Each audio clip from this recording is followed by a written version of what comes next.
Testing, testing.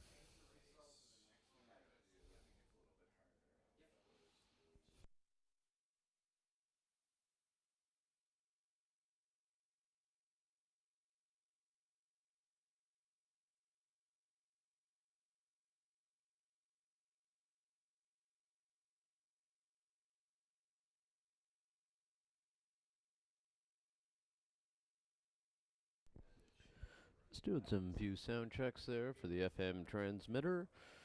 Sound checks for the FM transmitter.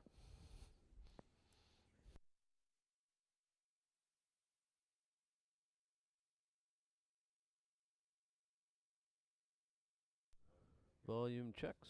FM transmitter volume checks.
Testing the sound. FM transmitter.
Good morning, Corey. It's like the sound system is working very well. Thank you very much for the stuff that you've done getting us set up this weekend. And thank you for getting us on YouTube audio. I got a number of text messages last night from folks that have been listening to us and what have you. So it's going over really well. The last I heard, there was 700 hits listening in. Yeah, Frank, it's great to be here again this morning, and good news as well. I believe we got the FM transmitter working this morning, so if you're sitting in your car in the infield or maybe in the paddock for this rainy day here at Atlantic Motorsport Park, feel free to tune in to 88.9, and if you're having any troubles, don't hesitate to, if you see me walking through the paddock, I'm the one with the headset on. Feel free, at least the mic headset. Lots of headsets down there. But if there is any troubles, don't hesitate to stop me in the paddock. But Frank, I was looking last night. Looks like we had over 1,200 hits there on YouTube. Wow! Yesterday, so it's word's getting out. Great to see the fans being able to tune in here to the Bridgestone Canadian Superbike Championship here at Atlantic Motorsport Park. And might be a few more people tuning in today, Frank. The word gets out and is spread around. I'm not sure if maybe I'm standing in the wrong spot. It did cut out there just for a moment. There, see it?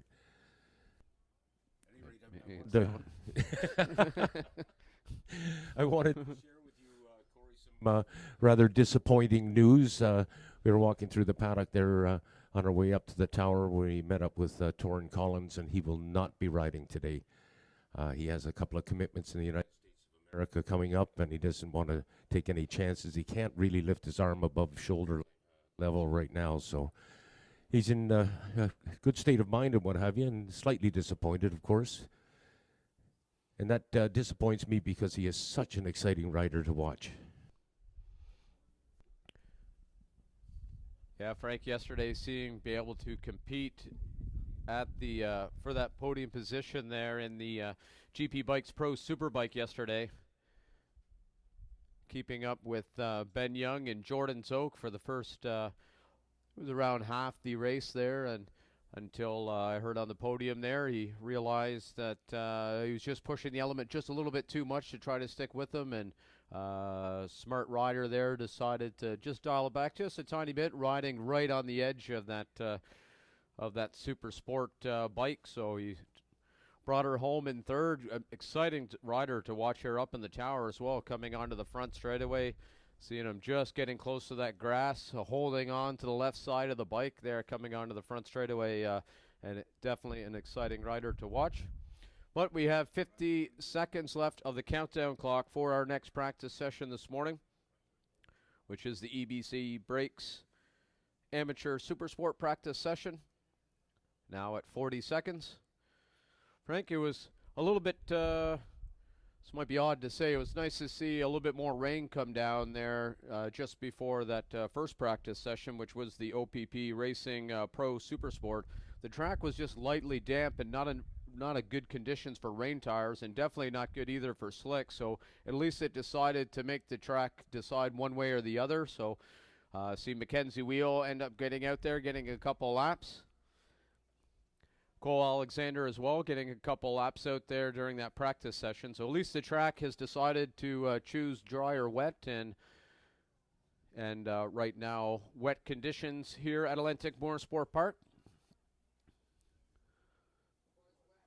Take no offense to this, Corey, but I can't help but smile when you say that it must be an East Coast thing when you say that it's weather's getting better when it's raining harder. Hey, I wanted to share with you, the response that we're getting on the YouTube audio, and two of the people listening are Sandy and Bob Zoke down in Brantford, Ontario. And right after the Superbike race yesterday, I don't know if I shared this with you yesterday, but Bob Zoke sent me a text message that says, "I need a new heart." Yeah, Jordan Zoke really made that a very interesting GP Bikes Pro Superbike race. Makes me wonder what might have happened Well, if indeed Jordan had a strong running bike there. Yeah, Frank, just a fan, racing fan, to see Jordan Zoke at the top of his game out there, putting a battle out here for the fans, and hearing his podium speech as well. It seemed, although it was second place, it seemed he was quite ecstatic to be battling at the top. Hopefully, Jordan Zoke's day is today. I'm excited to see Jordan out there in the rain. Countdown clock has started, though, with this 15-minute practice session, now about 13 and a half minutes. No takers yet there, Frank, for this EBC Brakes Amateur Super Sport practice session. Some of the riders, they do have the Amateur Superbike as well, the AIM insurance, so they may be electing to hold off and go into that Superbike practice session later on in the morning.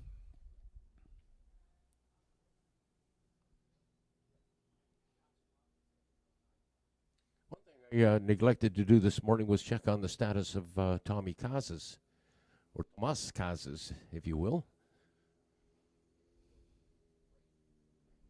I commented at breakfast this morning that it's really unfortunate that Thomas and James Collins couldn't bring two bikes down with them. I believe they had only just the one motorcycle,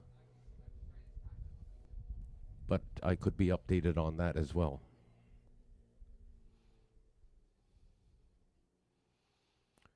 Looks, Frank, like we have one contender here coming out.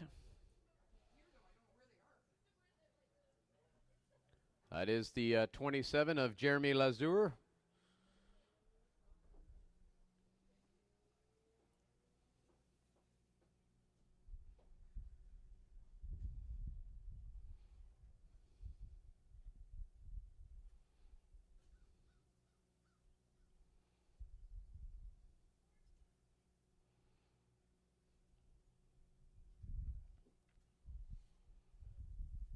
Jeremy now making his way out there around turn 3.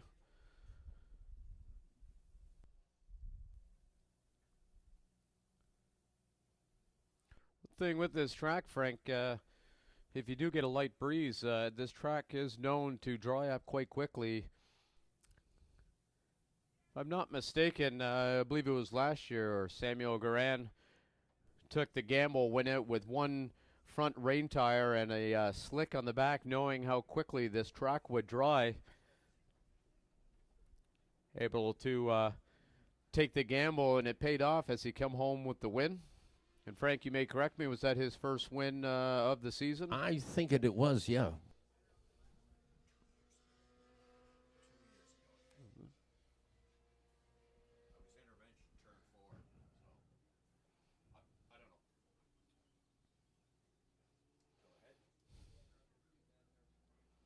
It's disappointing that Samuel Garan has had to retire, or made a decision to retire after his crash at Mo.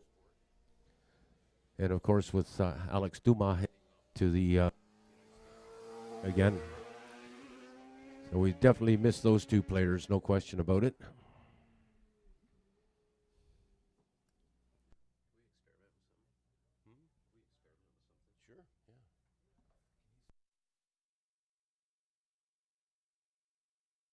Continue to as I move over here, it comes back on again. Weird. I'm going to have to be very careful where I stand, I guess. Either that or smash that window out. Is that we can? Yeah. Well, I'll keep off again, and then it comes back on again, and then we move over here, and does it go off again? No, it's working. It's working. This is wonderful, Corey. I can just stand here and walk back and forth all day.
6 minutes. 6 minutes of this EBC Brakes Amateur Supersport practice session. Looks like we got another contender there. Heading down pit lane, local rider Antoine Slater.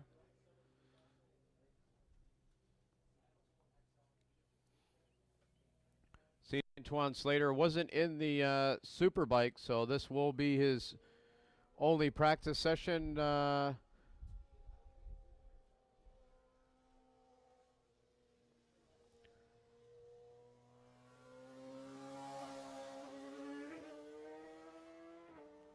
See the marshals there down start finish, making sure the riders have their rain lights on. Speaking of rain, it is starting to increase a little. Fairly hard.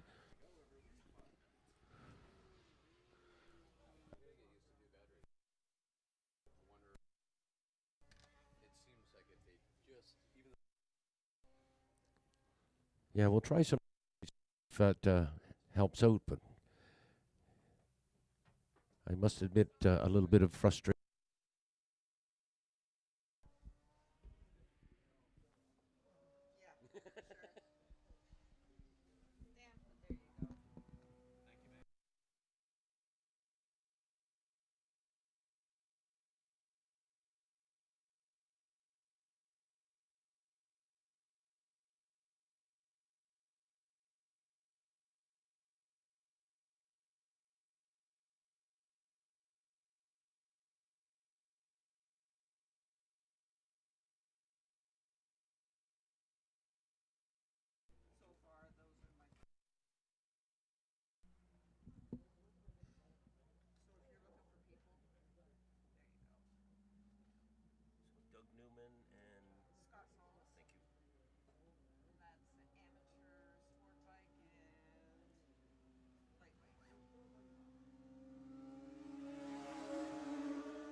Oh, yeah, I'm supposed to test this mic. Sorry, I was talking to Carol. All right, we got fresh batteries in here. I'm going to wander back and forth, Corey, and see whether we're successful in working this. So, yeah, I guess I'm just going to have to pay attention to where I'm standing and make sure that we have a good beam up to here. Yours, on the other hand, seems to be working just dandy. I don't hear any interruptions at all on your broadcast.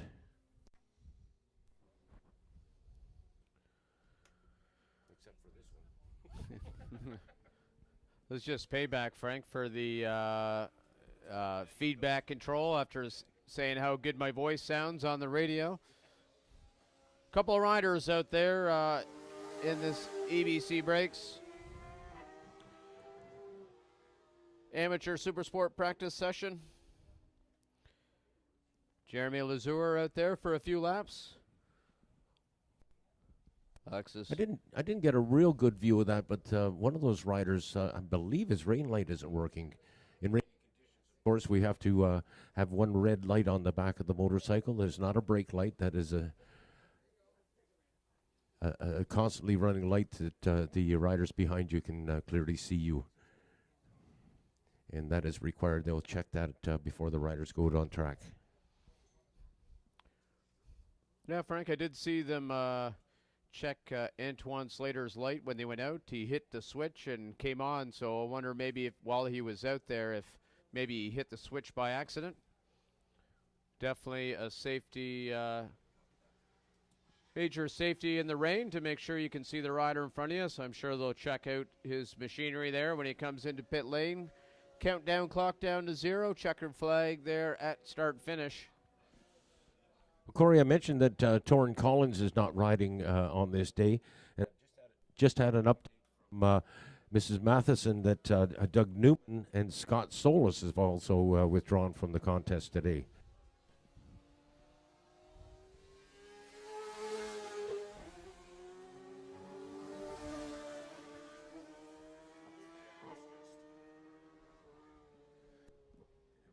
Of course, that some people are very comfortable in the rain and some are not. I can remember one particular rider down at Shannonville Motorsport Park who would who would do the rain dance in hopes that he would have some precipitation because he did so well in rainy conditions. How did you handle rain when you were riding? Were you comfortable? Hmm?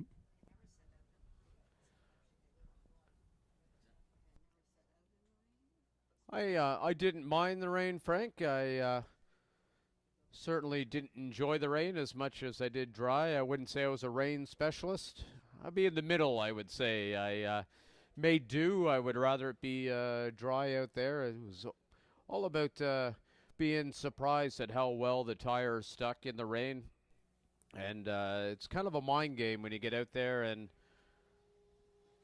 as the laps tick down, you start to get a little bit more confident, Some riders, they just go out and they understand the grip level and have techniques. The name of the rider slips my mind, but they said they used to go out and try to gun it with the bike straight up to try to see how well it was sticking.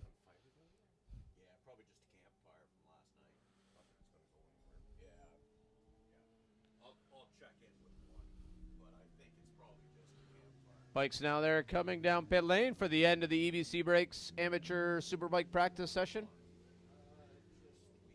From here, looks like both those riders do have rain lights on, so maybe just some mist and not seeing that rain light down the front straightaway, Frank. But you know, Corey, one of the responsibilities we accept as race announcers is that we've got to make sure that our fans are well aware of our sponsorship package, and in this case, EBC Breaks. You know, many of us ride motorcycles. We all drive vehicles of some type or another.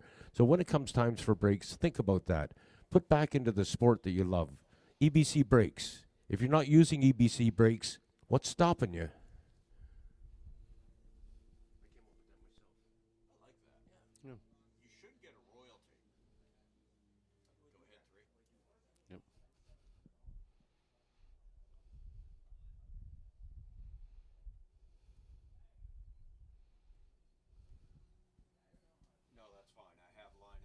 Because he's within sight, I'll acknowledge Gulf Race Fuels as well.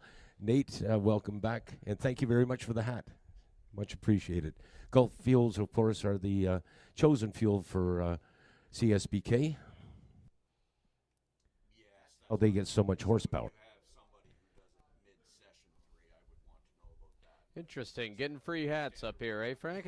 I'm looking at my head here, and it doesn't have a hat on it right now, and I just seems. Thanks again, Nate. Appreciate it, buddy. Well, that shows you how popular the Bridgestone CSBK swag is. When I inadvertently left my proper hat at home, I had to run around and see if I could get a proper hat, and all of the Bridgestone hats have all been spoken for, and many of the sponsors' hats all been spoken for, and that's a very good sign indeed. So I saw Nate, and I said, "Do you have any swag by any chance? I need something that reflects the series and our sponsorships and what have you." And sure enough, he delved into a box and gave me this Gulf Fuels hat, which is emblazoned with the Canadian flag on the side, which I much appreciate. It's also got some NASCAR Canada exposure on it, and Gulf Fuels obviously involved in that series as well. So if you see me wearing a NASCAR hat, it's not because I'm being disloyal by any means, just it's the way the hat came. Frank, as you were talking there, the horn just went for the next practice session this morning. The next one being the Importations Tebow Twins and Scorpion EXO Ninja ZX4 Cup. A little less than 4 minutes there now, down on the countdown. Your 15-minute practice session, 3.5 minutes away from starting. Frank, this might be, we may see a few more people in this one. Looking at the schedule there, the Twins will be racing before lunchtime, so these conditions a little bit more representative of what you'll see in that race. So I have a feeling we may see a few more contenders out there and trying to get up to speed quite quickly, as this will be 15 minutes that they have. And then within about an hour or so, they'll be out there racing. So we might see a few more contenders heading out onto the track this morning.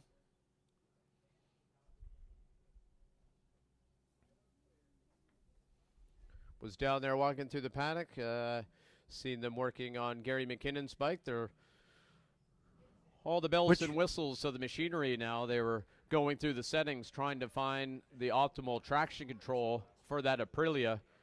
So that is going to be the science this morning, is trying to find optimal traction there without breaking loose. And so we'll see what happens here this morning and who decides to head out and test their traction control and their settings, tire settings, and all the nature that comes with it.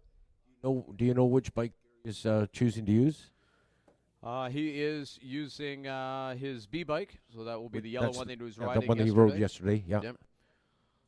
So that one is a little bit down, a little bit less horsepower than the other one, and as we've alluded to throughout the weekend, horsepower isn't the only magic tool here at Atlantic Motorsport Park due to its tight, twisty corners. Handling comes first for track times, or for lap times here at Atlantic Motorsport Park, and he did mention on the podium about stock suspension, so that is the one downside with the B-bike, is the stock suspension, but he was getting down into the mid to low 12s out there yesterday, so definitely a good choice from Gary McKinnon. I'm going to assume that Gary McKinnon is comfortable in raining conditions coming from the East Coast, but I'm not quite sure what experience J.P. Taché has had in the rain. That may be the equalizer today. As you recall, yesterday, Gary was very much a topic of conversation as he diced with J.P. Taché through the early stages of that race. And then I think he had a moment, as a matter of fact, as memory serves, and it kind of slowed him down a bit. But on this day, we may see a leveler playing field. Talking with Justin Marshall in the paddock, I asked him about his comfort level with the rain, and he said he enjoyed the rain. So he, as we can see there down at the start-finish line, he's going to be heading out there for some practice time here this morning. So it's going to be interesting to see Justin Marshall, see if he's going to be closer to the top, battling for the win in this Importations Tebow Twins race. The B-bike for Gary. I was so embarrassed yesterday when Justin Marshall came up to the podium and I announced that it was his first national championship podium, forgetting that at the first round at Shannoville Motorsport Park he was on the podium there. So I know I apologized to him then, and I'll do it publicly right now. There was my goof. Frank, as I suspected, a few more riders here electing to take advantage of this practice time this morning. As we see, we got looks like 5, 6 bikes there in the paddock with a couple more coming here. All the top riders using this 15-minute practice session to get acclimated to the conditions. First rain we've seen all weekend. Interesting to note, Corey, the two riders side by side, they were obviously having a conversation. One was the winner of the Twins race yesterday, that is J.P. Taché, and alongside him was Walker on the 94, who won the Ninja race.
Frank, one thing that these riders will be checking is not only the traction they have out there on these Bridgestone rain slicks, or rain slicks. I just invented a new tire. Rain tires, that they'll also be looking to see where standing water is out there.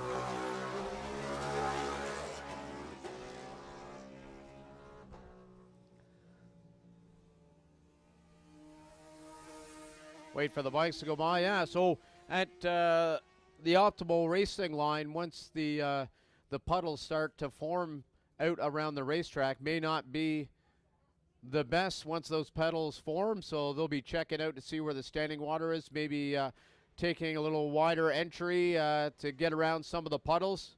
I know some of them that accumulate are down the back straightaway, especially at the bottom of 5. There's usually a little bit down there. Turn 2 on the inside. They've done a lot of work here for drainage at the racetrack here, so that one doesn't accumulate as much as it has in the past. But there'll definitely be some puddles forming out there as the rain comes down.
Starting to look at the lap times here now as they're 5 minutes into this session, Frank. It looks like a local rider, we like to call him the alien here at Atlantic Motorsport Park, rider number 9, Gary McKinnon. Down to the minute 24s out there. Closest rider to him is the 76 of Louis Raffa, 128. JP Taché crossing the line. We'll see where he's at with minute 31. Justin Marshall shared the story of why Marshall wears a 3-digit number, and it's one of my pet peeves in racing.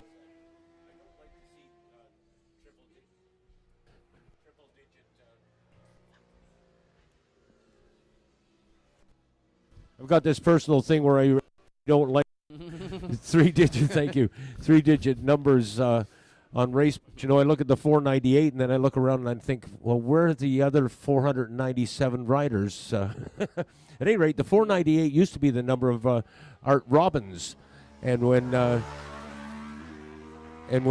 Justin Marshall was a young man, his father took him to the racetrack.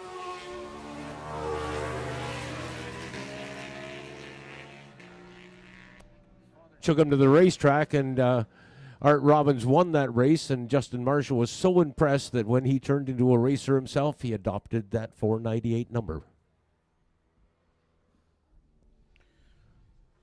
Frank, Gary McKinnon now down to the minute 21s. He's 4 seconds clear of the closest rider, which is Justin Marshall, who you were just talking about on the 498. Justin Marshall with a 125, so what kind of numbers are we seeing on JP Taché? JP Taché, 9 seconds back here. I wondered whether he felt comfortable in the rain or not. I'm not familiar with whether he's a rain guy or not, but that may be an indication if he's that far back. Perhaps he's not. Now, having said that, they may be doing some work on the setup on that motorcycle. Things may change in his next practice session. He's got lots of time. As there's 7.5 minutes now left of this Importations Tebow Twins Cup. And the Scorpion EXO ZX 4RR. Looking at those riders, Jared Walker, the winner of the race yesterday.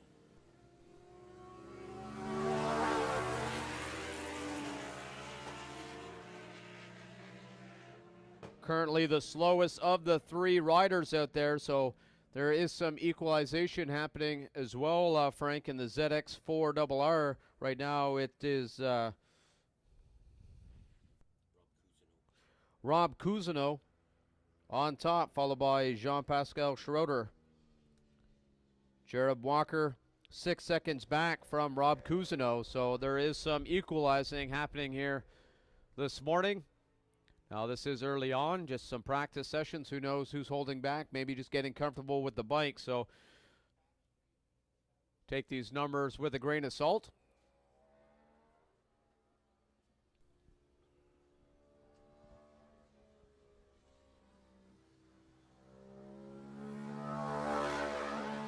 You know, some folks I think about in these rainy conditions, who he'd be stuck on the top of some scaffolding out there in the infield. And, of course, they're out there for the duration of both the Super Sport and the Superbike race. And weather conditions, it's a nasty job.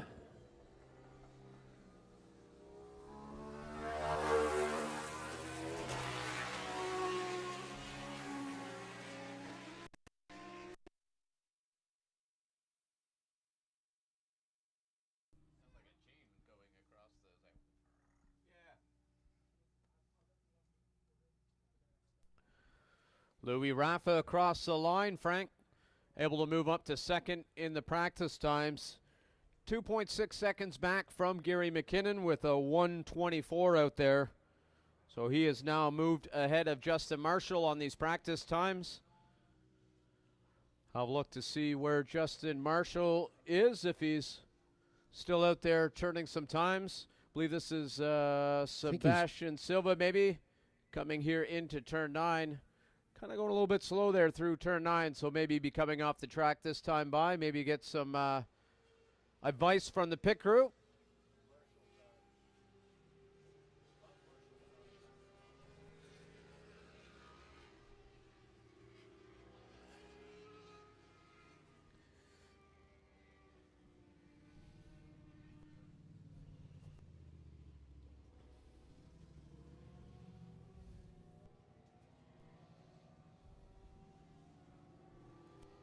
Silva makes a little trip down pit road.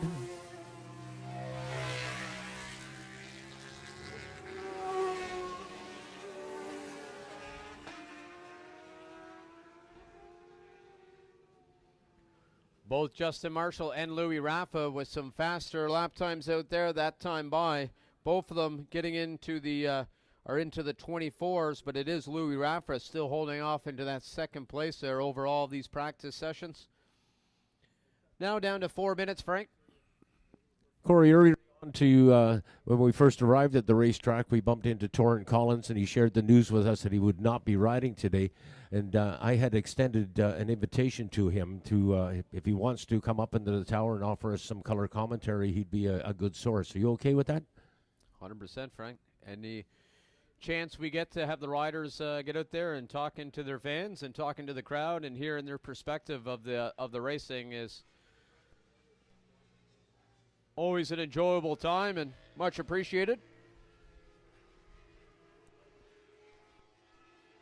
It's interesting to note that Rob Cousineau and J.P. Schroeder seem to hook up for a few laps out there. Those two competitors finishing second and third. Cousineau was second and J.P. Schroeder was third in yesterday's Ninja race.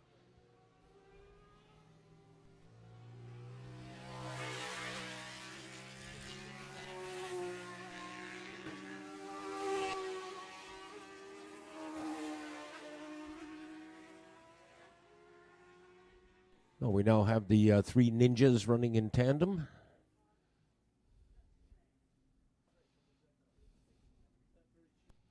That tandem setting that I referred to is exactly the way they finished yesterday, with Walker leading it, Cousineau in behind him, and then J.P. Schroeder.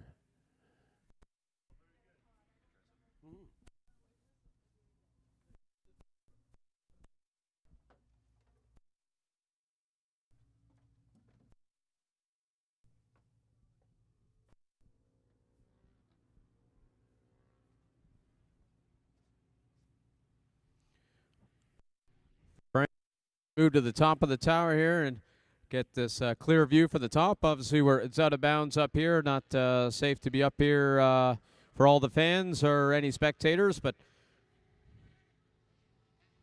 just doing a little mic check, see if maybe the metal of this tower is maybe affecting the reception. It seems to be much better up here in the tower. Maybe, Frank, we can get you a raincoat so you can head on up here at the very top. Great advantage point, though, from the top of the tower up here.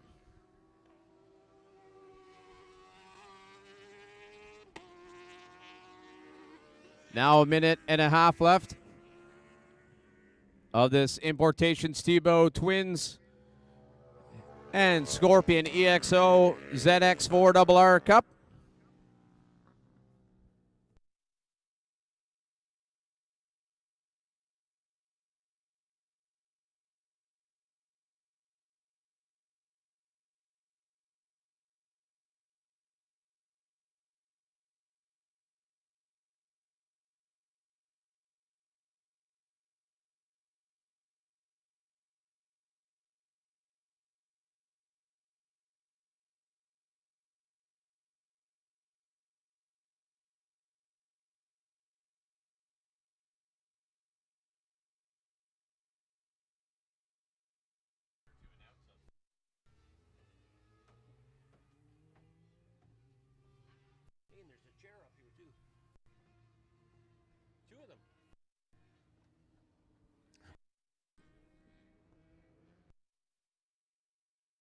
Corey, thank you very much for sorting that out for us. And indeed, on top of the tower, the view is good, and apparently the sound is from up here.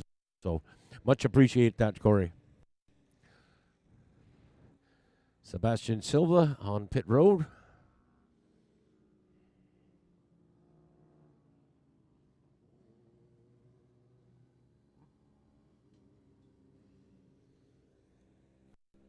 Cousineau and Schroeder following. Checkered flag is out, and the practice session for the Twins Cup, presented here in Canada by Importation Thibault. And the Ninja Kawasaki ZX4R Cup as well.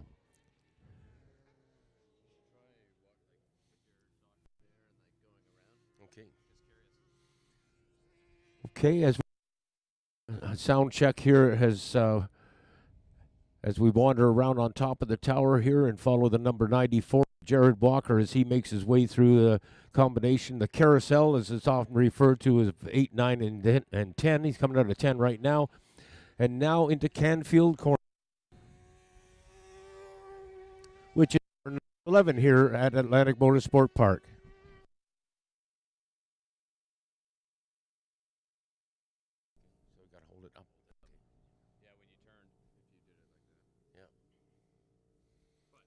Yeah, it's weird. But it's a great view from up here, no question. I can remember in years gone by that when the teams to come up here, the managers would come up here and pit crew and what have you, quite often watching their riders in the actual race. And we'd end up with a crowd up here. And at one point, I remember the building actually moving as people were going from side to side following the action on the racetrack. And it was shortly thereafter that the building was reinforced. They put in some I-beams or something and welded things all together. And it's much sturdier.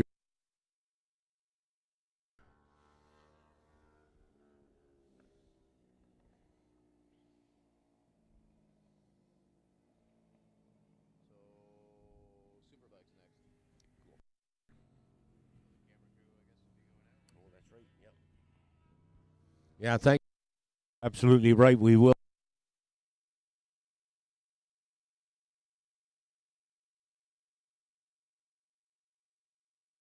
Different place.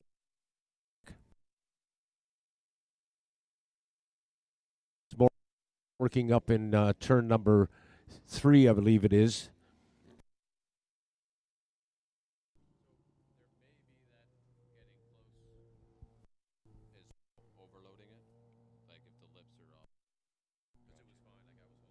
Yeah, and I do tend to hold it right up against, yeah. Well, I'll continue to try that.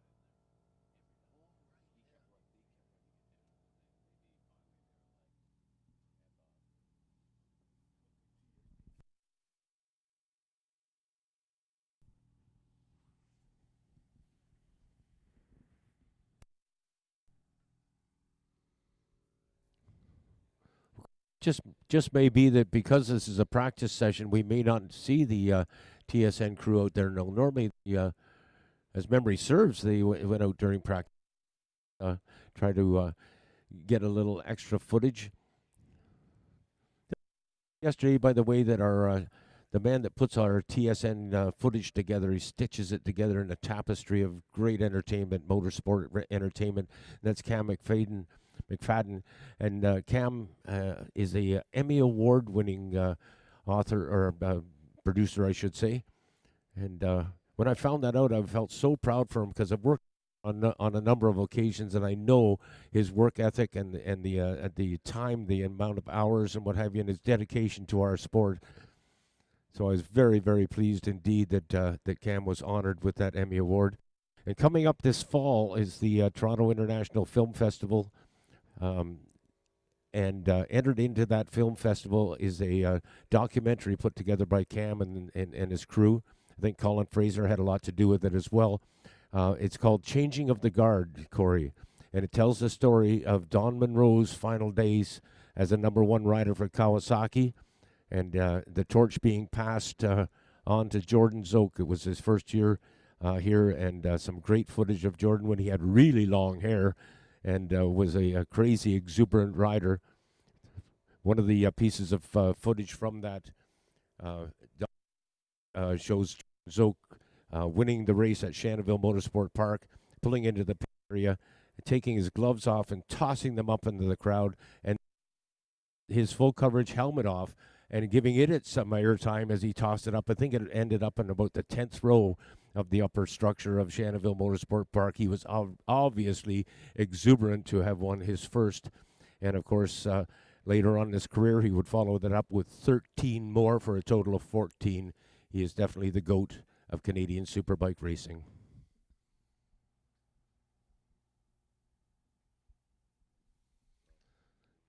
Watch for that. I hope that it's going to be on YouTube. I don't know that for a fact, but we'll watch for that. Changing of the guard coming up this fall.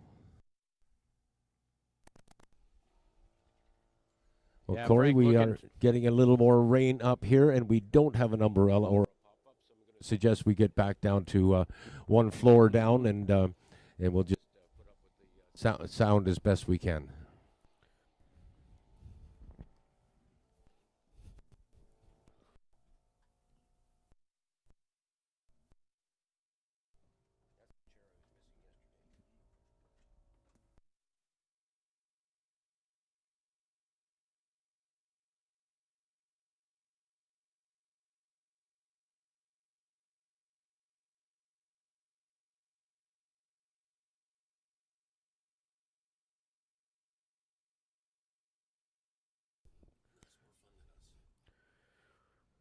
Well, Frank, as we just heard the horn there a minute ago, so we're 4 minutes away from the GP Bikes Pro Superbike practice session.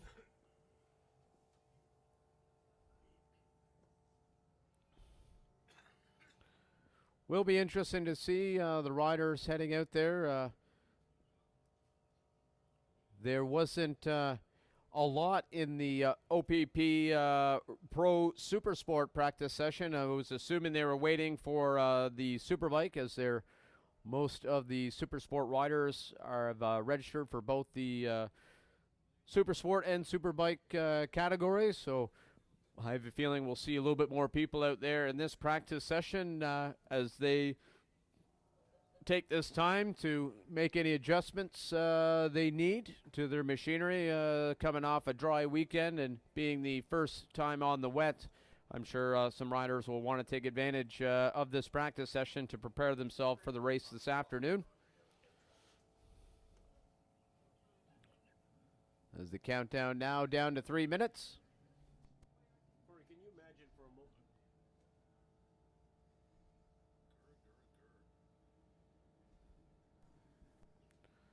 I was just thinking, Corey, can you imagine how I think you need to stand there. Just thinking how busy the Bridgestone tire technicians are down there on this day, changing from the slicks that they ran here yesterday and putting on the rain tires for today is like donuts coming out of a Tim Hortons. They're very, very busy down there. But this is a chance for us to test just how good those Bridgestone rain tires are, Corey.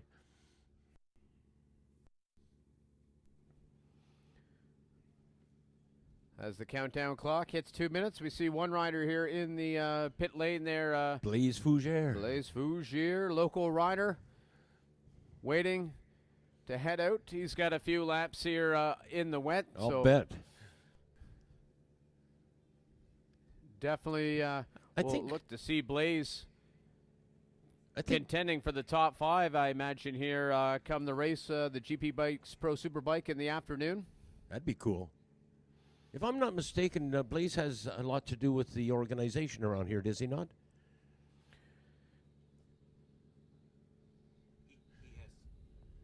He has served in the past. Oh, okay. He has served in the past in various positions, no doubt. Blaze also instrumental in the high performance riding academy we have here. One of the instructors that heads out. So Blaze, maybe not in an official capacity, he's definitely a contributor here in many ways at Atlantic Motorsport Park.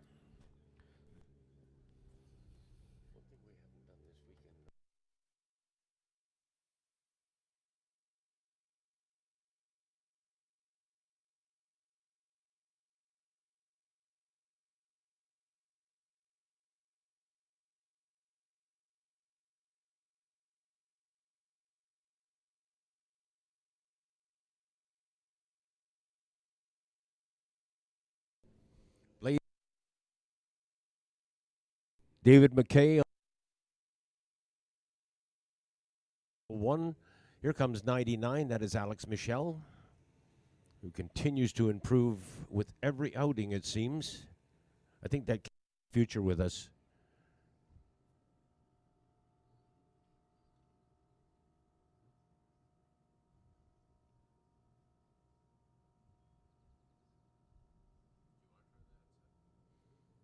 I'm not sure if there's a story happening here, but I believe that to be Jordan Zoke's crew chief running down pit row. Yeah, it is. And now he's talking with Jordan. Well, that didn't take long, whatever it was, whatever information he may have quickly. And Young now rolls out onto pit road. And track for this GP Bikes CSBK Superbike practice session. There's Vinnie Wilson, number 262. What a colorful character he is. Marco Souza, unsung hero of Canadian hero. He is the guy that is behind that upstart from Chilliwack, British Columbia on the number 45 bike, Andrew Van Winkle. Marco Souza had a great deal to do with bringing him to the East to compete here, and continues to be a moral supporter at the very least. There may be more to it than that, but player who has have made a big difference, and I've thanked him a number of times for putting back into the sport that we love so much. Well, I mentioned offering rather Tristan or Torin, I should say, a chance to come up and do color commentary. And I just noted that Justin Marshall is making his way to the tower. And Justin, if you're within the sound of my voice, you are welcome to join us on the second level here, and we'd like to have a chance to chat with you. Connor Campbell, and a very disappointing spectator today.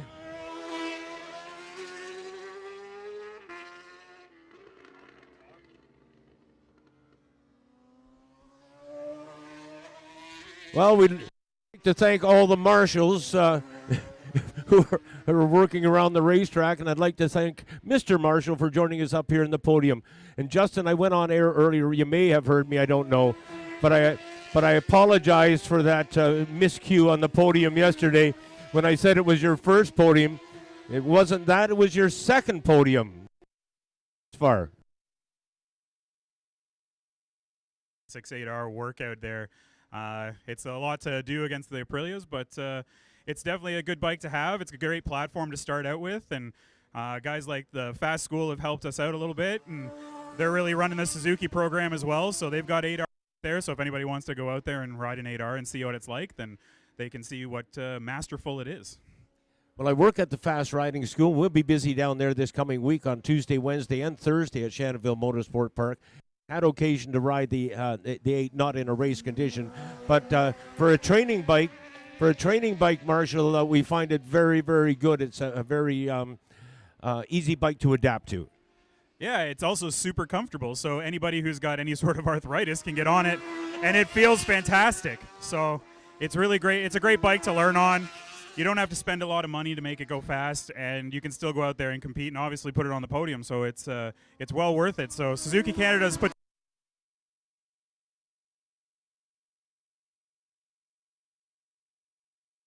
Suzuki paying you for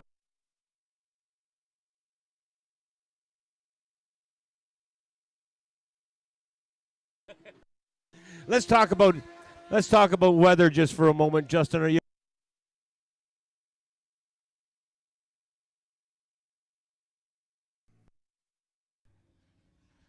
I'm normally pretty comfortable in the rain. The track actually has lots of grip in the rain, which is great. There was no standing water, so it's been really nice. It's just kind of filtering off the tires, so the Bridgestone wets are fantastic. Around AMP, there's lots of undulation, and they seem to work with it very well, and they can really anticipate the spin, which is nice. So on the big twins, they got lots of torque, so it just spins everywhere, but there's still lots of drive grip. The staff of the Bridgestone CSBK series calls this race weekend. This is the fun one. This is the one that just seems to be just a little more lighthearted than other. And no disrespect to other venues. No disrespect to other tracks and what have you, but there's something very special about the East Coast. Your thoughts? Coming to the East Coast since 2019, and even when you're not a local, they make you feel like a local. So it's a great place to be. The track is definitely magic. It's the great equalizer track is what I like to call it. It's not a horsepower track, so you don't really need to worry about putting down big horsepower numbers. You can actually let the rider do the talking on that one. So it's a fantastic place to be, and there is a certain aura to the track itself. Coming in, Justin, have you set any particular personal goals for yourself? Well, the goal is always to win, but that Taché guy seems pretty quick, and that senior citizen that was up there yesterday, he's flying out there. He's making me seem like I'm, standing still.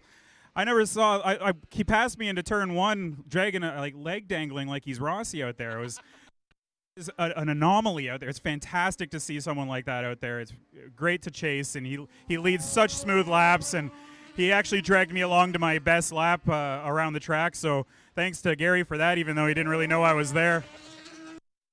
Fair notice has been given then to Gary McKinnon, but what an inspiration, and he has helped so many riders. Most notably and most recently, it has been Aubrey Bailey that has Bailey Ives, I should say, that has benefited from Gary's input. Yeah, Bailey, the king of the mullets, man. That guy is a stand-up human being, and he's super fast. Whether it's Shannonville or Shubenacadie or any track he goes to, he seems to be able to put one together, and he's just the nicest guy to begin with. So it's really hard to go out there and try and battle with him when you go, oh, I kind of really like this guy. And to his credit, Justin, as you may well know, he has done a lot of work behind the scenes in the promotion of this particular weekend. Yeah, I read a whole bunch of things that Bailey was offering, and it's fantastic. I'm surprised that more locals didn't show up when you've got a discount on entries and a discount for gas and all sorts of things. So it's a shame that you're not out here racing with us. We'd like to test the local knowledge, so we need more people to chase. Well said. Let's check in with Corey and find out how we're doing in timing and scoring here as we chat here the GP bikes, Pro Superbikes, and some of the OPP racing sport bikes are on track as well. What do you got for us, Corey? Frank, the rider currently on top is the 45. Wait for the bikes to go by here. Currently, it's the 45 on top of Andrew Van Winkle, down, just tipping his toes into the 16s. Next rider is the one coming down pit lane now, the 101 of Jordan Zoke with a 117. Then Ben Young, David McKay, and Vincent Wilson getting up top.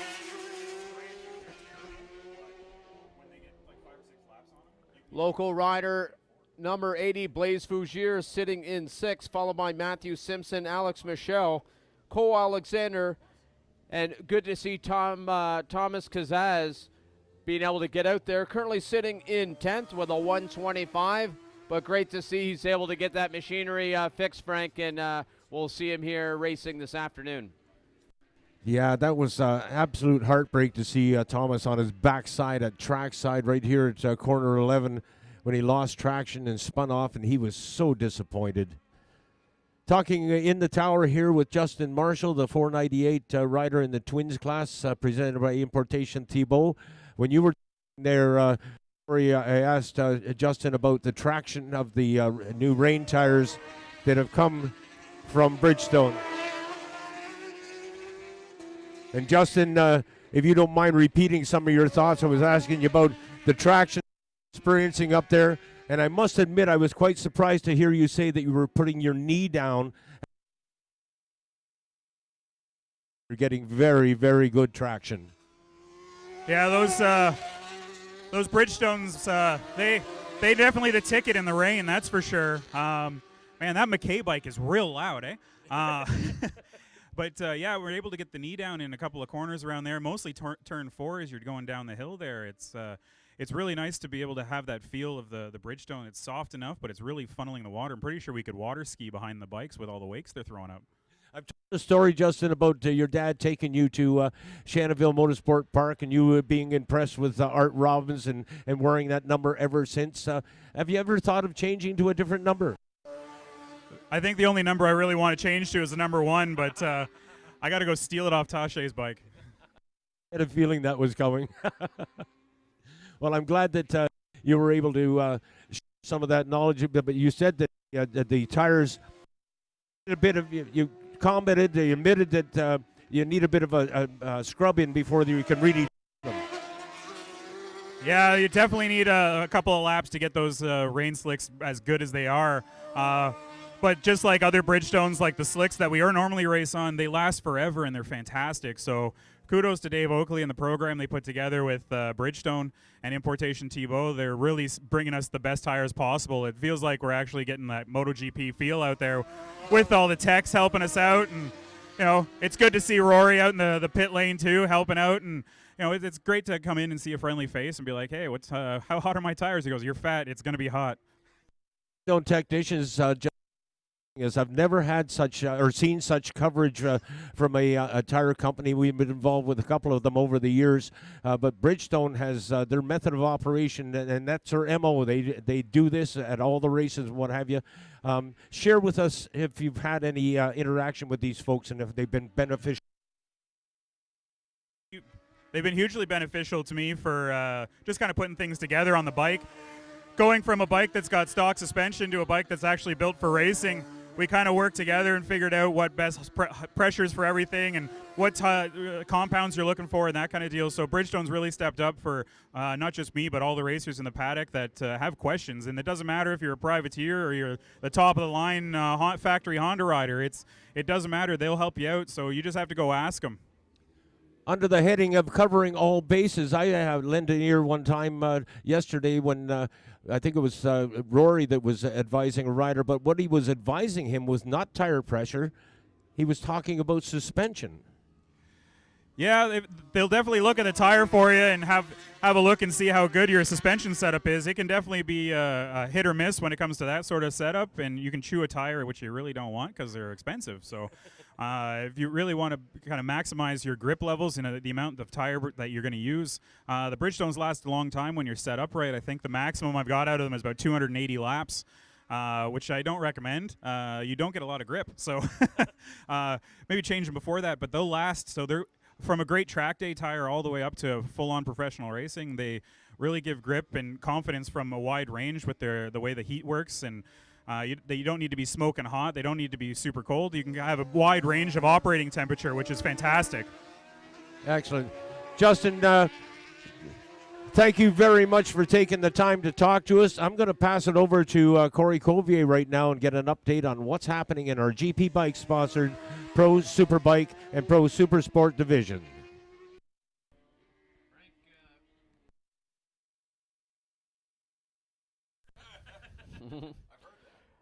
Turn the mic on first, Frank, for it to work. Andrew Van Winkle still sitting on the top for the fastest lap, followed by Jordan Zook and Ben Young. I seen Ben Young making his way back out onto the track. Well, I'm trying to make sure that it happens again. Currently sitting in third, Vincent Wilson sitting in fourth. Local rider taking his knowledge of the track, quickly getting into the 118s. In fifth, David McKay, followed by Alex Michel and Thomas Kaza moving up to seventh, down to a 121 out there this morning. Frank, it's interesting. It seems like there's a lightening of the clouds out here. It's an interesting weather pattern that happens here at our local racetrack. We're kind of a little bit up. We're a little bit higher than the surrounding area, and sometimes what can happen is the rain will fall all around the track. So definitely some warming up here, and although there's no sign of the sun, it's overcast. It definitely is getting a little lighter here at Atlantic Motorsport Park. Please don't think of me as being too critical, but when you said the word lightning, it kind of put a shiver up my spine. Because I know there are guidelines about. I don't know if I want to go here, but there are guidelines in regards to lightning. If there's lightning strikes, and I'm getting the nod here from our chief marshal in the tower that.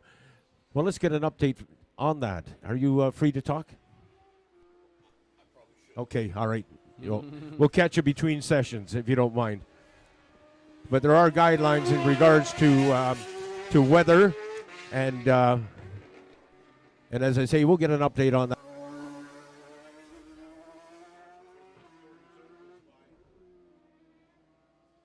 Insurance sponsored Kawasaki. I don't know if you knew this, Corey, but Jordan Zoke is now working for AIM Insurance. And he just went one.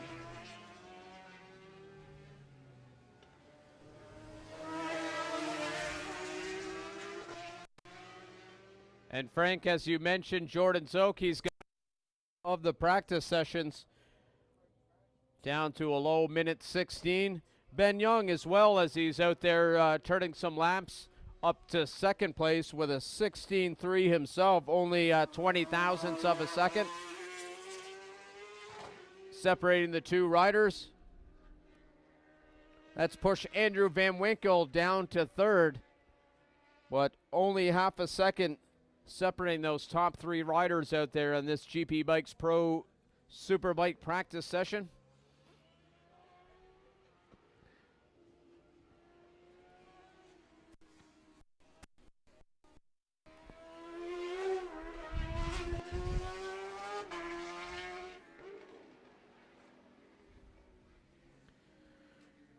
David McKay coming on to the front straightaway, testing the traction of those Bridgestone Rain tires. Able to propel himself up to third in this practice session this morning.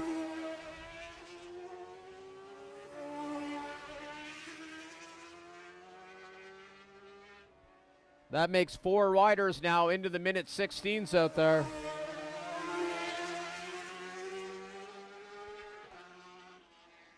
Well, Justin Marshall, when I was talking to him, we were talking about the support that we get, the technicians up from the United States of America with Bridgestone tires. They're actually out of Nashville, Tennessee, and that we've never had this type of tire coverage. And as I glance down the pit row, I can see them.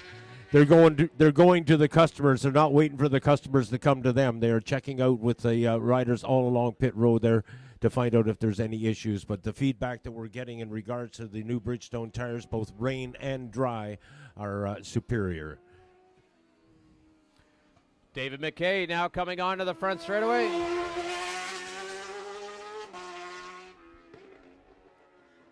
Putting in his fastest lap so far of this practice session, lowering his laps now to a mid-16.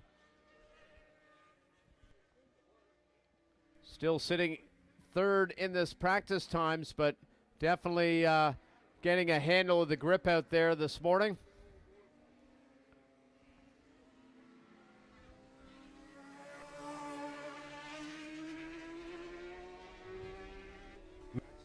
'91. I had a chat with Matt Simpson yesterday, and he was not very happy with things. Somewhat disappointed in the performance of his bike. So hopefully over the evening, they were able to address those issues. Can you give an update, Corey, where Matt Simpson is sitting in the on the leaderboard just now? Frank, currently Matt Simpson sitting ninth with a 120.7. Looking at the Super Sport category, he is currently sitting fourth of the Super Sport bikes.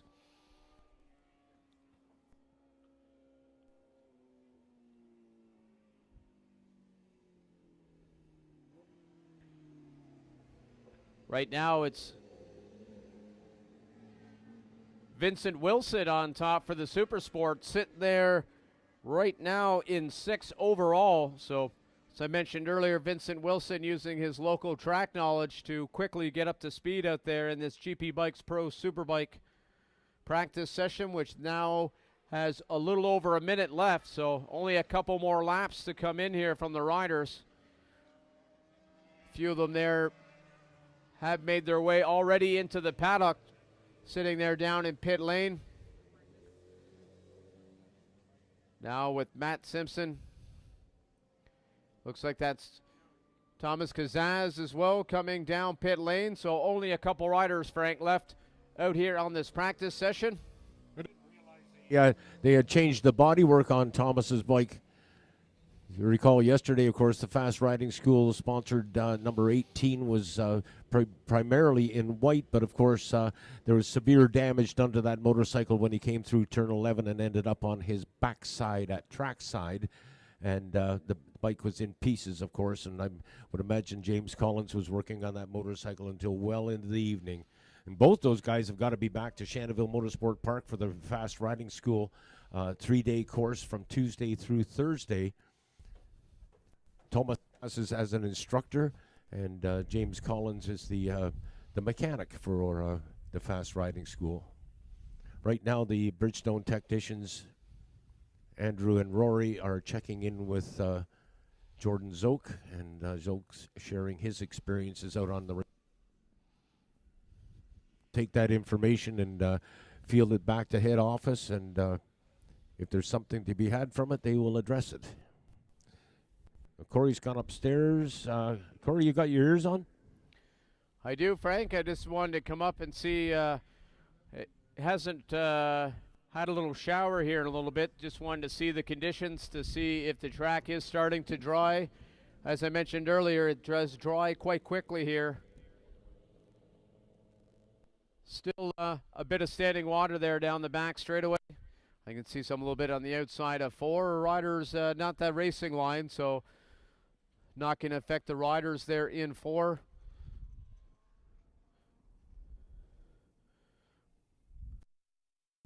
But quickly, the track is starting to dry a little bit here, Frank. Starting to look there off 7. Starting to see some dry patches, which isn't optimal for rain tires. You need to keep that those tires cool. You may see our field of vision greatly the last little while, Corey.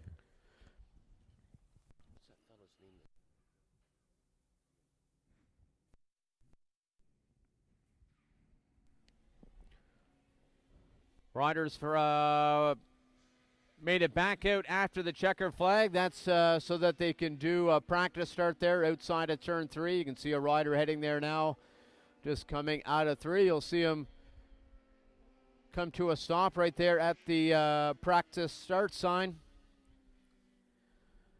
So some of their riders, they'll wait in the pit lane for the end of the practice session when they know they're done, so they can head out for that practice start. Track looking here in 7. Looks like on the exit of 7, it is starting to dry a little bit there.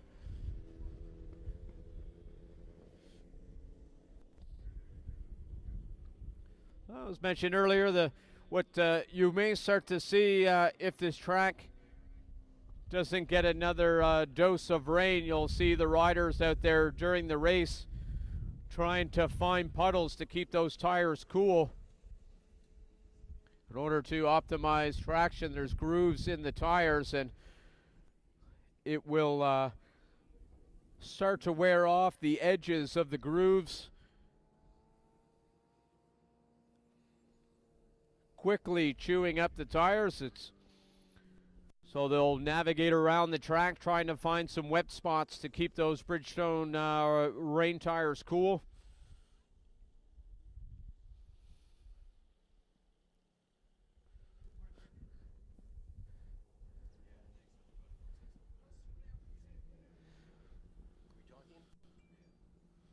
Okay, he's agreed to talk to me.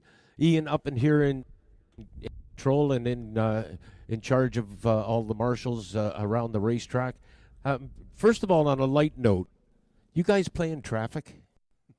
Well, that's the Latin interpretation of our motto, nos lutus intra vehicula. My mother would slap me for my Latin, but I was never strong at it. So yeah, the English translation, roughly, we play at traffic. And it's a bit of a holdback to the days when we did things a lot more hands-on. As time goes forward, we move into more safe procedures. Just like most forms of motorsport, the 70s and 80s, hard lessons were learned. So as we move forward, we do things in a different manner and perhaps a bit more reserved manner. But we certainly like the old sense or ethos that we had of being close to the action. Things have changed, Ian, in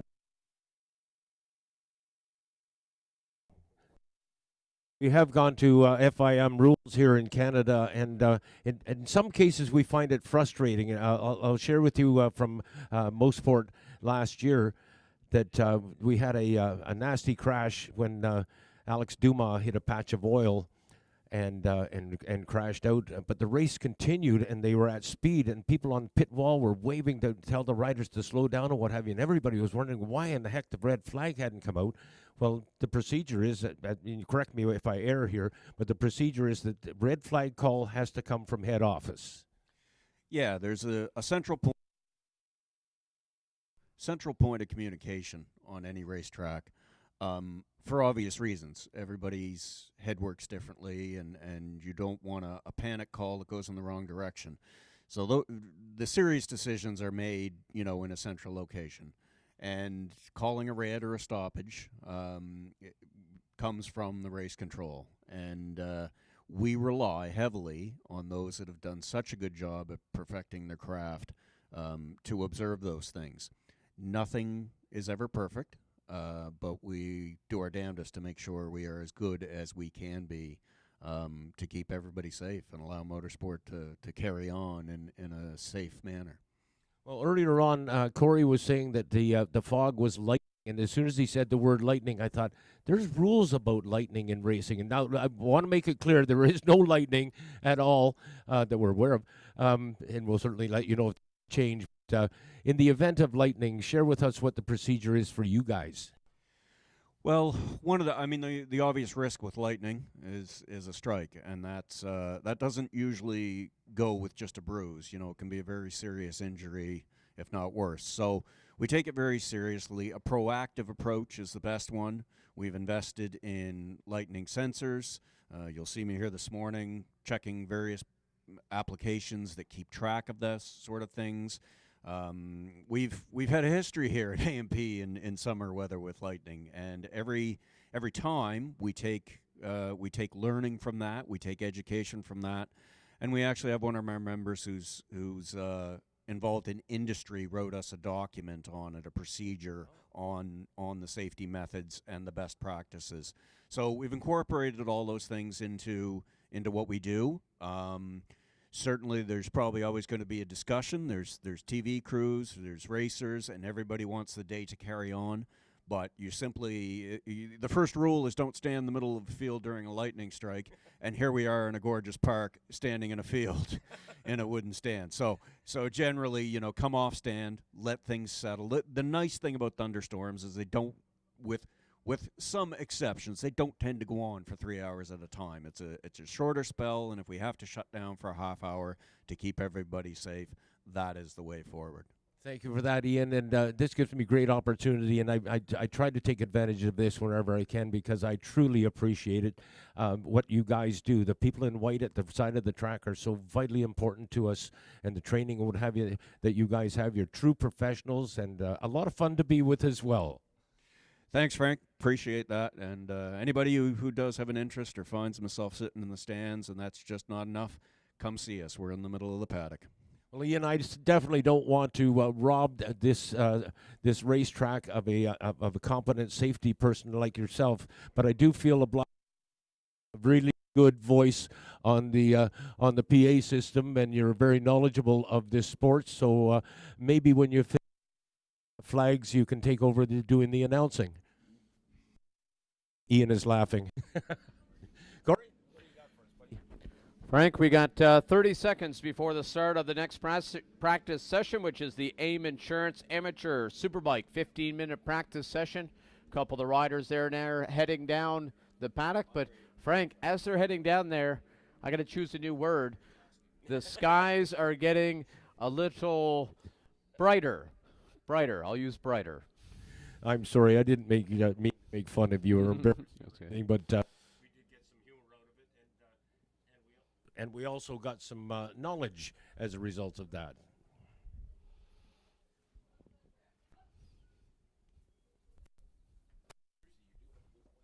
Mhm.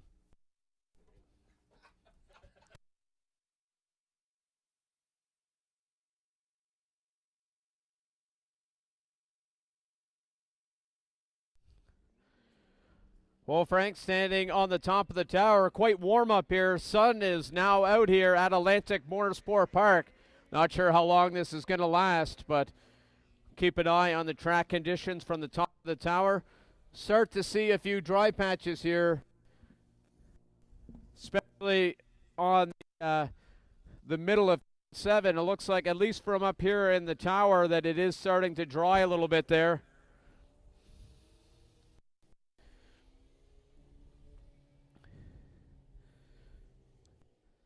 Corey, I'll just a moment just to inform you that I'm going to take a quick break, take a quick nature break here, and I'll be right back.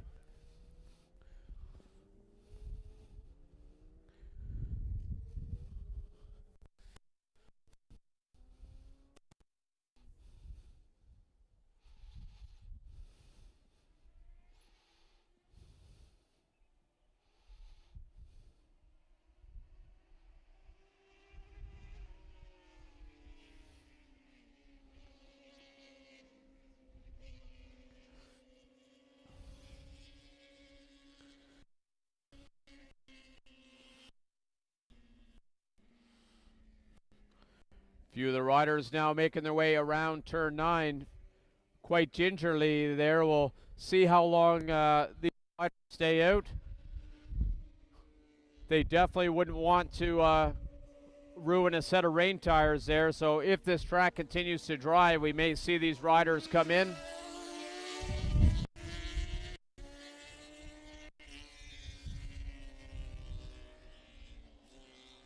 Still see some mist coming up from the back of the tires, so at the moment it looks like it is okay for these rain tires here in the current conditions that the track is in.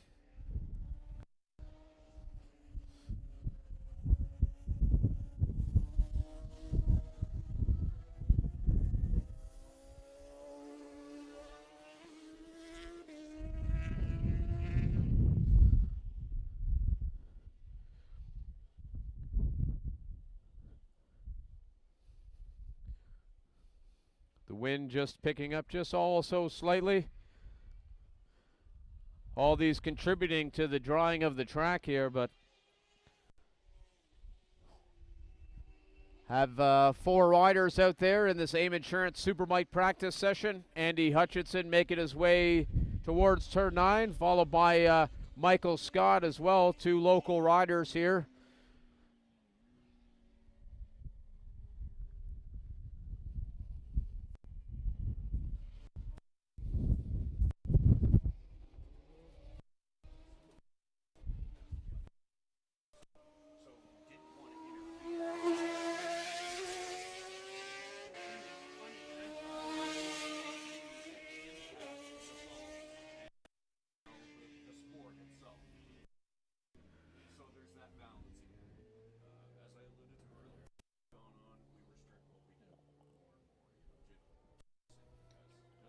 Julia Kranz making her way down pit lane. Head out for a few laps here as there's now 11 minutes left of this. Haley Ives himself.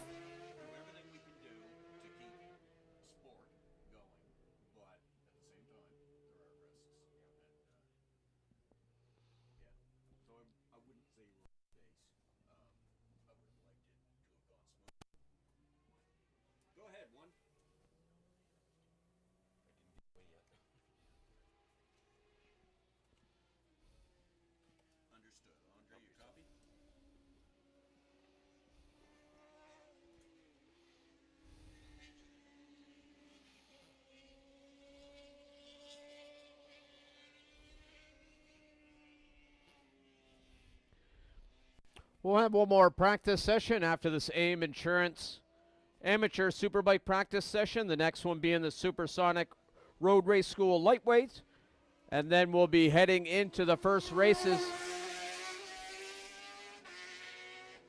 Having one before lunch break today, which is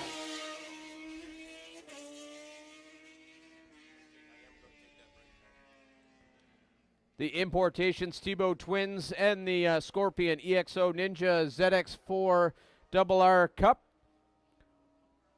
Getting a race before lunch, always exciting.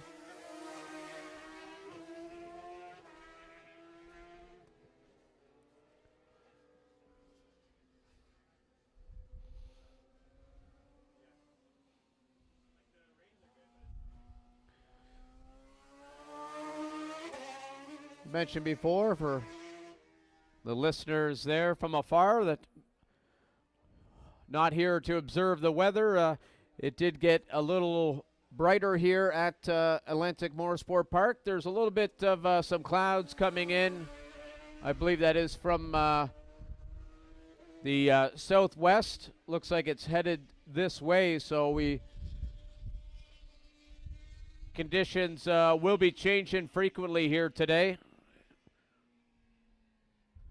Makes it hard for the race teams to understand what kind of setup, what tires, all that stuff whenever we have these mixed conditions changing. It seems here at the moment changing by the minute, not by the hour.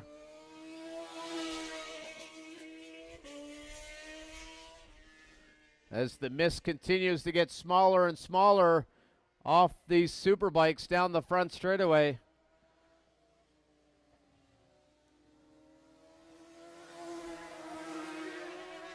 I see a few of the riders that are going to be racing here before lunch, a few of them heading to the pit wall just to kind of look at the surface and see kind of what the current conditions are and keeping an eye on that. A lot of riders have two sets of rims, so it can be fairly quick to change from rains to slicks if they need to be. But if you don't have two sets of rims here, it can add to that extra stress level trying to make a judgment call, as they'll have to take those rims up to the Bridgestone service tent, and sure they'll try their hardest to accommodate, but they'll be busy today with all the tire changes and mounting of rain tires, so it's going to be tricky here for the pit crews to come up with a decision moments away.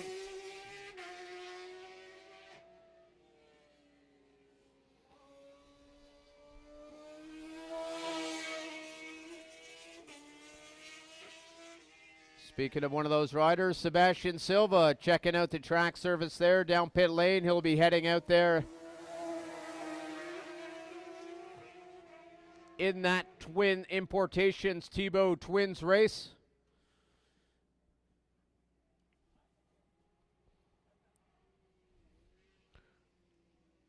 Should be happening in around half an hour. So checking out the lap times out there. It is the 27 of Jeremy Lazur on top with a 123. The 146 of Alexis Baudoin in second, only 0.2 of a second back. Local rider Andy Hutchinson currently sitting third, followed by Michael Scott, Bailey Ives, and Julia Kranz. Julia Kranz mentioning her brother Nicholas Kranz suffered a weekend-ending injury there on his get-off in turn 9, so fortunately Nicholas Kranz having to park his twins bike for the weekend. Wishing you a quick and speedy recovery. So we're now down to a little over 5 minutes left of this amateur Superbike, sponsored by AIM Insurance.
Headed back up to the tower here to check out on these track conditions. Also to help the riders, if I can, with this vantage point from the top of the tower. A few puddles out there, but it looks like the track now is damp, but not a lot of standing water out there. So definitely in most sections, just a damp track, not a wet track. Turn 9, that on the entry right by the break-in markers, a little bit of standing water there. Nothing large, but it looks like that is a little bit more than other parts of the track. A little bit down the back straightaway. Not a lot of mist coming from the back tires. 3 of the riders there tipping into turn 7. Good indicator of how damp or wet the track is by looking at the rear wheel and seeing the mist coming off the back, and barely any coming from the rear wheel of this these Superbikes there as they're coming through turn 9 now onto the front straightaway.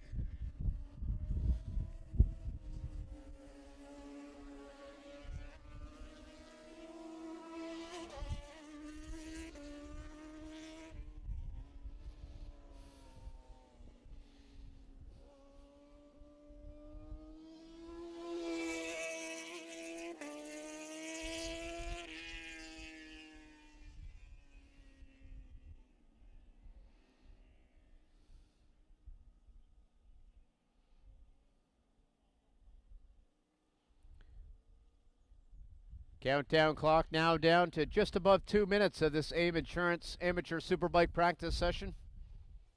As I mentioned earlier, up next is the Supersonic Road Race School lightweight practice session.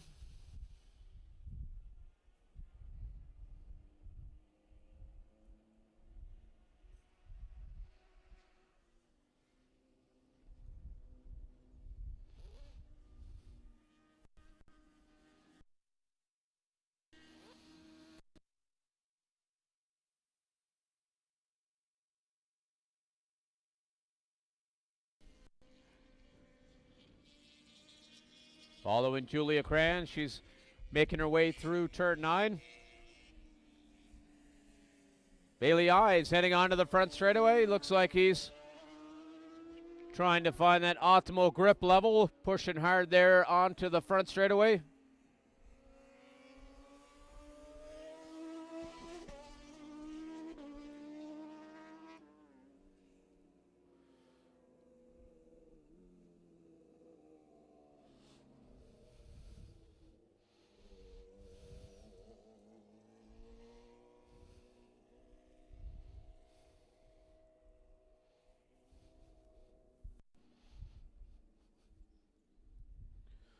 Now a minute left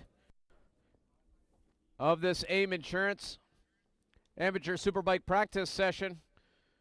Looks like some of the riders heading directly into the paddock. We may see some of them head down pit lane here shortly when they come off the track and head out for that practice start there outside of turn 3.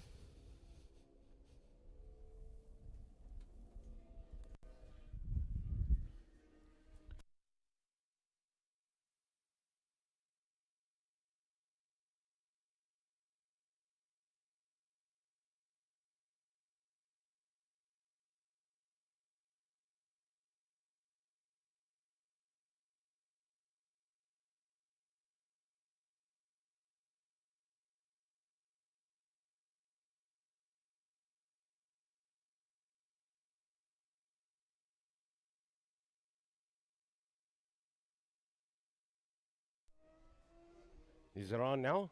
Yep. It's working? Oh. But that's some that will restrict my movement for a certainty. Thank you, Corey. Well, Corey and I have exchanged positions, and he now will take a quick break from the tower.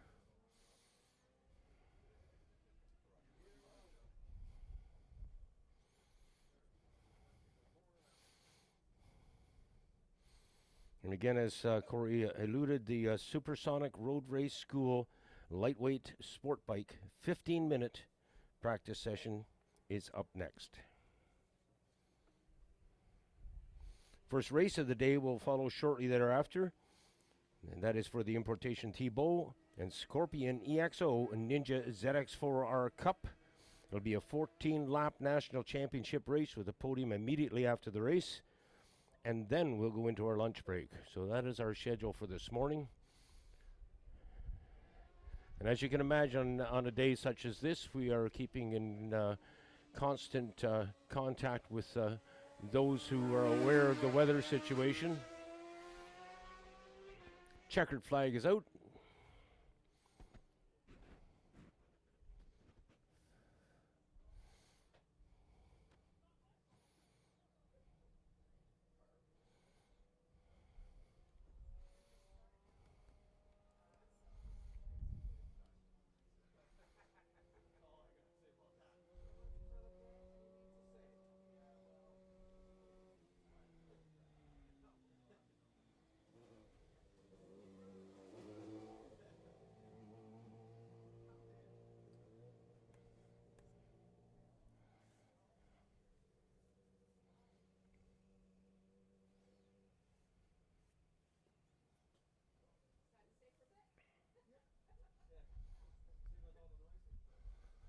If you haven't had a chance to stop and chat to the good folks from AIM Insurance, I would encourage you to do so.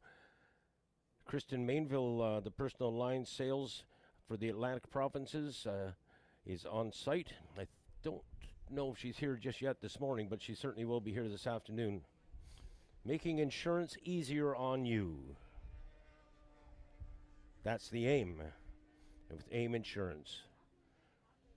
And it doesn't cost you anything to make a phone call and tell them the type of vehicle you drive, tell them what size your house is, the square footage, and give them the information they need so they can run the numbers. And we hope you'll be pleased with what comes out the other end. AIM Insurance, supporting your sport. And it's kind of important that we support them. Jordan Zoke rather enjoys the support of AIM Insurance. He is an outspoken spokesperson for AIM Insurance, and again, we're so pleased to have them on site, representing the Atlantic provinces here. And actually, AIM Insurance provides coverage in Alberta, British Columbia, Manitoba, Ontario, New Brunswick, PEI, Saskatchewan, and Newfoundland. I think that's just about got everything covered here in Canada. And a reminder that AIM Insurance has been with us for a few years now, and we're very, very pleased with the partnership that we enjoy with them. And I know of a few people who have enjoyed the discounted savings that they've enjoyed by switching insurance and taking AIM.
Oh, the steps get longer every time.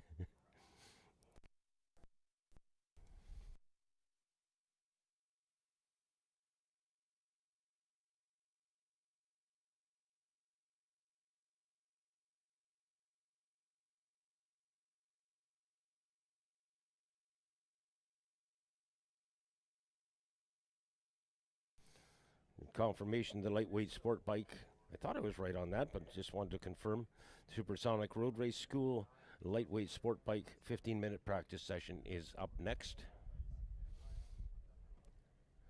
and an opportunity to offer a tip of the hat and many thanks to Tony Sharpless, who has put together the Supersonic Road Race School, and I'm hoping it happens before I leave this coil. But one of these days, through efforts like the Supersonic Road Race School, we are going to see a Canadian in international competition. It's been a while. I think it was McCormick was the last time we saw a rider go over to Europe and take on the world. And he showed great promise for a while. Nasty crash put him out of it, and then of course his sponsorship package disappeared. So a really tough break for one of Canada's greatest motorcycle racers, and a really good guy too, Brett McCormick. But that is the aim of the Supersonic Road Race School, is to tutor riders. Not so much, well, a lot of it, of course, is riding skills and what have you on a motorcycle, but they also teach these students, kids, I'm going to refer to them as, because many of them are quite young, teach them how to handle themselves in front of a microphone, and how to speak to the press, and how to speak to sponsors, and how to solicit sponsors and what have you. All a very important part of a racer's career. You quite often find a racer will latch onto a sponsor early in their career and carry that sponsorship for years on end because of that arrangement. And it's only a quality racer, both on track and off, that deserves that kind of support.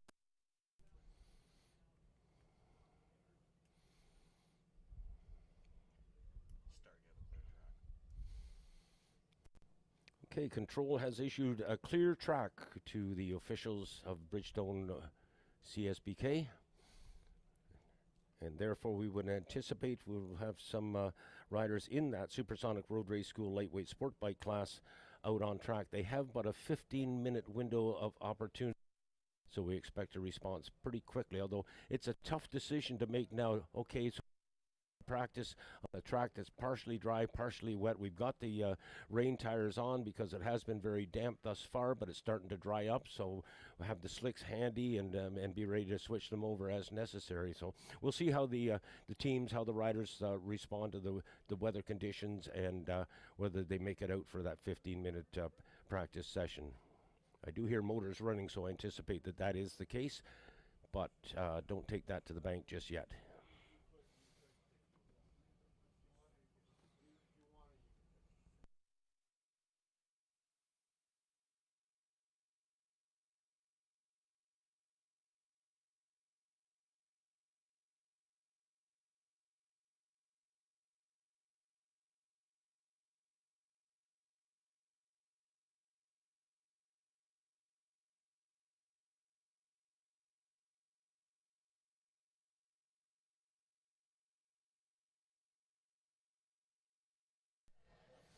Corey Canfield first to respond to the call. And Ian, I won't bother you to get on the microphone. You can give me a head nod if you agree with me. But that was one of the most pleasing races that I saw yesterday. When Corey Canfield came across that finish line, he threw his hands up in the air, and he was overjoyed to have scored a national championship win here at his home track, the track that his granddaddy helped to build. And Ian's doing the bobblehead, so I'm right. Popular kid around here, and a kid that puts back into the sport as well. His uncle Steve competed here at Atlantic Motorsport Park for years, and we were pleased to see Steve and his son, Jack, who is named after his grandfather. And I know I've said it a couple of times about this, but Corey shared with me there's something that he does before each and every performance here at Atlantic Motorsport Park, and that is to pay a visit to Granddad. At the foot of this tower that I speak from, there is a rock that has been engraved honoring Jack Canfield. And I think it's important to remember, as much as it's great that Jack was the spark plug in the motor that made this racetrack happen, but there were pistons and valves and all the other kind of moving parts. There were other players in the game, is what I'm saying, but Jack does get a lot of the credit because he was the spark plug. They came up here, and as memory serves me, this was this field that we're enjoying as a racetrack now was a grazing area for Holstein cattle.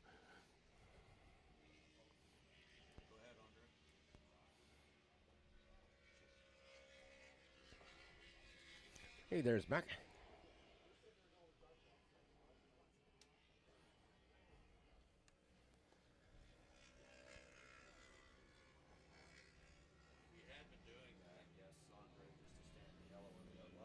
Well, as the riders get in their first few laps here, I'm joined in the tower by Mackenzie Wheel. And Mackenzie, I'm going to give you that microphone. You give it a couple of tests. You have to hold it just right, and you may have to stand in that window there to make it work properly. Yeah. That working? Works great, Frankie. Awesome, awesome. Let's talk about Kawasaki motorcycles, shall we? Yeah, they're awesome. I mean, you know, the Canadian Kawasaki Motors Snow City Cycle and Marine ZX6R worked really well yesterday. It was awesome. Had a really good battle with Vincent, so that was a lot of fun. It was a nice season high P5 for me, which was really great. So confidence building. You know, I feel like I can be pushing up towards more of the front, so that was really good. Right on. Talk about tires. You were saying that you're getting excellent traction on the reins. Yeah, I mean, this morning was pretty good with the reins there, the Bridgestone reins. I mean, they're always phenomenal. But yeah, and this track's pretty grippy in the wet. I'm a little hesitant as to how the track's going to be for this afternoon. I don't know if it's going to be, you know, rain, maybe a rain front slick rear. We'll see. I don't know if it's going to be slicks. But again, we do have a race before lunch, which would be nice. And if it dries up, maybe we can get out on the slicks there. So that would be good. Yeah. Puts a fair amount of pressure on the pit crew, having the slicks off to the side. The rider goes out on rain tires, and he comes back in. The track is drying. Should we switch? Should we not? It's really tough.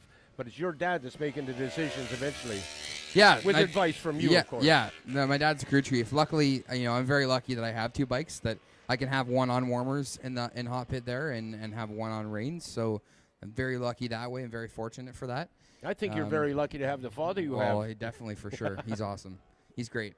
So, you know, crew chief will make the decision, see what we're going to do. Yeah. Ultimately, you know, I'll go out on the warm-up lap and kind of see how everything works out. We'll have the other bike ready if need be. You know, if we have to, even if I have to come in and start from pit lane but still on the bike that I want to be out on, because there is the possibility too, right, that we get towards the end of the race.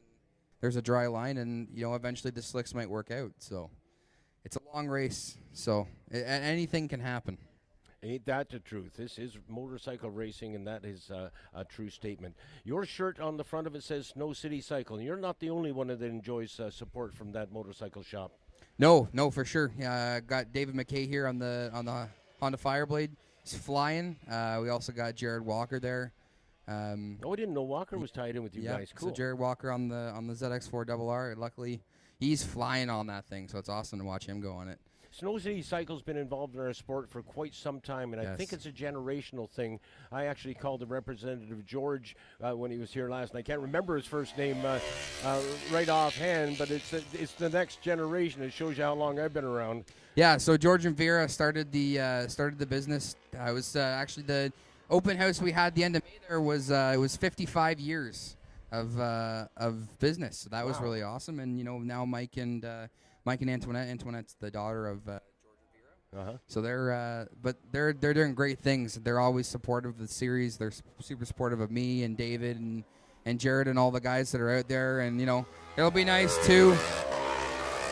Unfortunately, one of our teammates, Stefan Tanasic, who's running in the lightweight sport bike. These lightweight bikes here, unfortunately, had a bad crash just before the first round of Shannonville.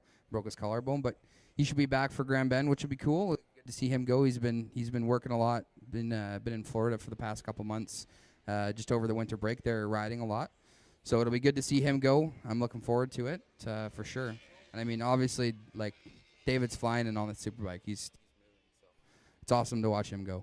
This weekend, of course, enjoys the support of Canadian Kawasaki Motors and of their big dealer in Halifax, Nova Scotia. I'm talking about ProCycle.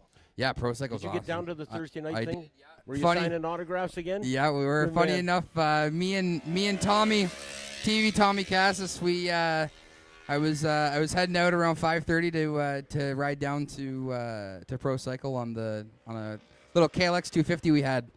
And that's our grocery getter. Right. So, anyways, I was listening to music in my headphones, and I got a phone call from Tommy, and he calls me. He goes, Pro Cycle helped me out. Do you think I could get a ride from you? And I said, well, yeah, but you're gonna have to ride on the back of a KLX 250. And he was like, I don't care. So it was funny. So I came back and hopped on. And we rode just about an hour down to Halifax. It was quite interesting. We were on the highway. Yeah, we were on the highway. On a 250cc machine with 2 of yous on it. Yeah, exactly. A bike that was designed for off-road use. Yeah. So it was hilarious. We were going pretty good actually. We were drafting transports up the hills on the way to Halifax, and we were at one point we were drafting cars down the hill, both tucked in, fully tucked. It was so funny. So I know Cole Alexander, when we pulled up, he was laughing, going, "What are these guys doing?" So I've got a picture in my mind, but I would love to see a video from that one. Well, Wow. lovely Dave Oakley from Importations Thibault. He snapped a couple pictures. Oh, did he? Yeah. My dad couldn't believe it. One of my mechanics, Rick, he came up to my dad and he was like, "Yeah, Mac came back. Tommy hopped on the back." And my dad, he didn't believe it. He was like, "There's no way that thing's going to Halifax with 2 people on." It was quite funny though. It was a good ride. It was good memories for sure. Right on. Another great Kawasaki ride, huh? Exactly. Well, I told him too, I said to him when we got there, I said, "Oh, we'll finally get to ride some quality at least." So he giggled at that. So it was funny. It's great to see the camaraderie that I observe in our paddock area. It seems like, you guys battle it out on the racetrack, and I'm going to give you an example at the top of our sport, of course, is Ben Young and Jordan Zook. Those guys battled fiercely yesterday. I mean, they made big-time contact on the racetrack. Jordan was lucky to have kept it upright. And yet the first thing that happened, Mackenzie, when they came back into the pit area, they hugged and they laughed. Yeah, and that's the great thing about it, Frank, really. We all get our heads down and get going, on the racetrack, whether or not it is, what happens. But in reality, at the end of the day, we're all doing it because we love the sport, and we all eventually have to go back to work on Monday, right? So absolutely. It's nice that there's the camaraderie between everyone, because everyone loves. There's not a lot of hate. Everyone's a big family here, so it's nice. I had a real nice battle with Vincent Wilson there yesterday, one of my best friends, and it's funny. We've never raced against each other, and I've known him for almost 10 years now, and we've never raced against each other. So funny enough, it was actually the first time we've raced against each other was yesterday, and it was a lot of fun. We had a conversation beforehand, and we were like, yeah, let's try and work together to push towards the front, which we did, and we were going pretty well. So that was a lot of fun, and it's something definitely that I'll remember was battling with him. So let's veer off the racetrack just for a moment. I wonder what's happening in Peterborough, Ontario. I'm wondering if there's anybody in your family that's listening to YouTube right now, might like to hear your voice. Yeah, I don't know. It could be my mom. Maybe my Uncle Paul, Keen Truck, big supporter of the series too. He does a lot of equipment. The Keen Truck people, right? Yeah, exactly. The Keen Truck trailer. He's been a big supporter of the series and a big supporter of me too. He's been helping me since I was on the little bikes. So I can't thank him enough for sure. He's been a rock and someone I've honestly really looked up to. This is the reason I run the number 79. Oh, really? Yeah. So cool. he used to ride for BMW in 2006, 2007. Yeah. So he won the SV Cup.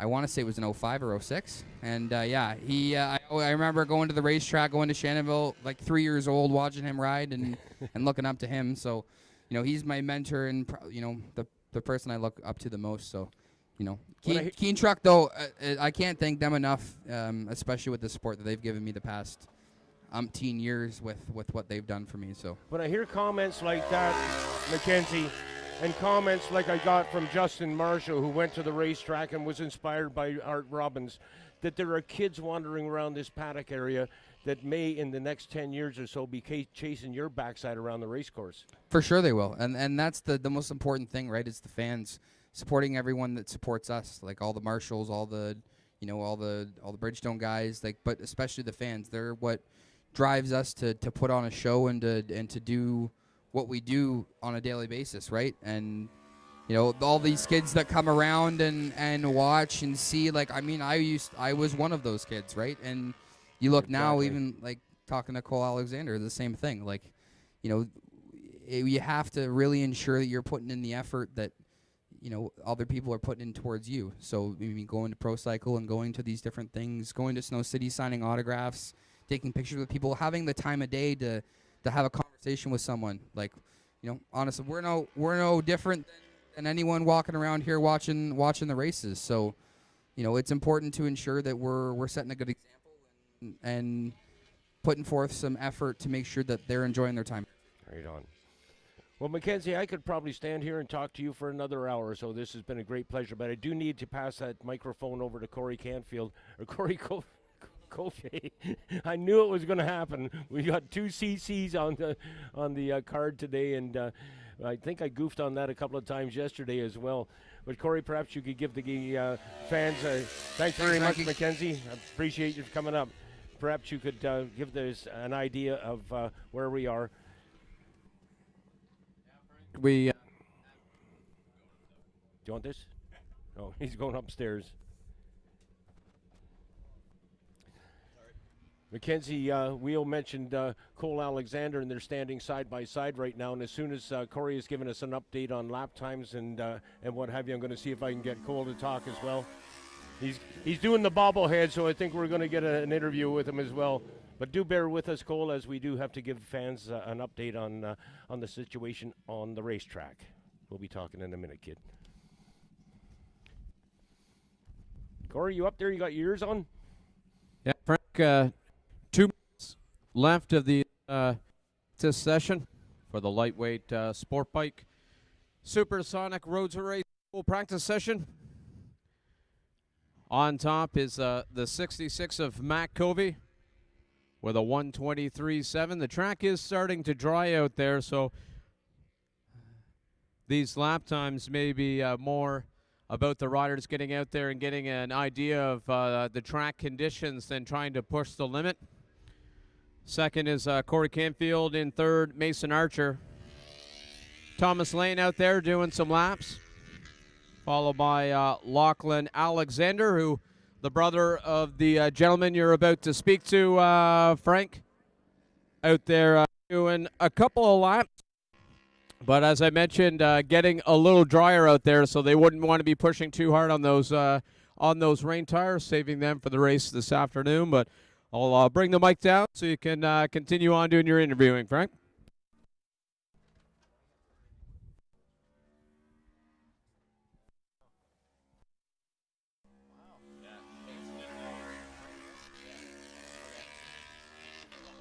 Cole Alexander now joining me on air. Cole, congratulations on your efforts yesterday. Did you have fun? Yeah, it was lots of fun. Battling Tremblay and those big guys, even getting to just lead them around for a lap was a pretty amazing feeling. I haven't got to lead a race in a while, so that was a pretty good feeling to be back up there. And then, yeah, I knew Tremblay was back there. I knew he was just waiting, stalking me, and would have liked to try something back on him, but just decided to bring it home for the podium. And Good idea. Yeah, so played Real it good smart. idea. Played it smart yesterday. Right on. I'm old enough to be your grandfather, but I can't imagine being your mom and dad standing at trackside, watching you and Lachlan out there racing the way you do. But you have really come on, Cole, and I don't want to inflate your head too much, but you've really come on strong this season, and as a rookie pro, you've really opened a few eyes. And I'm hoping that down the road, your efforts are going to pay off in terms of sponsorship support and all the rest of it that comes with it when you're successful. Yeah, I sure hope so. The sponsors are definitely a big part of what we do. And right now, to be completely honest, I'm going to work tomorrow at 4 a.m. just to go racing at Grand Bend. So it's definitely a grind. You gotta really love it to keep spending the money. But yeah, the sponsors are a big support, and yeah, we're always looking for new ones for sure. Right on. And what do you do in that case? How do you solicit sponsors? It's really social media, and then obviously results help, but social media nowadays is a big thing for sponsors. Everyone's online, so yeah, just trying to keep a good presence online, and yeah, just try to keep everyone happy. I should do that someday. I should go online. I'll be honest with you. I went on Facebook book a few years ago, and I was very disappointed in it. I thought this is a bunch of gossip and what have you, and I just didn't bother going back on it again. I just rely on stuff coming in from other people like yourself. See on Facebook what happened, and they bring me up to date. But how are you liking this racetrack?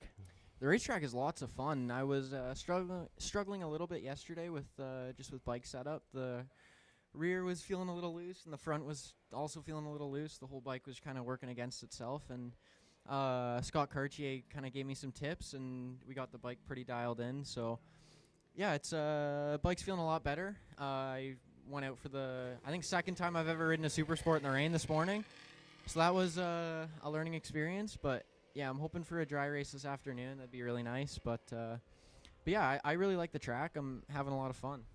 Did Cartier actually? Was it hands-on or was it just verbal advice?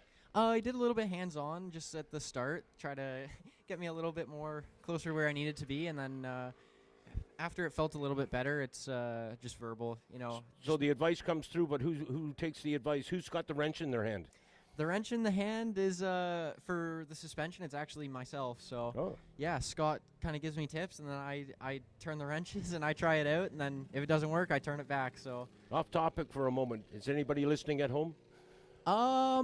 I'm not too sure, actually. My family might be listening. I know last year my mom was listening, but that was heartwarming when I got that note last year. And what was funny about it, Cole, as you may remember, is your mom hadn't identified herself. I had no idea who it was from. It was like, and I went on air. I said, whoever sent this, I really, really appreciate it, but I would love to know who you are. Yeah, so that's how we found out. Yeah, I do remember that. She was a big fan of the YouTube live commentary. But you brung her along this year. I did bring her along this year. Yeah, she got to make it out. So yeah, I'm really happy she could make it out. She's a big help. Yeah, and a nice woman for a certainty. Very nice woman for sure. 4 a.m. on the job. What do you do? By day, I'm a mobile crane apprentice. So really? I'm in my second year of that. So working towards getting my crane operator ticket, and yeah. Hopefully that can pay for even more racing down the road. Well, I don't want to undermine Connor Campbell's sponsorship, but he has a sponsor called Superior Crane, and that is a superior sponsor, and I mean no joke on that. They are outstanding. I'm sure you know the story, and anybody that hasn't heard it is that Connor Campbell at Shannonville Motorsport Park took the engine out of his Superbike and loaned it to Jordan Zoke. And when the fellow from Superior Crane came, he wanted to know, what the heck's going on with your Superbike? You got the sport bike here and the Superbike sitting there empty frame. And he said, well, we loaned our motor to Jordan. So what did they do?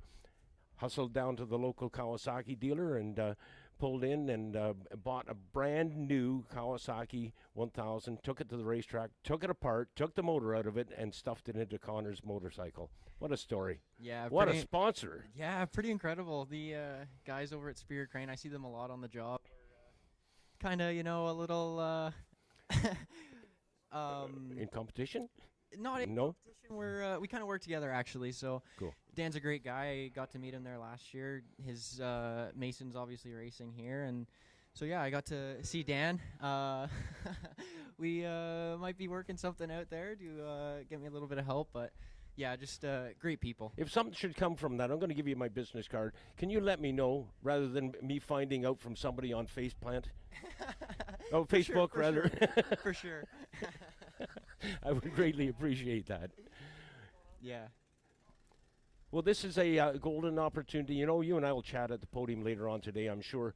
But this is a golden opportunity to air some of the things that have been happening, the people that have supported you, your mom and dad, obviously. But there's other people, I'm sure, who have influenced and perhaps even opened their wallet for you. If that's the case, share it with us. Yeah, for sure. I have a lot of local sponsors just in my hometown there of Shelburne, Ontario. Just the local dentist, Avenue Dental, Shelburne Family Chiropractor. Let's see you smile. Okay. Yeah, right. Yeah, does it work? Yeah, perfect. He's doing a good job. Yeah, just a few local sponsors that have been a big help. And then this year I've got KYT on board for my helmet. Oh, right on. Been a very big help. Helmet is just incredible. This morning in the rain, I was a little nervous about it fogging up. no fog at all. So I'm very impressed with them. Did they give you 2 just in case you bump your head? They sure did. Did they really? Yeah, Yeah. they gave me 2, and then a whole bunch of clothes and hats. So Yeah. very big supporters there. Right on. Good to hear. Well, thank you very much for taking the time, and no coaching here, Mackenzie. Thanks very much for taking the time to talk, Cole, and I wish you all the best out there. Have fun, most importantly, because somehow when you're having fun, it just turns into victory. We'll see how that pans out. Thanks again. Thanks, Corey.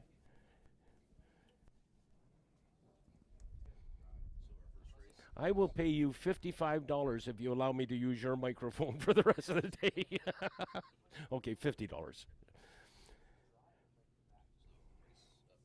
A race is up next. And it is a race for the Importation Thibault Twins and the Scorpion EXO Ninja ZX4R Cup. A combined class. I'll give you this back, buddy.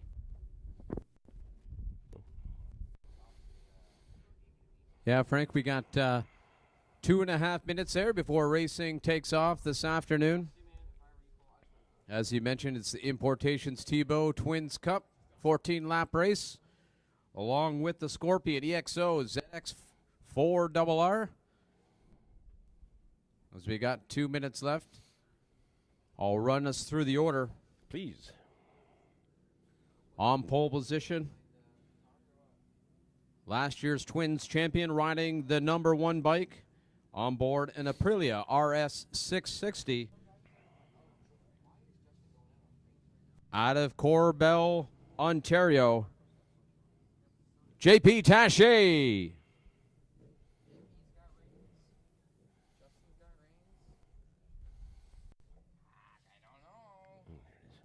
Interesting thing, Frank, we're going through the order here, checking to see what tires the riders are electing to ride on. You can see them finding the puddles there on pit lane. Those 2 riders, Justin Marshall and Jay, electing to go out on the rain tires. So we can see here on the start-finish line, it's starting to dry. So we'll to see how that, as the laps tick down, to see how they're able to maintain the heat level of those Bridgestone rain tires. I'm thinking, Corey, that the conditions that we see out here may be a bit of a leveling field for the, particularly the Twins class. And to emphasize that, I would suggest that Gary McKinnon has probably had more experience on wet racetracks than anybody out there.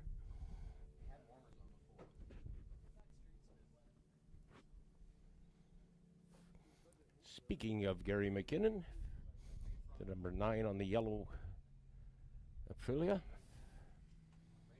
The guy I like to refer to as the godfather of Canadian road racing.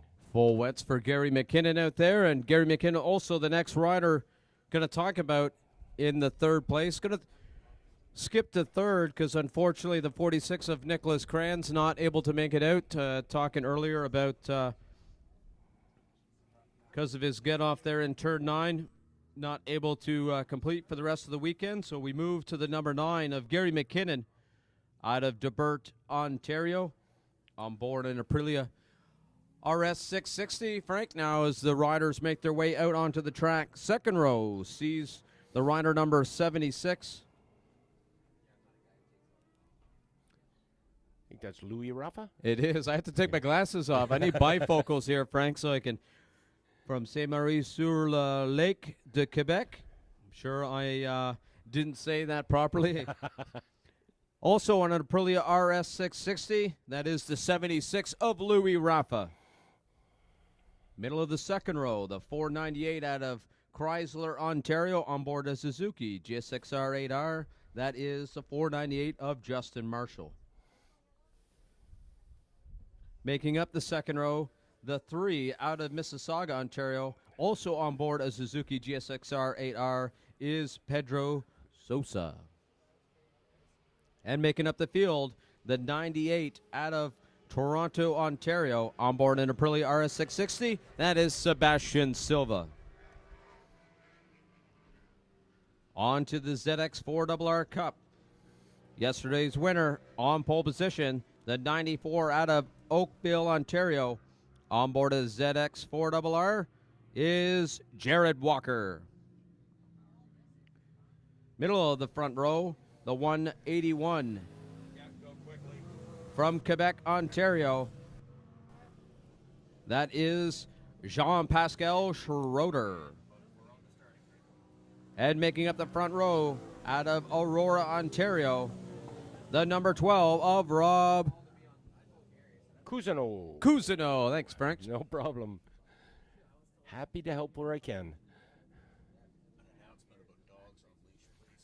Dogs on Leash. Thanks very much, Ian. Yeah, we touched on that yesterday. Folks, if you brought your four-legged friend to the racetrack, you're welcome to do that, but we need to make sure that you keep that family pet on a leash. Very, very important. And we will enforce that as necessary. We now go to the starting lights. The lights are on, they're long, they're off. Lights are off and they have launched. And JP Taché gets a good launch, as does Marshall. Justin Marshall got a very good launch there, but I think it was JP Taché that's leading the pack down into turn 2. We'll see that very shortly as they make their exit from that turn, and indeed it is. JP Taché in first spot, Justin Marshall's running in second. I believe that is the Godfather in third. It is, as they're now coming out of turn 3.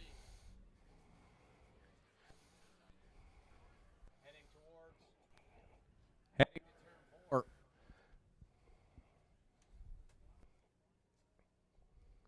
Sorry, Frank, we got the mic. I'm going to go to the top there, Frank. Okay, buddy. And thank you for that. Action on the racetrack as Gary McKinnon now pulling up alongside Justin Marshall. They made the pass on the inside, and now he sets off in pursuit of JP Taché, and he's dragging Marshall with him. Justin Marshall staying right on the back wheel of Gary McKinnon as they get up into the top end of this race course, the carousel as I like to refer to it. Corners 8, 9, and 10. Corner 11, which is Canfield corner, will put them onto the front straightaway. Nothing. Louis Rafa running back in fourth spot right now. Corey? Frank was watching Justin Marshall coming out of turn 9. Had a bit of a moment on the back end coming out of turn 9. Had to get a little off the gas there. But now riders make their way through turn 3 there. It's JP Taché, but Gary McKinnon able to close a little bit there from down 2 up to 3, Frank. Now into turn 4. Only 4 bike lengths separates those two riders. Oh, this is cool. This is racing. Onto the back straightaway now, the pack coming off of turn 5 onto what we've to as the roller coaster. And McKinnon is now very much a part of this conversation as he moves in. He grabbed another couple of bike lengths through that right-hander. Now it's left-handed switch. Corey? Into turn number 9. Gary McKinnon was having a thought into the inside of turn 9, but just not close enough to pull it off. But you can see half a bike length there in here. It looks like Gary McKinnon might be going on the outside inside of turn 11. Just not close enough to pull that off, Frank. And in behind them, equally entertaining duel mounting up now between Justin Marshall and Louis Rafa. Rafa taking the outside line. No, that door has been closed. Justin Marshall just slammed the door on Louis Rafa. Rafa lining him up for a possible outside pass. Justin Marshall moved over and blocked his way. Now they're coming out of turn 2 and up the hill. Rafa's still on his back wheel. And who's leading? Oh, yeah, okay. Take it away, Corey. Yeah, JP Taché able to hold off the Godfather through turn 4 here now. A couple of bike lengths over the top of 5. Down the back straightaway. We'll see what Gary McKinnon was able to close right onto the back of JP Taché into 7. Perfect opportunity to line yourself up for an inside move into 9. Again, Gary McKinnon right on the back of JP Taché into turn 7. And here they are, side by side. Gary McKinnon able to take over the lead from JP Taché, Frank, into turn 9. Oh, there'll be many smiling faces around this race course now to know that Gary McKinnon has moved to the point of this race. He on that yellow bike, JP Taché now somewhat frustrated, no doubt. Oh, and JP Taché just about ran into him. That was as close as you would ever want to be. And again, Louis Rafa tries the outside line, and again, Justin Marshall has slammed the door on him. He will not let him by. Frank, we can tell the conditions are playing out there as these riders are in the minute 18s. Lowest lap times yesterday in the dry race, a minute 11. So we'll see how this race transpires. But out of turn 3, Gary McKinnon had to get off the gas. We'll see what happens here in turn 4, as now it's opened up to about half a second, Frank, as they come over the top of 5 onto the roller coaster. McKinnon got good grunt coming out of 3, and that launched him closer to JP Taché, but then all of a sudden that elastic band between them sort of expanded, and it is really expanding right now. Coming out of turn 7, JP Taché now about, looks like a second there, Frank, into turn 9. We'll see if Gary McKinnon is able to regroup here, but right now JP Taché, like he did in the race yesterday, soon as he got a little bit of a gap, he started to pull away from Gary McKinnon, but it's still early in this race, and we'll see how Gary McKinnon responds. The last lap around, JP Taché enjoyed a lead of close to 1 second. Now JP Taché up into the lead again. Looks like there's a problem with Gary McKinnon as he's going down into turn 1. Justin Marshall already around Gary McKinnon, so not sure what's happening with that Aprilia, but he has elected. Now you can see him coming out of turn 2, barely able to move.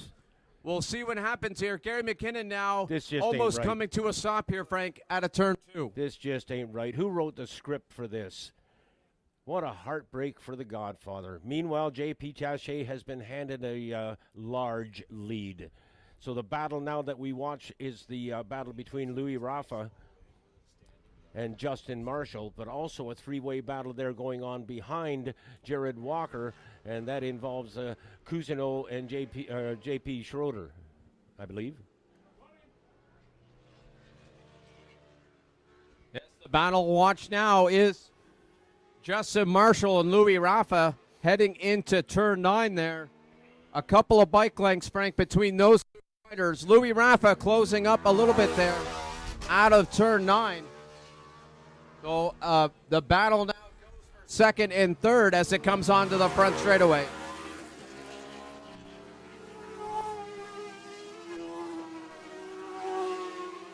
Louis Rafa having a good long look behind him, nothing to be seen there. So he'll concentrate on the effort in front of him, and that involves Justin Marshall on that Suzuki.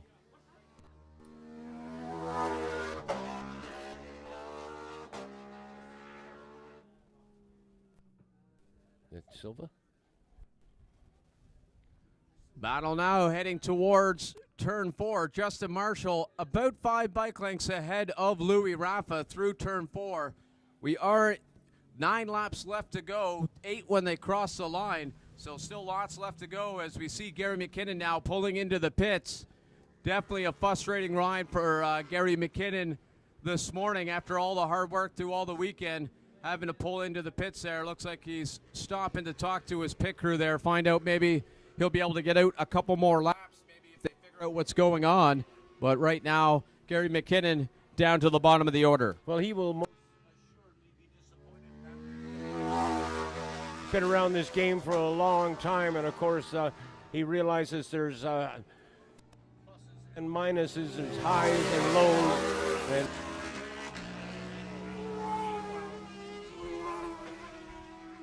Rafa has not been able to solve the problem called Justin Marshall.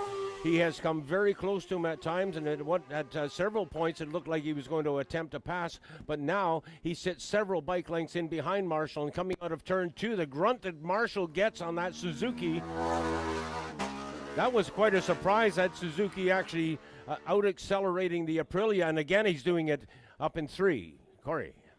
Yeah, Frank, looking at the lap times there, Louis Rafa with a 120.4 and Justin Marshall with a 119.8. So he was 0.3 of a sec faster last time by, but now they're heading down the back straightaway.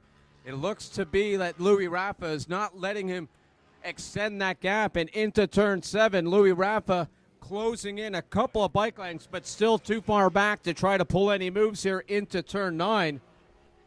But there is still 8 laps to go as the leader, JP Taché, coming onto the front straightaway. 7 laps to go here in this Importations Tebow Twins and the Scorpion EXO ZX4RR. Rolling thunder is how you might explain this. Now Jared Walker has company.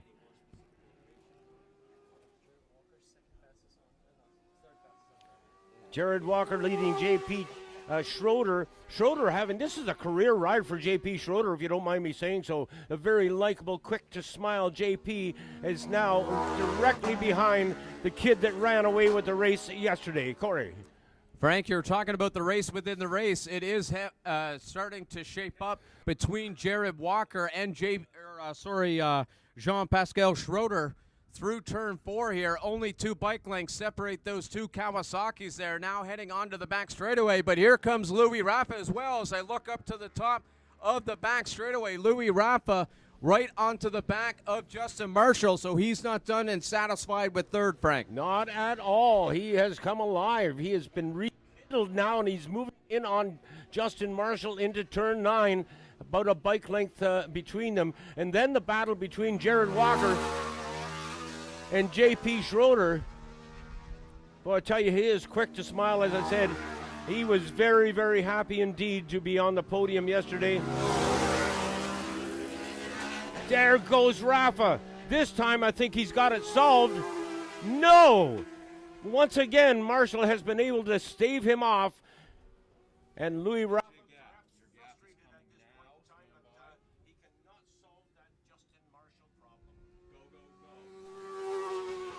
Out of turn 2, up to 3. It is Justin Marshall, but only 2 bike lengths ahead of Louis Rafa. We'll see what kind of drive Louis Rafa gets out of 3 up to 4. Not close enough to try to pull any moves here. We'll see if he's able to use that horsepower of that Aprilia as they make the way towards the back straightaway. Maybe be able to try an inside move of 7 or try to pull a move like Gary McKinnon did 2 laps in and try to get onto the inside of turn number 9. Here comes Rafa, less than a bike length. No, the braking made the difference there. I apologize, Corey, for jumping in there, but that's an exciting dice going on, as is the race between JP Schroeder and Jared Walker. Looks like Jared Walker is starting to pull a little bit away from JP Schroeder into turn 9. Looks like it's about a second there now. So the battle here to watch is between Justin Marshall onto the front straightaway. Here comes Louis Rafa getting into the front and a defensive move into turn 1. Immediately taking away that inside pass, Frank, from Justin Marshall down into turn 1. Well, Marshall's been shutting the door on him for the last 4 laps or so, so that was a return favor by Louis Rafa. No harm, no foul. Louis Rafa making a very good move there. But what a difference now between those 2 riders from what we saw just 1 lap ago. Justin Marshall ran a little wide there in turn 3, and you can see that's killed his drive up towards turn 4. Louis Rafa now opening up, it looks like about half a second there as they make their way to the roller coaster here over the top of 5. It's now a second there between those 2 riders, so not sure if maybe something's happening there with Justin Marshall, but at the moment, Louis Rafa is starting to run away in second. Our running order reads JP Taché over Louis Rafa over Justin Marshall.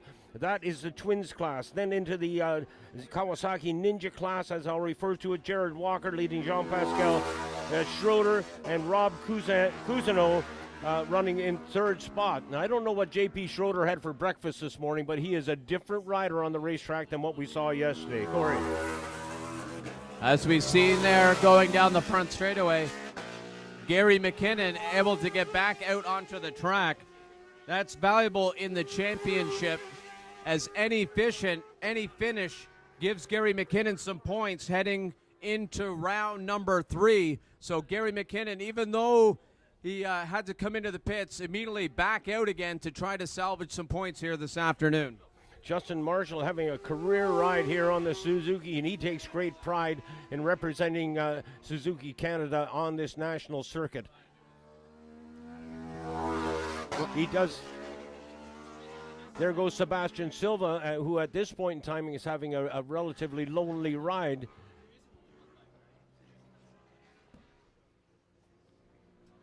JP Taché heading into turn number 9.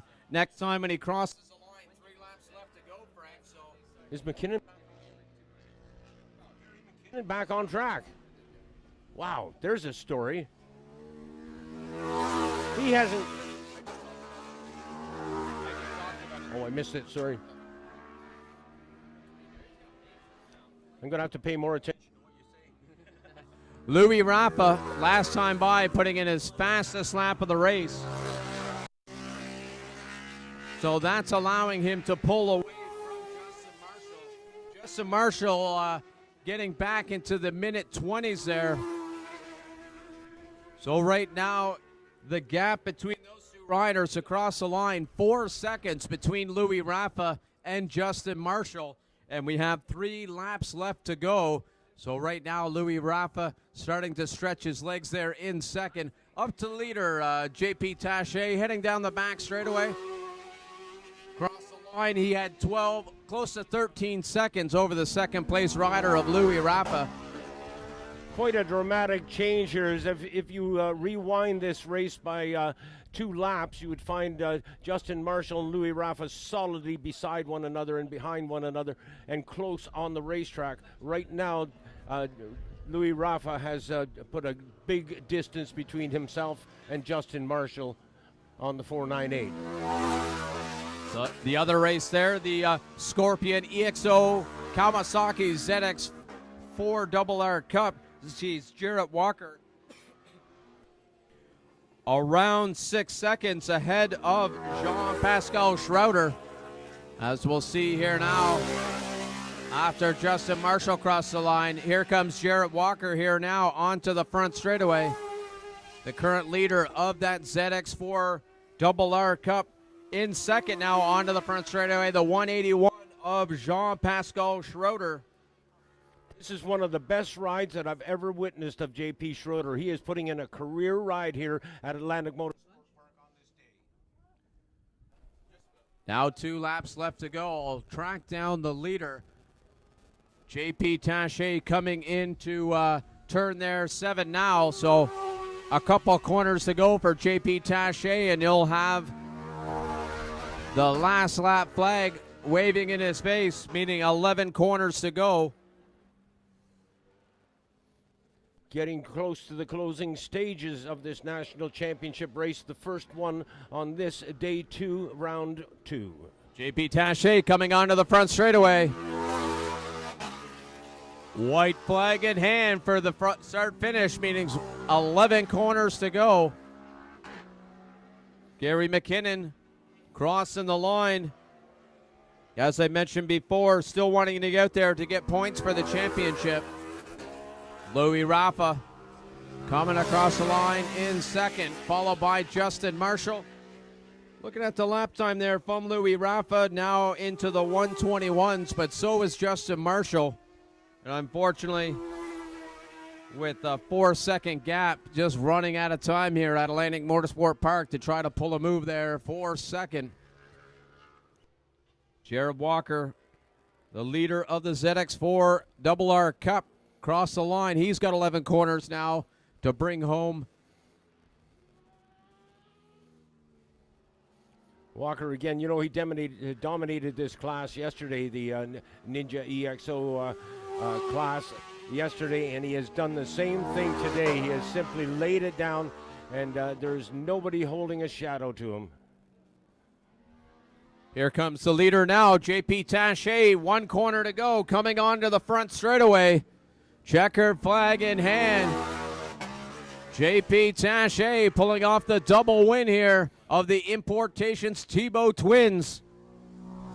Perfect weekend for JP Taché to extend his championship lead here in his hopes to maintain that number 1 plate. Louis Rapa pushing hard out there this afternoon, coming home in second, followed by Justin Marshall in third. Jared Walker now coming on to the front straightaway. Double win for Jared Walker, followed by J.P. Schroeder.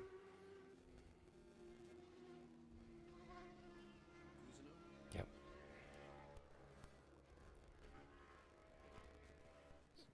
Is he still in?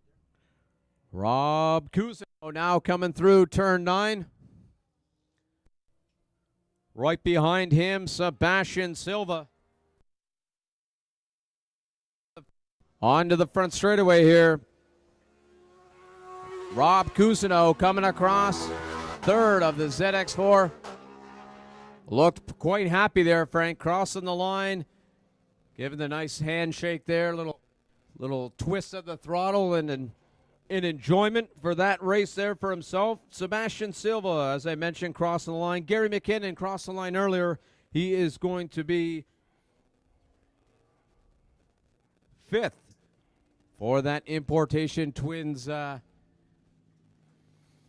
race. Frank, you never like to see it when it comes down to a mechanical. I was anticipating an exciting battle between JP Taché and Gary McKinnon, but unfortunately the mechanical gremlins has come to snag us and rob us of that battle this morning before we head into our lunch break. Well, McKinnon is a veteran pro, of course, and disappointed for sure, but he'll shake that off like a dog on the dock. That won't bother him all that much at the end of the day. JP Taché now with the checkered flag in hand. Quarter marshals, look at that. They got 6 flags in hand out there in turn 1. Wow. Really showing the racers their appreciation for the excitement that they just given them. That was cool. That looked like an octopus waving flags or something. Okay, Corey, I'm going to hand you back this headset, and I'll grab that microphone from you, and I'll head on down to the podium. I'll let you know when I'm there.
Okay, we are down at the podium and we'll be underway with our podium procedures. I'm given the go-ahead, so let's go ahead and call up the top three from the importation sponsored Twins class.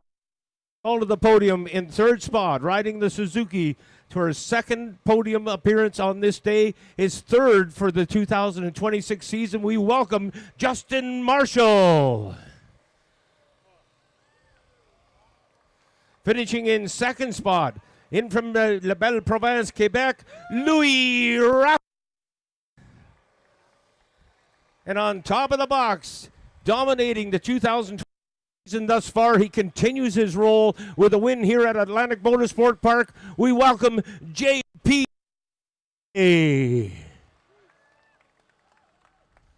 When you finish third, you get talked to first. Congratulations to you, Justin Marshall. Going on down, there were several times, Justin, when I felt that you were kind of slamming the door on Louis Rafa. I was just trying to ride and stay alive. I think I high-sided about, 7 or 8 times in front of Louis. I'm glad he didn't pile into me.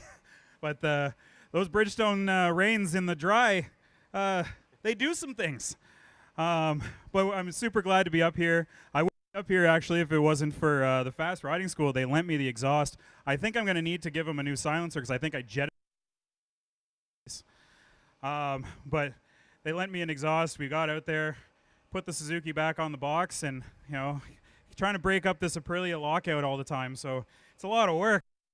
I need some more help. So somebody buy a Suzuki, go to Suzuki Canada, buy an 8R, and we'll hopefully get some people out up here. Are there some folks up here, Justin? Bickle Racing. I'd like to thank 613 Motorsports. Again, Fast Riding School, Suzuki Canada. Importations Thibault as well. They've been super, super helpful. These Risha suits are awesome. Feels like I'm wearing nothing at all. I know. This is what peak male performance looks like, folks. Third place.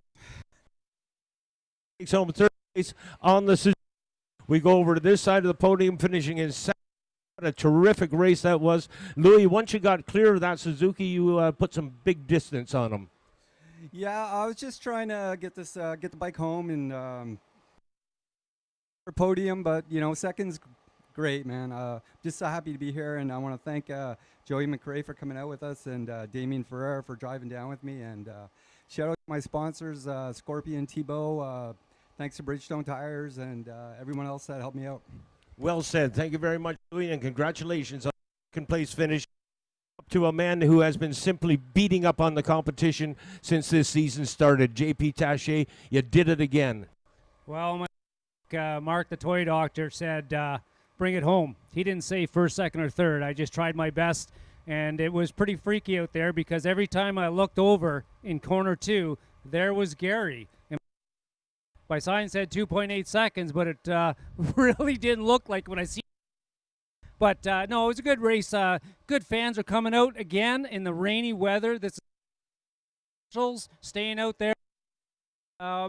This Aprilia, as everybody can for us, and we're just going to keep on plugging and keep on going forward, and we're going to try to keep this momentum going in the Grand Bend. Hope to see a lot of the people out here coming south or coming to Toronto area, and then we'll keep this race going.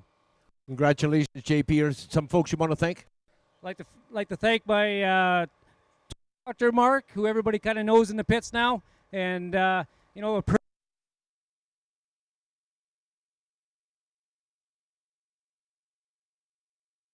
Well said. JP Taché on top of the box. Your field is, your podium is Justin Marshall in third, Louis Rafa in second, and on top of the box, JP Taché.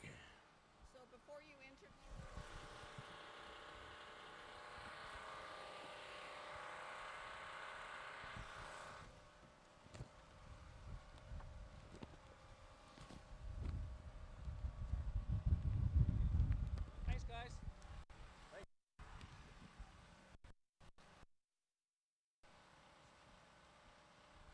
Next up will be the podium for the Ninja ZX4R Cup.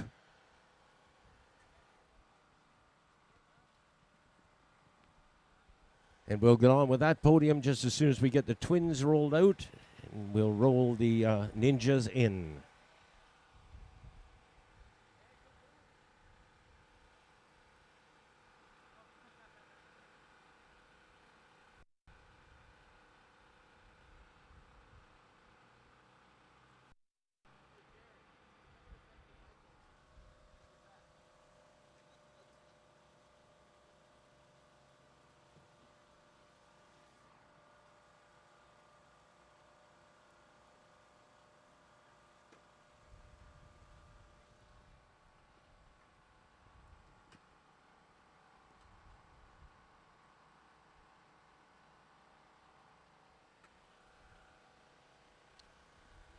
And we are good to go now for the Ninja Cup presentations. Having said that, we'll call up our riders as they in the order they finished. Finishing in third spot, Rob Cousineau. In second spot, J.P. Schroeder. And to the top of the box, Jared Walker. Now, we can get you guys nice and close together. Thank you for the reminder, Carol. Nice and close together with your trophies up. We'll get some photos for the media, and then we'll have a chat. All right, good to go. Let's talk to Mr. Cousineau first. Finished third, you get talked to first. Rob, you have a good ride out there, buddy? It started out great. Had a great launch. Got ahead of both of them as I wanted to, and then I wanted to control the pace and lead it out. Came over turn 4 into the roller coaster, and she banged bar to bar for, I don't know, a good 50 feet, and no steering stabilizer on this bike, right? So it was moving around quite a bit today with the wet tires and the drying pavement. Made for a bike that moved around. I used to ride a lot of motocross, so that was okay. However, I'm very disappointed with my ride today because I was really expecting a lot more. Put it in for my team and my sponsors, and we were close, Frank, and we just we didn't get it. So there's a bunch of season left, Rob. You got a lot of time that you can make up for that. Yes, sir. Yeah, and we plan on bringing it to Jared and Pascal at Grand Bend for sure. A track I know really well, and we'll give it to him. We'll be looking forward to it. Congratulations, Rob Cousineau, finishing in third spot. In second spot this time with a saddle, as I commented to him, is J.B. Schroeder. Congratulations. Thank you, Frank. That was a hell of a ride. I don't know how many times I changed tires this morning, and thank you to my neighbor and the toy doctor saying, dude, you need to go back on the wets. And so I think 15 minutes before, thanks to the walkers, we were swapping tires, and it was the right choice, but after mid-race, it was slipping and sliding, and I just thought, okay, I'll just bring it home. Yeah, and you did. And second place is talk about the people that have made this possible. Well, I couldn't do this without Samantha and her help and her support, and of course, the Bridgestone and Kawasaki for making such a great bike, and CSBK and AMP. I just love coming here. It's such a treat. They love having you. Thank you. Up to the top of the box now, and Jared Walker, you did disappearing act. And actually, this guy was closing in at you at one point. Yeah, once it started to dry up, these wet tires didn't do too well, so I think we were all losing a lot of grips. We all kind of had to reel it back in, and I was controlling the distance. I could see JP going into 2 as I was coming out, so I was just watching that and making sure it was staying the same. Great stuff. Let's talk about your sponsors for a moment, shall we? Yeah, first of all, thank you to Adolfo Silva for lending me the bike for the year. It's a lot easier when I don't have to swap between rains and dries. I can just have a spare bike, so it's big thanks to him. My parents, of course, Snow City, Kawasaki Canada, and KYT. Well said. Ladies and gentlemen, your podium from the Ninja Cup race, Rob Cousineau in third spot. J.P. Schroeder takes second, and the win again goes to Jared Walker. Right then, it is time for lunch. Let's take a break, and we'll look forward to being on the airwaves again shortly after we chow down.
Just like take a few minutes here, test this audio here with the new settings here.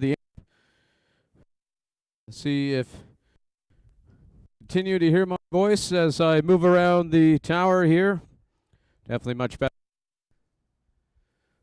with the new setting.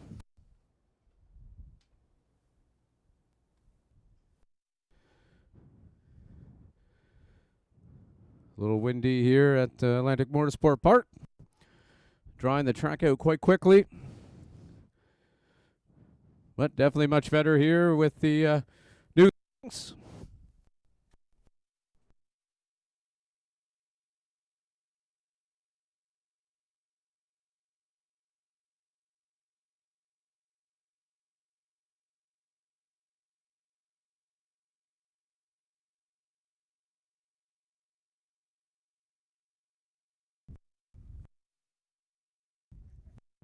Quickly test the speaker volume.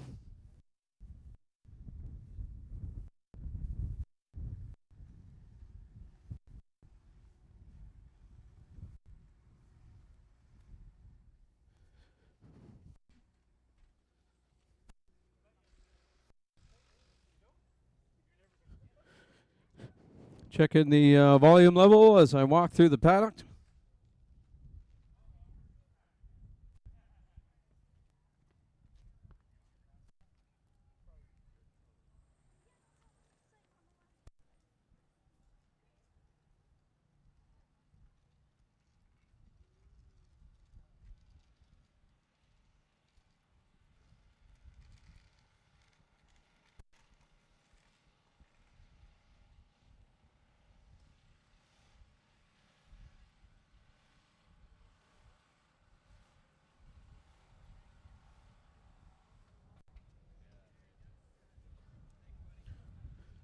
Checking the volume here halfway through. Whoa, that's a good speaker.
Good afternoon, ladies and gentlemen. I'm very pleased to let you know that we're going to begin with opening ceremonies very shortly.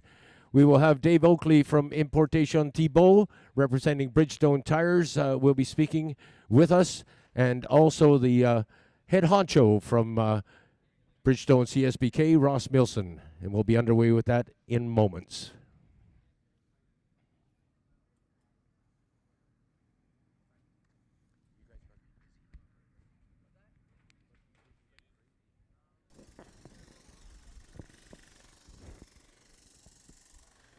Volume check.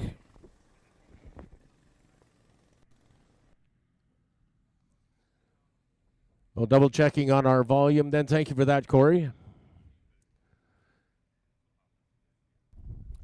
Perfect, thanks. Yeah, just that mic's a little low. I'll go adjust that quickly.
I am appreciating your patience. We're doing some final adjustments to our PA system.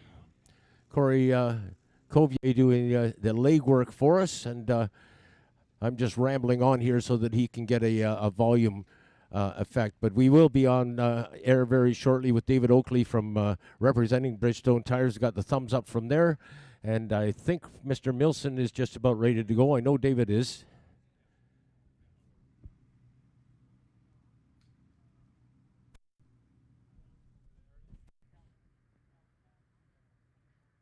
All right, last few mic checks.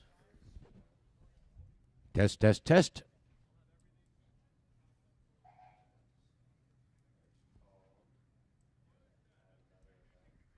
And again, last mic check.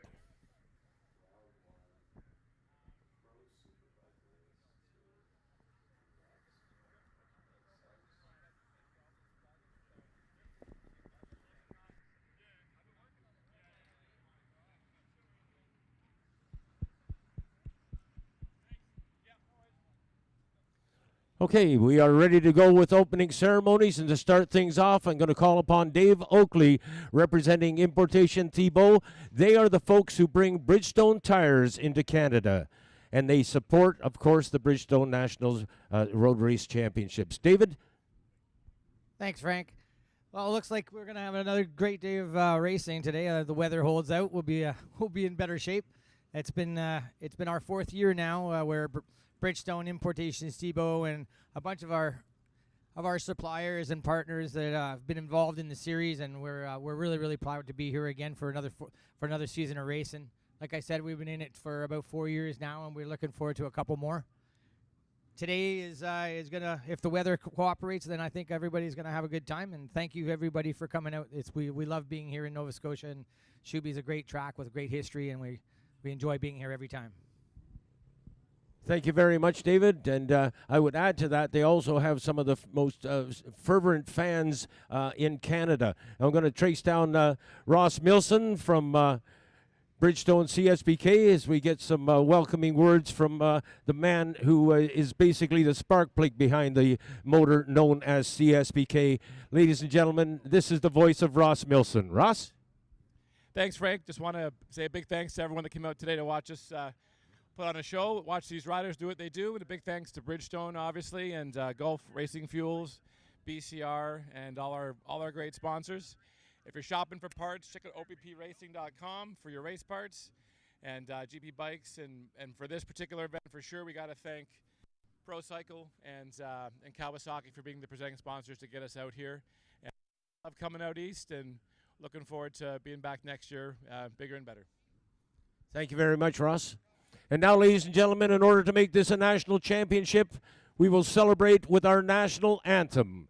Gentlemen, your hats, would you please stand for the singing of O Canada? O Canada, our home on native land, true patriot love in all of us command. With glowing hearts we see thee rise, the true north strong and free. From far and wide, O Canada, we stand on guard for thee. God keep our land glorious and free. O Canada, we stand on guard for thee. O Canada, we stand on guard for thee.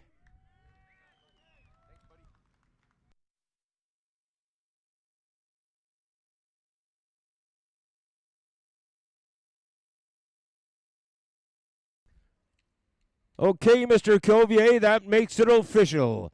Let's find out who's racing. Thank you, Frank, and great voice on you there. Hello, fans, to Atlantic Motorsport Park for race 2 of the weekend for the OPP Racing Pro Super Sport. The rider that would have been on pole position out of Calgary, Alberta, on board a YZF R9. Unfortunately, after a get-off in turn 4 early on in the weekend, has forced the rider off the grid. But it is last year's champion, number 1, Torrin Collins. Second on the grid out of Peterborough, Ontario, on board a Suzuki GSXR 750, the number 18 of Thomas Casas.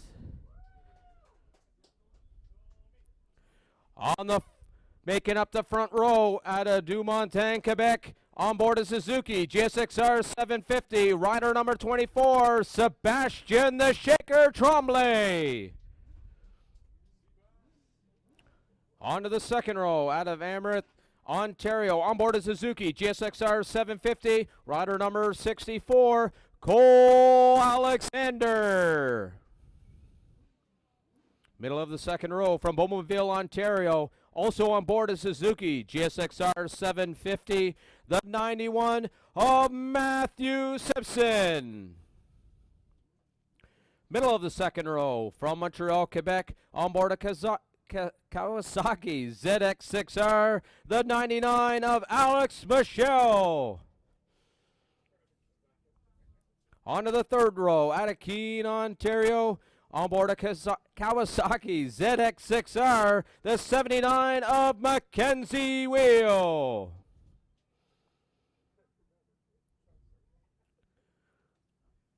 Next rider out of Moncton, New Brunswick, on a Kawasaki ZX6R, local rider number 262, Vincent Wilson.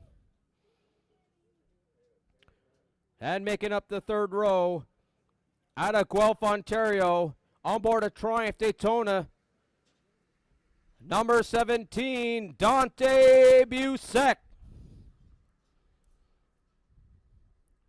The fourth row, out of Schaumburg, Ontario, on board a Suzuki GSXR 750, the number 40 of Marco Souza. And making up the field out of Calgary, Alberta, on board a Suzuki GSXR 750, the 115 of Ryan McGowan.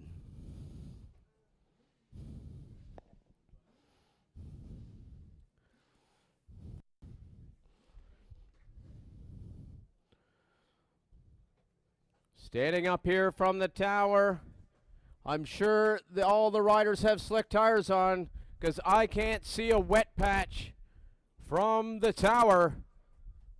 Looks like we're going to have a dry start to the race here this afternoon.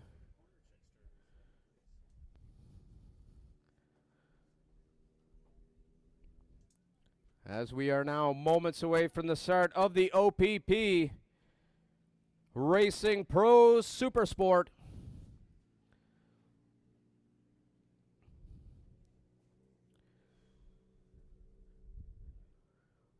A little recap from race 1 yesterday afternoon.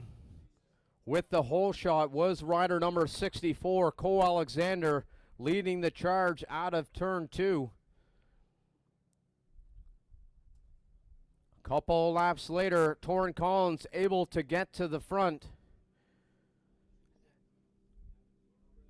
Continued to pull away from Cole Alexander. Talking with Cole earlier today, he made an attempt to try to stick with Torrin Collins, but electing to try to pull home the podium finish. But ended up with a battle with the 24, Sebastian Tremblay, right down to the last lap. Sebastian Tremblay able to come around into second. Cole Alexander trying hard to get back that position out of turn 2, almost sent him to the moon. Lost a second or two in those last couple of corners, and with only a lap left, was able to pull her home into third. So we have an exciting race ahead of us. Thomas Kazaz looking to rebound after his get off here in turn 11.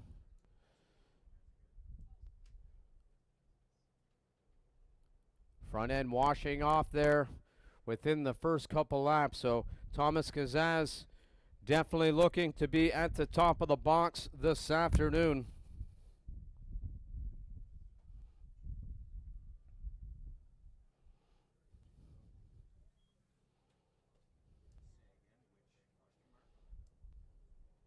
As we can see, all the riders and crews there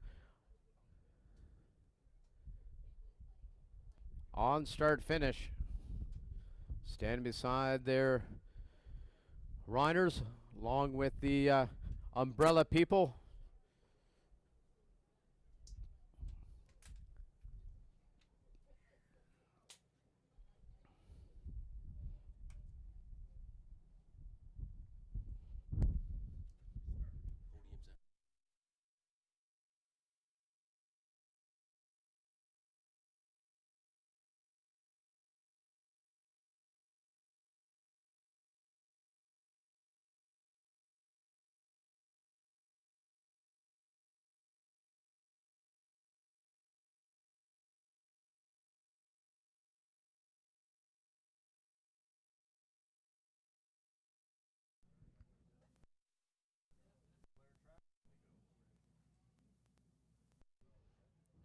Frank just hearing from the head marshal up here. They have a clear track ready to go. So that means we are moments away from the start of this OPP Racing Pro Superbike. Sport bike. That's why you're up here, Frank.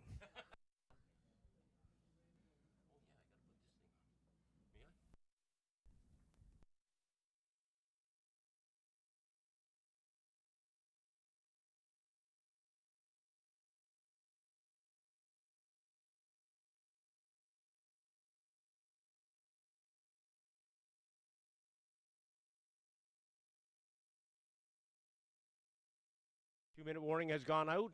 The crews have been instructed to clear the grid. So the umbrellas will come down, the heat warmers come off, and the crew will be hopping over the fence. The only item that came from my walk through the pack there was the fact that Sebastian Tremblay was a little tardy getting out there. He was late putting his suit on. Other than that, everybody was ready to go. We can see now up here, Frank, 1 minute to go before they let the riders go for their warm-up lap. Most of the crew now off the front straightaway.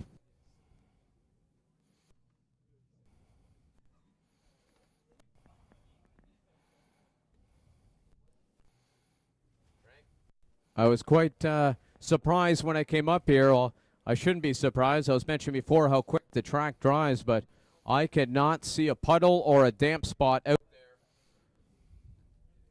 this afternoon.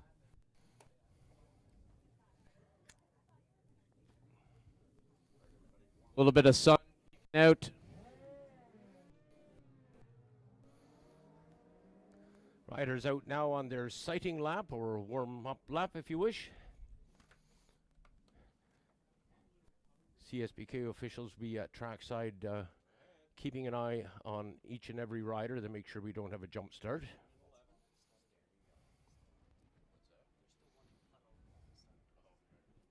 Oh yeah, right beside the starter. A very slight spot of dampness.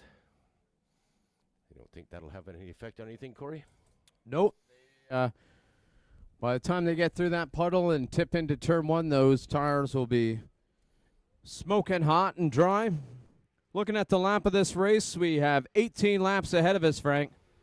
And I hope I got enough wind in my lungs after the battling happening yesterday. Kept us on our toes the whole length of the race. Well, a couple of stories to follow here, of course, is the fact that Torrin Collins is not competing in this race. And the other one is that I would suggest that Tommy Kazis is probably going to be going out for redemption. Bitterly disappointed is Tommy in regards to his mistake. And let's face it, it was rider error and nothing else you can blame that on. Ryan McCowan on the 115. Riders now in their starting positions. We're going to see Chris Chappelle with the red flag head off the track here shortly. So if you're not in your favorite spot to watch the racing, I encourage you to run a marathon because we are about to start racing here. Lights are on, lights are off. This race is now underway.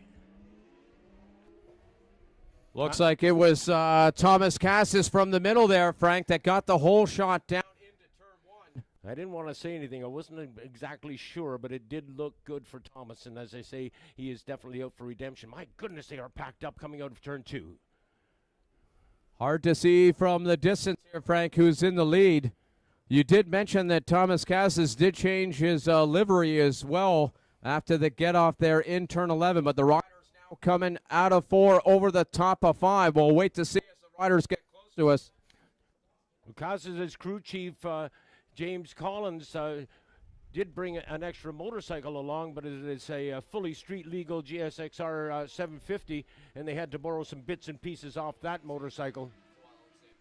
Cole Alexander into the race lead. This upstart rookie continues to amaze. He has taken the race lead in this national championship race, and it looks good, too. Cole Alexander now. Followed by Thomas Sebastian Tremblay and Matt Simpson. Corey, take note that Matt Simpson has had a much faster personal pace than what we saw yesterday. He, as well as Tommy, bitterly disappointed in what happened here at Atlantic Motorsport Park yesterday afternoon. And he, like Tommy, is out for redemption. Right now, he's sitting back on 4th spot, and I would predict that he's not going to stay there forever. Is right there in that battle, only a couple of bike lengths back. Now into turn 4, he's ate up one of those bike lengths, so 4 bike lengths, each separated by 1 as Thomas Kaza up the inside of Cole Alexander over the top of 5, down the back straightaway. Thomas Kaza, Frank, has taken over the lead. Now Cole Alexander will go to school. Now it's time to learn something behind a multi-time Canadian Superbike champion. And oh, thank you. Thank you very much. Now coming out of turn 10, here comes Thomas Kaza onto the lead, followed by Cole Alexander, Sebastian Tremblay, Matthew Simpson, I don't know what happened there, Frank. I heard the whole tower. Looks like it was a head shake from a member down there on pit lane. A big head shake from one of the riders. Not sure who that was. I think it was Mackenzie Wheel. Because shortly after we heard that exclamation, Mackenzie Wheel came squirting out of corner 11 here. He's having a very lonely ride back there in 5th position at this point in time. Gotcha. Thank you. Now over the top of 5.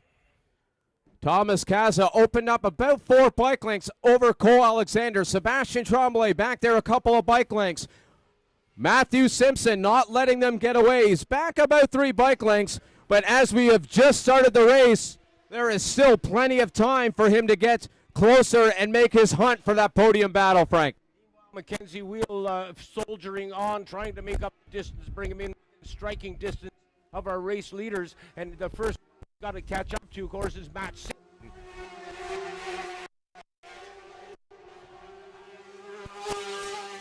The speedy Simpson holds doggedly on to 5th spot, rather.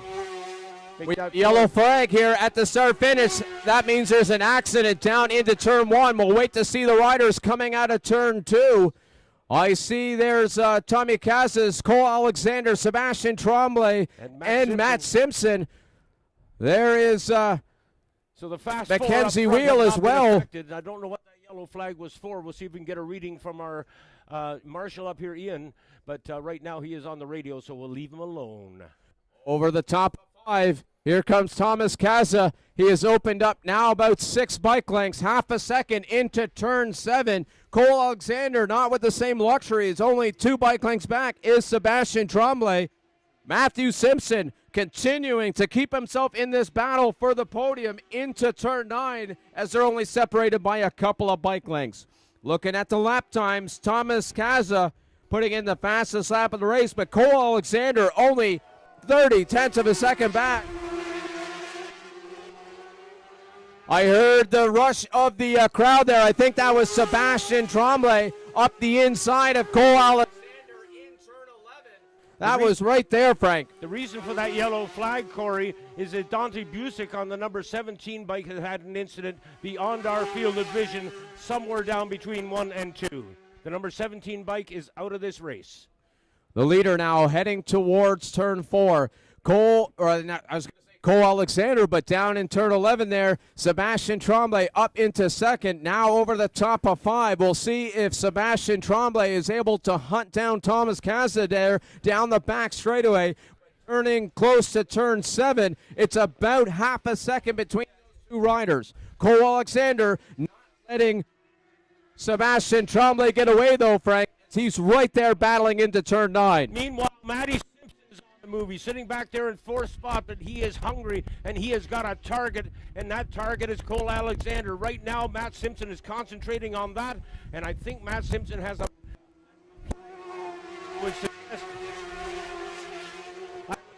within the next 2 laps, Cole Alexander is going to have company. Down into turn 1, the 4 riders come. Mackenzie Wheel in 5th, crossing the line. That rider in 6th is Vincent Wilson, followed by Mark Souza in 7th, Ryan McGowan in 8th, and unfortunately Dante Busick of the race down in turn 1. Sebastian Tremblay now closing the distance on our race leader, Tommy Casas. Casas on the fast riding school, number 18 Suzuki GSXR, and Sebastian Tremblay on the ST Motorsport sponsored GSXR Suzuki. Frank into turn 7. Sebastian Tremblay is hunting down Thomas Casas. Now he's only about 3 bike lengths there going into turn 1. But Cole Alexander, he is not letting them get away as he's sitting back in 3rd, only 4 bike lengths back. First, Cole Alexander has been very, very steep in, but boy, he is retaining the knowledge, and he is putting it down to the racetrack. Meanwhile, Simpson may be a little bit frustrated because he has the bit between his teeth, and he's got a sniff. He's got a sniff of that dog up front. Frank across the line. All the riders putting in their fastest lap of the race. Down into the minute 10. As now they're coming out of turn 2 to 3. But we can see there from 2 to 3, the top 2 riders have now gapped Cole Alexander and Matthew Simpson into turn 4. A couple of bike lengths between the top 2 riders, but Cole Alexander is starting to fall back by about half a second there in third. As is Simpson. Simpson coming out of turn 3 just did not have the same position, didn't seem to have the grunt that Cole Alexander enjoyed on the 64 machine. Simpson on a 91 still mired back in 4th place, and it may be getting a little bit frustrated. He can't seem to close the distance. 2 laps ago, I would have predicted a pass by now, but somehow Cole Alexander maybe had a glance over his shoulder, maybe somebody give him a pit signal, but it seems that he knows he's being hunted and he don't like it. On to the front straightaway, Tommy Kaza putting in his fastest lap of the race down to the low minute 10s. He was only 50/100ths of a second faster than Sebastian Tremblay.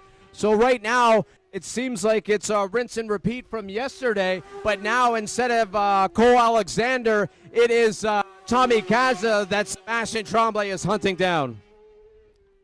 This is way cool. It's become a 2-horse race up front. Meanwhile, back in 3rd spot, Cole Alexander just waiting for his opportunity to arise, as is Matty Simpson. So a top 4 onto the roller coaster as the field's starting to spread out behind them. Vinnie Wilson now just coming out of turn 3, up and over the rise there, and very shortly he will see turn 5, and that will bring him back onto the roller coaster. Corey? Tommy Kaza leading them into turn 9, about 3 bike lengths back now, so Tommy Kaza able to open up a little bit of a gap. Cole Alexander, though, looks a man on a mission out there. He has got a couple of more bike lengths. He's still got some more room to make up here, but he is pushing hard out there. Looking at the lap times, Cole Alexander putting in his fastest lap of the race. This is cool. Matt Simpson, I'm going to suggest, is starting to get a bit frustrated now back in 4th spot there. But you know full well as a racer yourself, he's got to keep cool. He's got to stay calm and wait for this thing to unfold. But as you can see, I don't know what has happened. But Matt Simpson, you could maybe compare lap times, Corey, if you had the time. But he is definitely off the pace that we have seen. It's either that or the 3 riders up front have all taken it up a rung. They've definitely taken it up wrong, and Matthew Simpson across the line was 0.6 of a slower than the riders in front of them, so that is what's opened up the gap to between 3rd and 4th. Into turn 7, Thomas Kaza, he is trying to stretch his legs, but Sebastian Tremblay not letting him get away. Into turn 9, 4 bike lengths between the 2 riders. Into turn 9, Cole Alexander has great speed into turn 9, able to make up a couple of bike lengths there, but still a little bit too far back to make any moves in position 3. Well, you're dealing with a back knowledge here as well. Let's remember that when Sebastian Tremblay scored his first national championship class win and became the champion, at that point in time, Tommy Casas was racing Honda 125. So Sebastian, in other words, has had a lot more experience. He has a deeper file to draw from, and he's hungry for a win. Right, and their times are showing it. Riders now 1st and 2nd. Down into the 109s. Both Thomas Kaza and Sebastian Tremblay, so we can see it now, the gap opening up there, Frank. Cole Alexander still into the 10s with a 1:10.4, just not able to keep up with the speed of Thomas Kaza and Sebastian Tremblay. Ryan McGowan now on the 115 of turn number 11 at speed, crosses the finish line, up and over the hill and down into turn 1 is the rider from out west. Now for focus again on our race leaders, and it is still leading this race, of course, Sebastian Tremblay. But the distance between Tremblay and Cole Alexander, well, I don't want to be making any predictions this early in the race. We have yet to even reach the halfway mark. So as this race unfolds, each individual rider, of course, concentrating on their own efforts. There's no team efforts in this.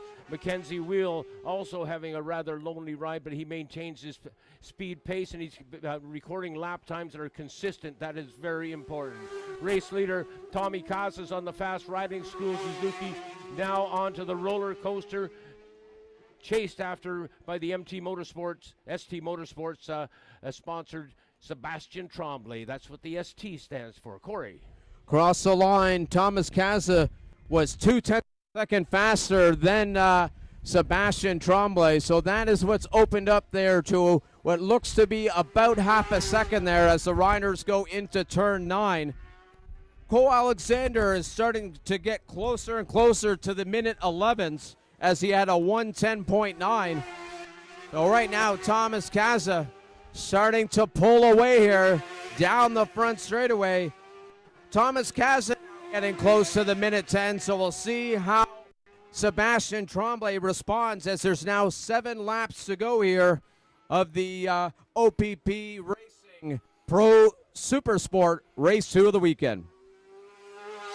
Well, one can't help but wonder, did Tommy turn up the wick or did Sebastian slow down a bit? Looking at the lap times, both of them have slowed down a little bit, but it's Sebastian Tremblay that is about half a second off his fastest time. So now down the back straightaway, Frank, we can see the gap continuing to increase. Yeah.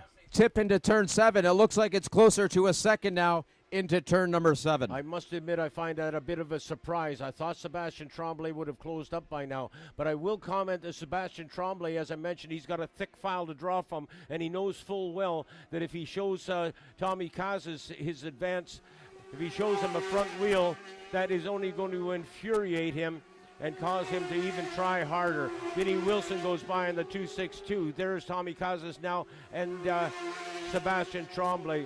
Oh yeah, look at the distance now. Sebastian Tremblay down into turn 2 before Cole Alexander is able to bridge the hill. Oh, Matty Simpson going into turn 1 with a MotoGP leg dangle. Frank, while we have 6 laps left to go and a little break in the action here, I'll run us through the order. In the lead, number 18, Thomas Kaza, followed by the 24, Sebastian Tremblay. In third, the 64 of Cole Alexander.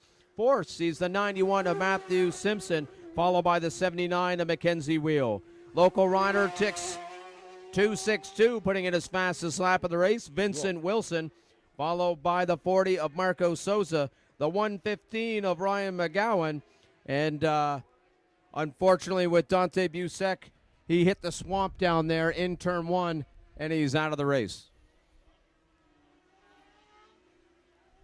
Tommy Kazas continues to lead. Now he's got a lapper there. He was able to get it up to and past Ryan McGowan. And that just about caught me out. I realized it was a rider closer to Tommy from behind than we had seen, but it was because Tommy had made the pass on him. And the 115 bike had neatly snuck in behind him to get a bit of a tow. So McGowan making the long trip from out west and trying to make it worth his while. Meanwhile, Vinnie Wilson now under the pressure of Tommy Kazas.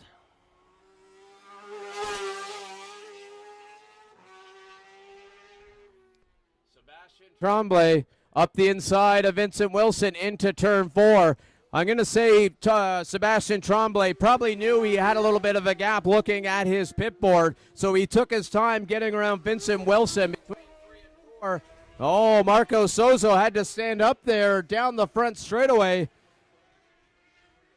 Well, speaking of standing up, we noticed that Sebastian Tremblay on the roller coaster had lifted the front wheel on that ST Motorsports sponsored Suzuki, and he carried it for a good yardage, so he's heavy on the throttle. Thomas Kaza onto the front straightaway. 4 laps left to go of this OPP Racing Pro Supersport Race 2 of the weekend. Sebastian Tremblay now back 3 seconds there, with Cole Alexander back 5 seconds from Sebastian Tremblay in third. Looking at the lap times from Matthew Simpson, he has gone down into the minute 13s. We can see him now coming out of turn 2. That gap is opening up there between third and fourth to what looks like an invincible distance there, Frank. Several other riders now onto that roller coaster.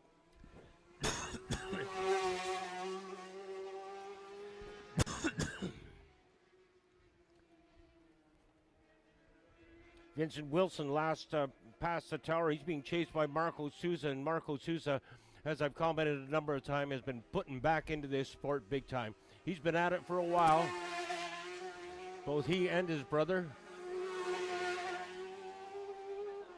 Thomas Casa across the line. Now only 3 laps left to go. Whoa. Oh, big moments from both those riders onto the front straightaway, followed by a leg dangle into turn 1. Cole Alexander putting on a show for us on the front straightaway, Frank. There again, Matt Simpson repeating what we saw from him last lap around. I had not noticed that earlier in the race, but it is definitely prevalent now as he dangles that right leg over MotoGP style, going over the hill and down into turn 1. That's a rather daunting corner for many riders. Number 79, Mackenzie Wheel on that Kawasaki heading into turn 1. Quite the battle seen yesterday between Mackenzie Wheel and Vincent Wilson. Riders have a little bit of distance between them this afternoon, though, with 12 seconds between Mackenzie Wheel and Vincent Wilson. It is Mackenzie Wheel able to find some extra speed this afternoon. Tommy Casa across the line, 2 laps left. Thomas Casas, as it turns out, has gone for a Sunday afternoon ride, and he is quite content to ride solo. The distance between our top 3 riders is extensive, and equally so between 3rd and 4th, and there goes our 4th place rider right there. That is Matt Simpson on the 91. Thomas Casas now through turn 4, making his way over the top of 5 onto the back straightaway. Sebastian Trombe early on in the race really sticking onto the rear wheel of Thomas Casas, but just able to continue to push out there was Thomas Casas, able to lower his lap times down to the mid 109s and just able to gap enough to allow himself to break free. Now has opened up 5 seconds over Sebastian Tremblay. And Corey, as I look down the front straightaway, I'm quite sure I saw the flicker of a flag. Indeed, I did.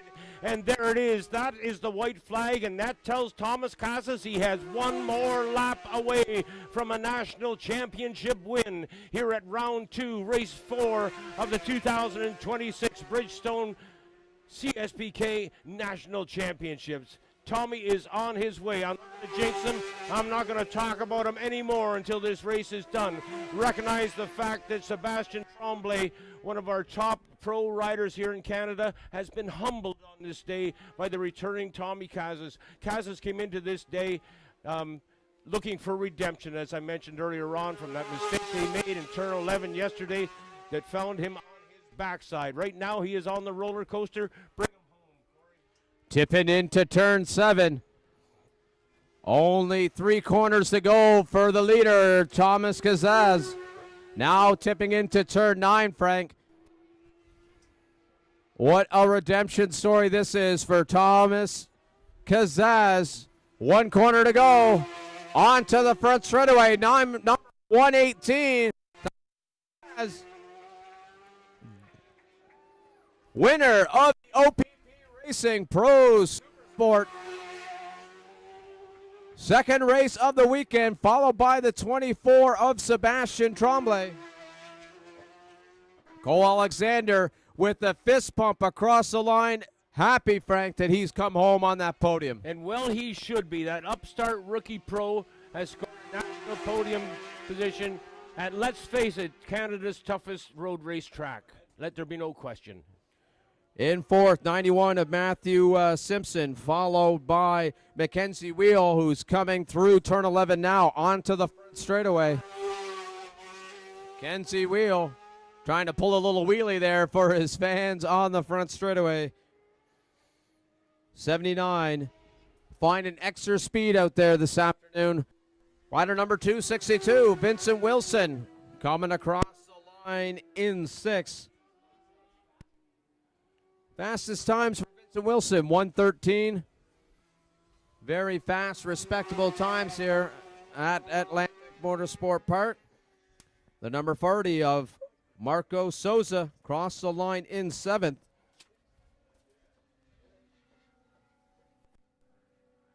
The 115 of Ryan McGowan crossed the line in 8th, and unfortunately, due to that tip-off into the swamp in turn 1, we lose the 17 of Dante Busek 2 laps into this race. Coolio.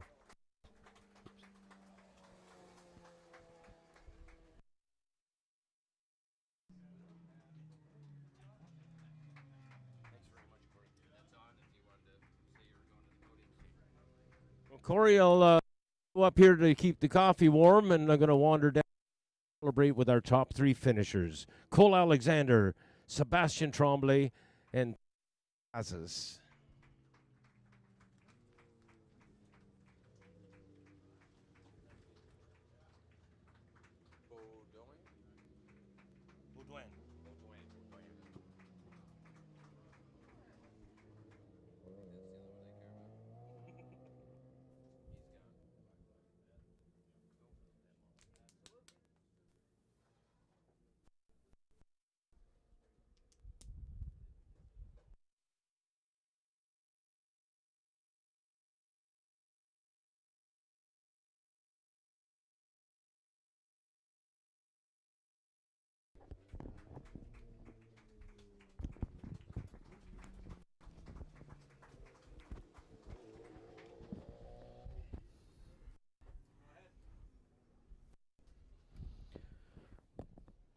All right, the recovery vehicle heading out to pick up Dante Busek's bike.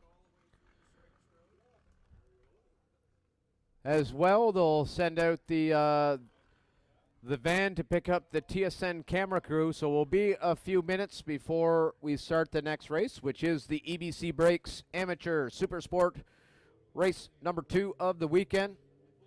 So if you just want to hold on a little bit there, we'll be back to racing here momentarily as they prepare the racetrack for our next race this afternoon. While we have a little break, feel free to head to the center of the paddock there, right behind the beefy wiener. Feel free to grab a little snack there while we're waiting for the next race to start. Also, the podium presentation for this OBC Racing Pro Superbike race will happen just behind the beefy wiener, so you can get some refreshments and cheer on the national riders at the same time. So they'll all be heading down there momentarily. But until then, we'll be off the air for a few minutes till after the podium.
Okay, I have been given the good to go sign by the TSN crew, so we'll get started on this podium for the OPP Racing sponsored Pro Super Sport class. Having said that, we will call up our third place finisher first. We welcome to the podium this rookie pro upstart. Put your hands together for number 64, Cole Alexander.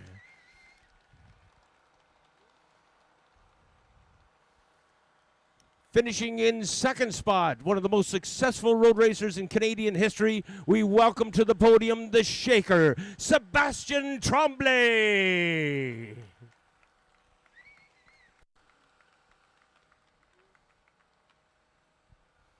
And to the top of the box, after being on his backside at trackside yesterday after a spill at turn 11, this is his third national championship win of the 2026 season. We call to the podium on the Fast Riding School, Thomas Casas.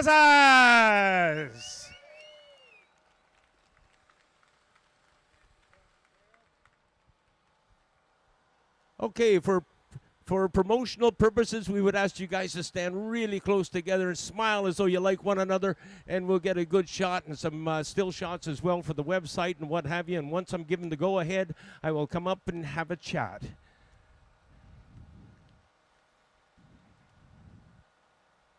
Good to go. Up on the podium we go, and as I've said a number of times today, when you finish in third, you get talked to first. Cole Alexander, my congratulations to you, young man. Yeah, thank you, Frank. That was quite the race. I got another pretty good start. I won second in a turn 1, and then I was like, you know what? I'm going to send a little dive bomb here, and dive bomb Tommy and then led for the first lap. That felt really good, and then he got by me. My bike was cutting out a little bit here, so hopefully we can get that ironed out before Grand Bend. I would have liked to stay with these guys, but you know, I'm just happy to bring home another podium. We got my home race up next, so it was nice to build some momentum going into that. You did a great job on the racetrack, but you had a lot of help from this side of the fence. Yeah, for sure. My dad, my mom, my brother, they've been a big help. And then French Glass, KYT for the helmet. Everyone else who helps me out, big thank you. You ever feel yourself as a role model for Lachlan? I sure try to. He doesn't always listen, but I try my best. Congratulations. Cole Alexander brings it home in third spot. Now over to this side of the podium and a great ride by the Shaker. Sebastian, let's talk about your race, shall we? It was pretty fun. Cole did an amazing start again. He did a pretty good pass on Tommy in corner 2. And I just watched these guys go too wide going into corner 2. And it was good to watch them. Once Tommy got the lead, I really wanted to go with him. So I tried to pass Cole as fast as I could. When I got by him, I was able to catch back to Tommy. And I stayed there for about half the race until my hips and my lower back playing against me from my crash at Shannonville. So from there, I try to keep pushing, but it was difficult for me to stay on the bike. So I had to let him go. Unfortunately, fortunately for me, I had enough space behind me so I can bring home in second place and gather the points. Let's talk about the people who have made this possible. Let's talk about the people behind you. For sure, the whole ST Motorsport team, Roxana, Clément, Jérémy and Alexis, they've been a phenomenal help this year and this weekend. Suzuki Canada, Fast Riding School, we got Indol Exhaust and Bickle Racing as well. Well said. Congratulations to the Shakers. Sebastien Tremblay finishes in second. Well, I mentioned that Tommy Casas was coming onto the racetrack today looking for redemption. I think we got it. Oh, thanks, Frank. Yeah, it was unfortunate that we didn't get to give a battle to Torin yesterday, going crashing, and I was just really upset with myself for that. But very, very happy to be able to come back and race today for the top spot. You know, it's always great to see riders racing in the States and help break the level up here. So really glad to see Torin and just wishing him a quick recovery so he can do the job down south like he's been doing. And yeah, really happy with that race. Big congrats to Cole, man. He's not riding like a rookie at all. He's doing a phenomenal job, and his launches make us look like turtles out there. But I was really happy to see him pass me into 2 and take the lead. And yeah, very smart riding. And Seb kept me honest for most of that race, and I just wanted to hone it home and stay on 2 wheels today. And boy, do you have some thanks from this side of the fence. Yeah, I got to give a big thank you to everyone that made it happen. Originally, we weren't going to do the whole series, but everyone behind the scenes that put a little bit of work into it and make this all happen. Big thank you to Pro Cycle. A big thank you to Kawasaki Canada and Brooklyn Cycle for getting my stuff out here. Everyone that hopped on board yesterday, my team, James Collins, my dad, JP Fache, his mechanic, everyone that helped get my bike sorted back. Cole, Seb, they helped out where they could to get my bike sorted. So really, really thankful for everyone. Fast Riding School, Suzuki Canada, Fast Printing Press, Hindle Exhaust, Bridgestone, the series, and everyone that's made this possible. Just really happy to be able to continue and make the whole series this year. Well said. Hasn't he learned to speak well over the years? Ladies and gentlemen, your podium from the OPP Racing sponsored Pro Supersport Division. Is that as loud as you can get? I can hardly hear you. Cole Alexander brings her home in third. Sebastian the Shaker Tremblay in second. And Thomas Casas on top of the box, as I said, for the third time out of 4 races in the 2026 season. Okay, let's toss it back upstairs. Here now is the voice of Corey Covier.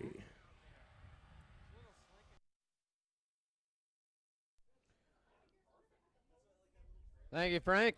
Up next is the EBC Brakes Amateur Supersport. Second race of the weekend.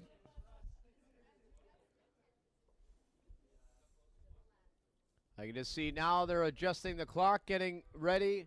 And as I said it, the horn has blown, so now it is 5 minutes away from the next race this afternoon. So for the fans, I recommend you find your next favorite viewing spot here at Atlantic Motorsport Park.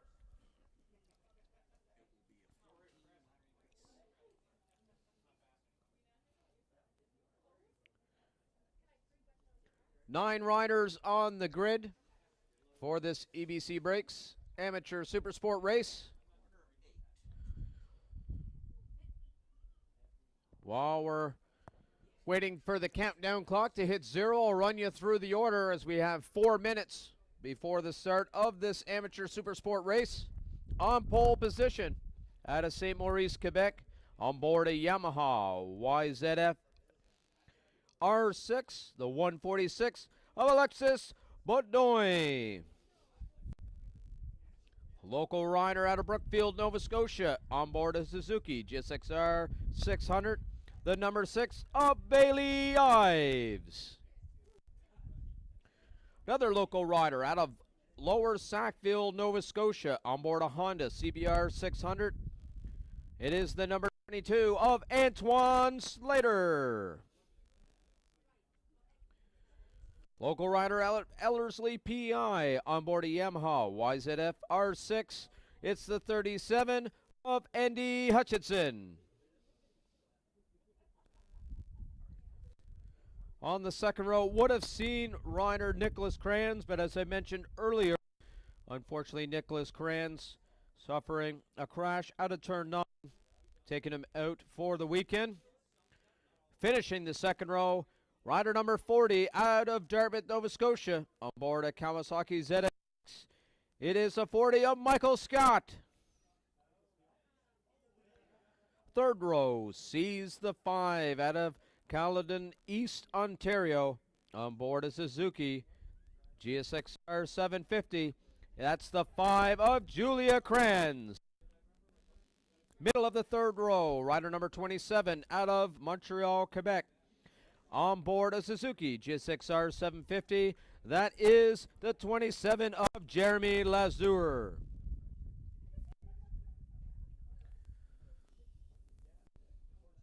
Rider making up the third row, 827 out of Sherbrooke, Quebec. Looks like his crew have packed up, but that would have been the 827 of Yannick Rouleau. And making up the field, the 93 out of Pickering, Ontario, on board a Kawasaki ZX6R of Doug Newman.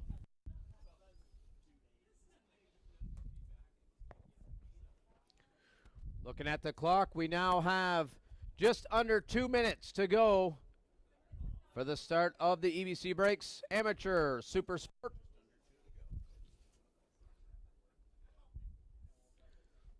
I mentioned earlier, I'd recommend you getting to your favorite spot to watch. Top 3 riders in qualifying, separated by a second and a half. Those times have dropped since qualifying. That happened on Friday. And with the extra track time, these riders have gotten down into the 11s and 12s. But there is a slew of riders that can battle here for the podium this afternoon, and I am certain that we are going to be up for an exciting race here in this EBC Break Amateur Supersport. Bailey Ives, the rider in the middle of the front row, making his way down the front straightaway.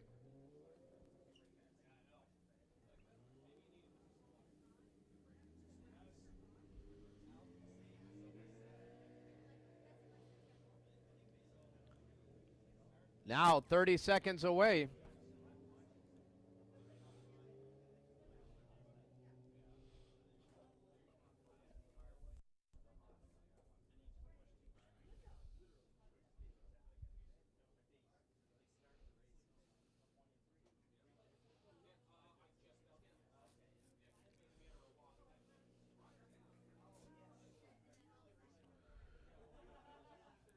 Track completely dry out there this afternoon, and with this little bit of sun poking out through the clouds, I'm sure the track is quickly heating up out there, making it perfect conditions for racing this afternoon.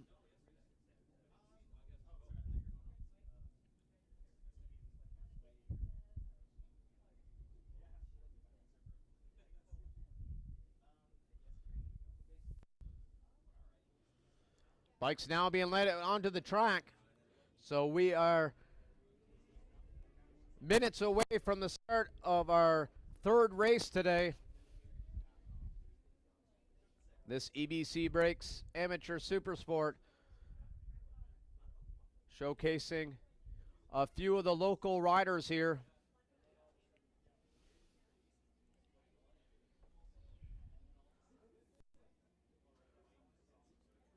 Four of the bikes on the track, riders that do call Atlantic Motorsport Park their home track.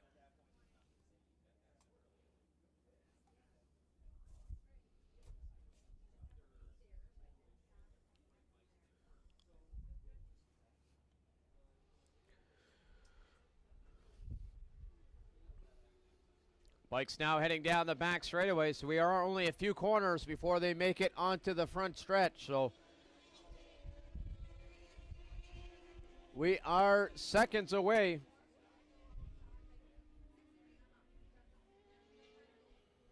Chris Chappelle on the front grid there with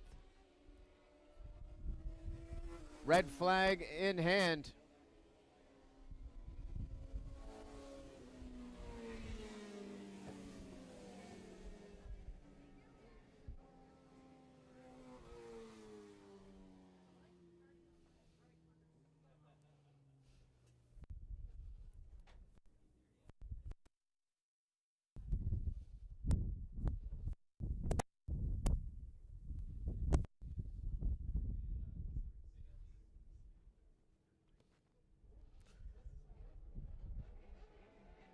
Lights are on. Lights are off. We're racing. Looks like it's side by side with Alexis Baudoin. He's taken over or has the lead down into turn one. Bailey Ives appeared to be in second. Wait for the riders to come out of turn two. It is Alexis Baudoin. Bailey Ives already back by about maybe half a second there. So great drive out of turn two from Alexis Baudoin out of turn two as they now make their way through turn four. Alexis Baudoin over the top of five, followed by Bailey Ives. Andy Hutchinson in third, followed by Antoine Slater in fourth. Now heading down the back straightaway. Quickly opening up a gap here is Alexis into turn seven. Bailey Ives now going to have to quickly play catch up. The battle here is happening, though, between Andy Hutchinson and Antoine Slater into turn 9. Only half a bike length separates those two riders. That's the battle for the last podium position. Out of turn 9, up to turn 10. Quite the battle onto the front straightaway between Andy Hutchinson and Antoine Slater.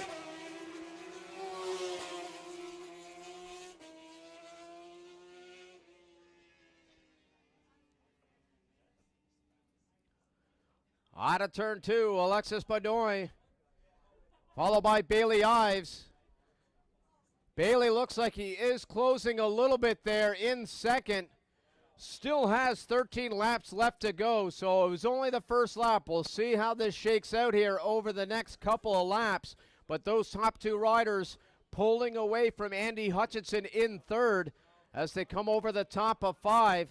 Looks like it's opened up to about 4 seconds between second and third. Pushing hard, Bailey Ives into turn 7. He is able to gobble up at least a couple of tenths there by the looks of it into turn 9. Again, hard on the brakes comes Andy Hutchinson and Antoine Slater. Only a half a bike length between those two. Antoine Slater for a second looked like he was going to try an outside move of turn 10.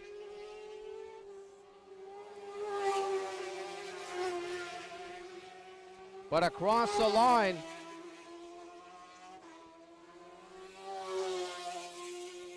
Alexis Badoy into the 11s. Bailey Ives close to the 11s with a 12-2.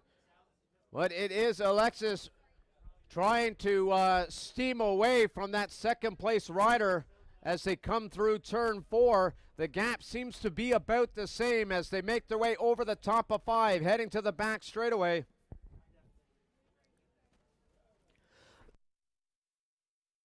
Watch, though, is for 3rd, 4th, and 5th. That is between Andy Hutchinson, Antoine Slater. The 27 of Jeremy Lazure is getting into this battle as well into turn 7. Antoine Slater getting quite close to Andy Hutchinson. Into turn 9, Antoine had a thought of an inside move, but has elected to tuck up in behind Andy Hutchinson there in turn 9.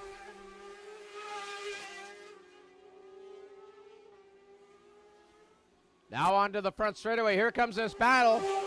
Antoine Slater trying to get a hard drive over the top of 11.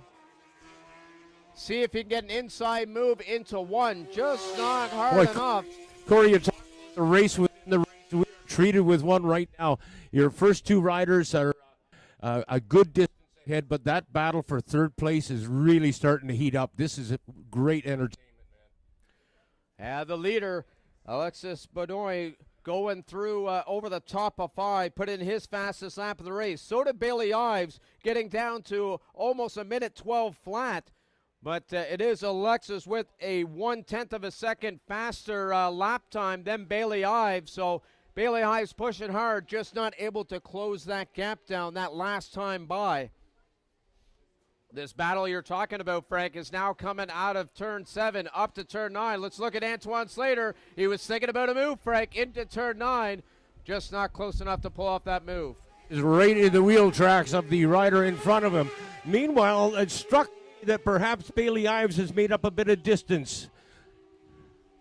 But that may be wishful thinking.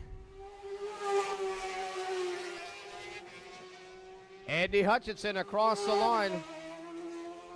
Only 0.2 of a second ahead of Antoine Slater. Still 10 laps left to go here of this EBC Brakes Amateur Super Sport race. So still lots of time. Antoine Slater up the inside of Andy Hutchinson down into turn 2. So Antoine Slater taking over that last podium position from Andy Hutchinson. But look at that, Jeremy Lazure. He's thinking of an outside move. Here he comes on the outside of Andy Hutchinson. Is he going to hold off on the inside?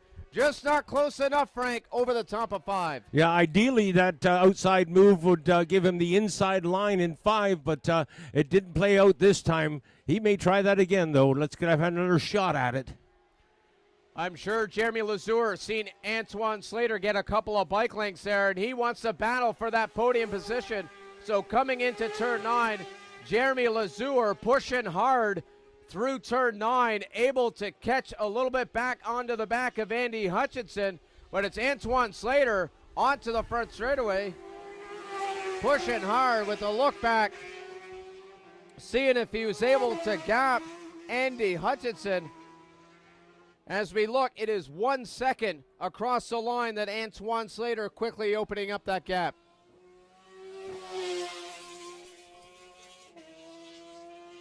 The leader, Alexis Baudouin, over the top of 5. 2 seconds ahead of Bailey Ives. Both of the riders still continuing to be into the 11s or 12 seconds lap times there. So the two riders continuing to push. But this battle, which was separated by a couple of tenths between 3rd, 4th, and 5th, has now starting to open up here, Frank, through turn 7. Antoine Slater opening up what looks to be a second. Race leader now coming straight away. It just ain't natural somehow. And Bailey Ives, where I thought he had closed up some distance, I was brought down to earth when I looked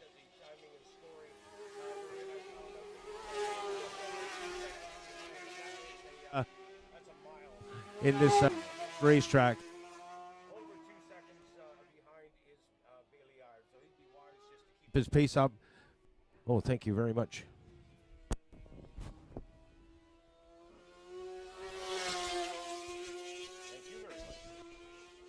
Bailey Ives now back by 4 seconds there.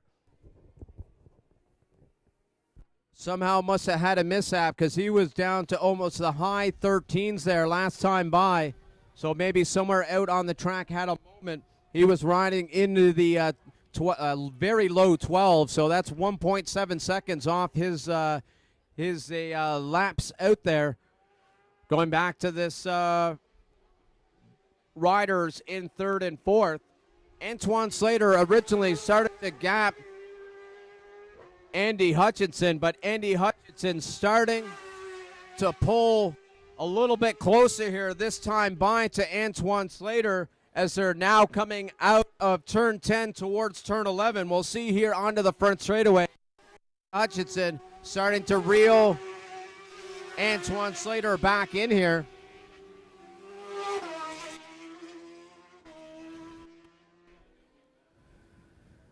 Look like into turn 9, Andy Hutchinson closed it up quite a bit, but looking at the lap times, he was 0.3 of a second slower, so maybe something happened there through 10 and 11. It's that accordion effect, Frank, that happens here in the racing. Close in onto the brakes, and then they start to extend on the exit. And right now that is happening between 3rd, 4th, and 5th place riders of Antoine Slater, Andy Hutchinson, and Jeremy Lazure, now heading on to the back straightaway.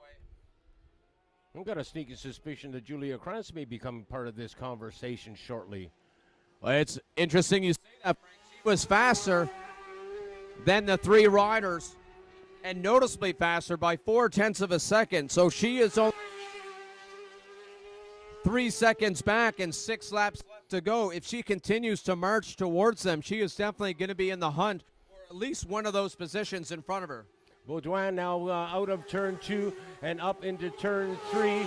He is somewhat inspired after his ride yesterday here, and it looks to me as though they may have done a little bit of work on that motorcycle. It seems to be working a lot better than what we saw on Saturday afternoon. Frank, another 0.6 of a second. Julia Krantz pulled in on Jeremy Lazure there, so now it is down to less than around 2 seconds.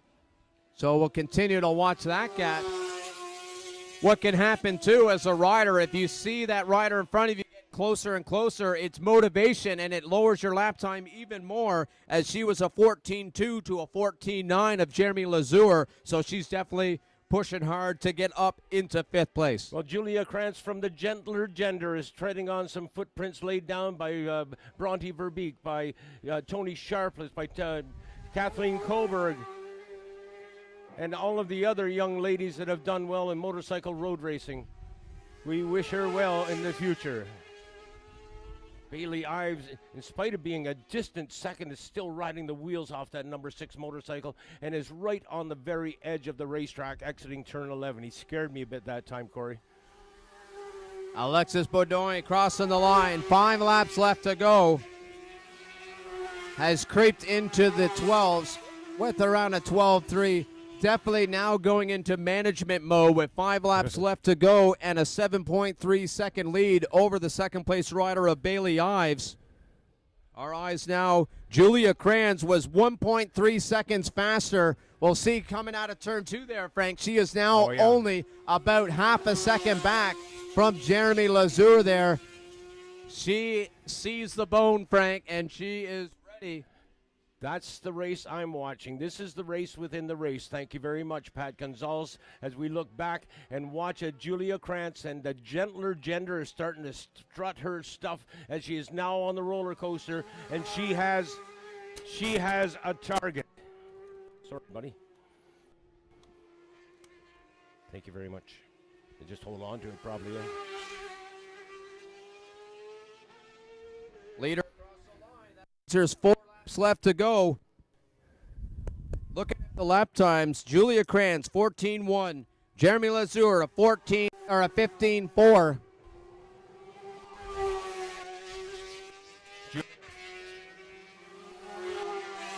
Oh, here we go. Julia Kranz, she going to try an inside move here into turn number 1. Man. She had the back end Really? swirling there down into turn 1, Frank. No kidding. I saw that as well, Corey. Hard on the front brake. That back end was wiggling around like the tail on a dog. Out of turn 2, still Jeremy Lazur, but Julia Kranz, a bike length back there in turn 3. She is right in his wheel tracks now as they head up over 3. Now they're going to take that downhill plunge that'll dump them onto the roller coaster. That is known as corner number 5. And we'll see. Now, Krantz has made up more distance in the last 2 laps. But I've got a sneaky suspicion that distance is expanding a bit right now, Corey. She was much closer around last lap. Yeah, Frank, it seemed like the entry into turn 4. She was a little bit slower keeping her corner speed going. But definitely into turn 7, Julia Kranz back right onto the inside. Here comes Julia Kranz into 5th place position. Coming out, sun shining in turn 9. Julia Kranz up to 5th. That's what we've been waiting for. And I had just commented that the distance between them had expanded, and Julia Krantz made a liar out of me, and I'm glad of it. Man, she got into corner 9 there. She knew exactly what to do, took her spot on the inside line, and she was not to be moved. Keep an eye on Jeremy Lazur, see if he's able to answer back there. Maybe be a little surprised at how quick Julia Kranz got her. So we'll see maybe if Jeremy Lazur is able to answer back. And this is where she lost that there, Frank. You can see that it's now down to about 3 bike lengths. So her entry into turn 4 is definitely a little bit slower than Jeremy Lazur. But when she gets over the top of 5 and heads through turn 7, she is definitely a lot faster than Jeremy Lazur. We're heading into Julia country right now. She maintains her position. Gives the word now the rider behind looking to return the favor. And that's not going to happen this lap around. I don't know what I'd do without you, Corey. But Krantz, if I'm not mistaken now, she's starting to close up on the number 37 bike.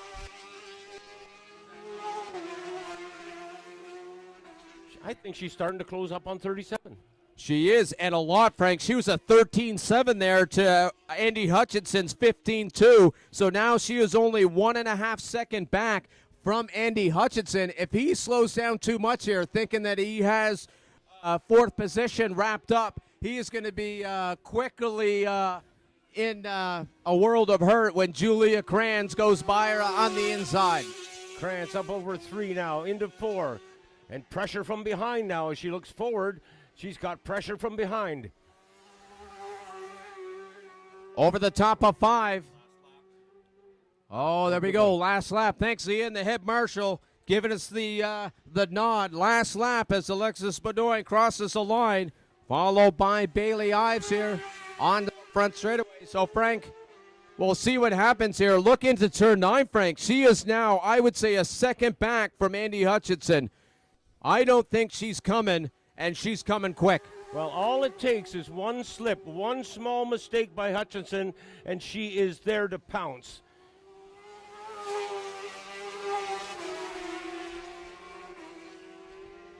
I think we're in for a very exciting last lap here. Julia Krantz now down into turn number 1. That was another 1.3 seconds she made up there. And looking at the gap, Frank, she is 1.2 seconds back. So we may be able to see an inside move into turn 9 here before this lap is over. We'll head up to the leader, Alexis Benoit. I believe that is him. It is coming out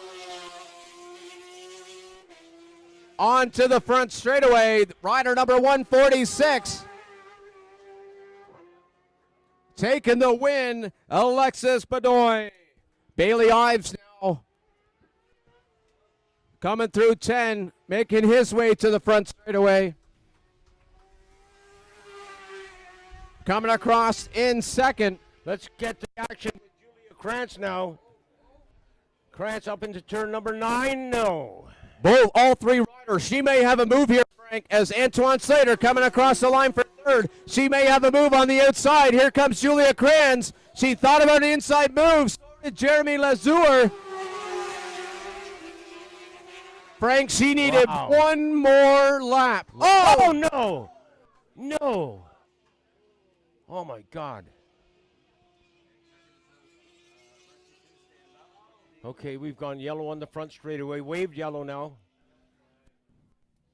Just had a rider go down into turn 1. The rider is up. We can see him walking away there. Just gave us a little bit of a scare there. Going down into turn 1. Grabbed a little bit too much front brake.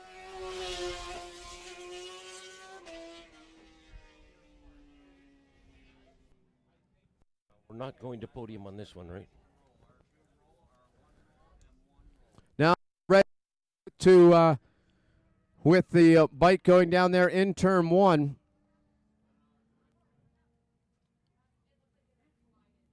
We'll just go off the air to give clear traffic for all the marshals. We'll be back on momentarily.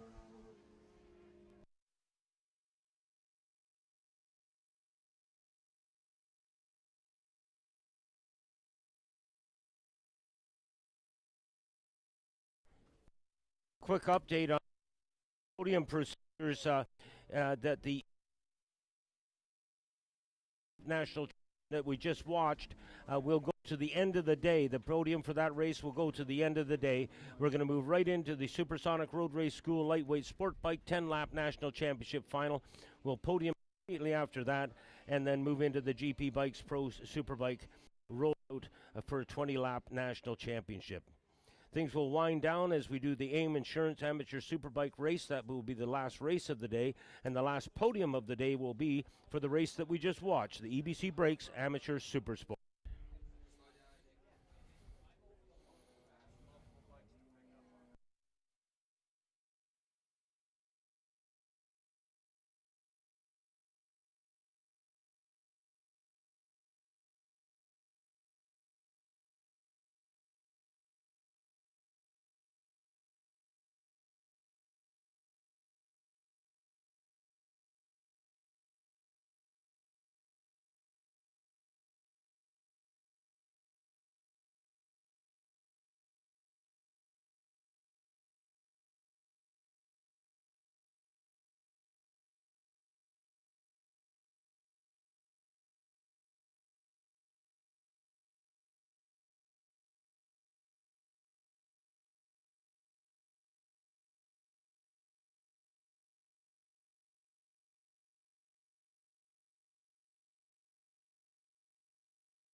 Well, Corey, I'm hoping it's appropriate to go back on the air now. It appears as though the emergency vehicles have cleared the area of turn 1.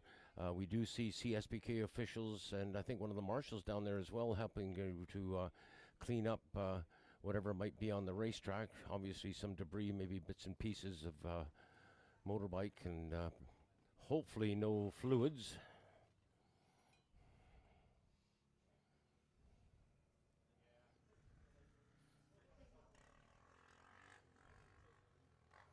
Again, the podium for this race will be at the end of the day. We're going to move on with our program, is my understanding, and we'll move right into the Supersonic Lightweight Sport Bike National Championship race.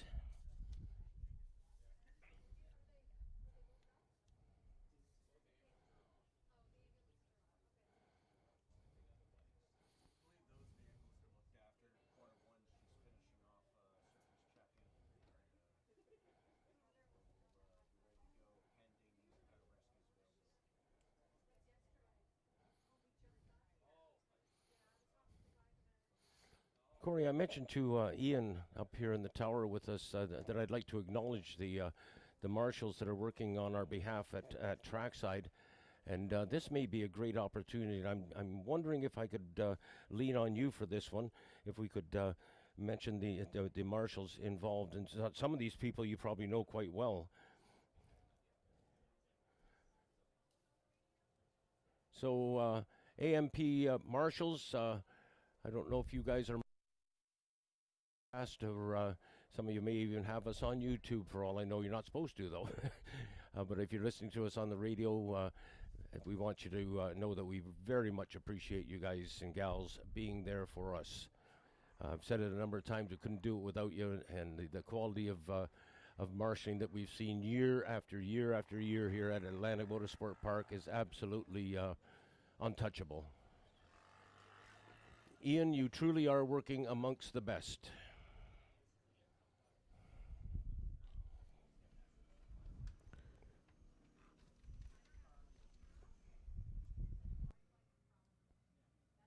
Yes, Frank, a number of marshals there this afternoon. Starting off with Sonia Meadows. Thank you, Sonia, for making the trip out to Atlantic Motorsport Park. Turn 2 sees Kevin Stoneman, Amy Simmons, and Seamus Snyder. Thank you for your efforts out there down in turn 2. Turn 3 is Paul Delaney and Gary Donovan. Anyone who sees that beautiful Rothman's motorcycle up close to the Guthrie building, which is in the middle of the paddock behind the beautiful machinery from Gary Donovan. Turn 4 sees Donnie Negus, Kathy Negus, and Pat Patterson.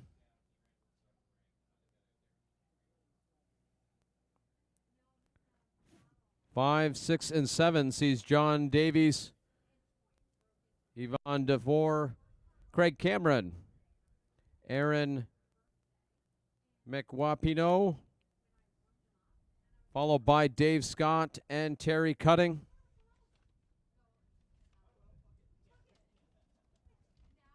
Turn 9, Andrew Mitchell, Linda Neal, and Alex Slade. Thank you for making the trip. And below us here in the below the tower, the family duo of Andy Hill and Kelsey Hill.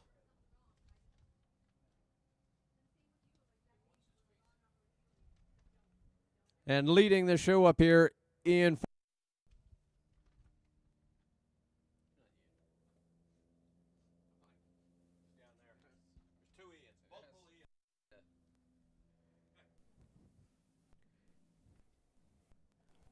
Ian's here.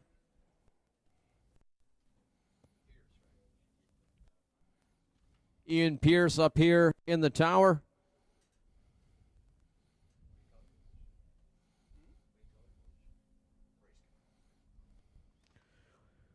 In the position of race control.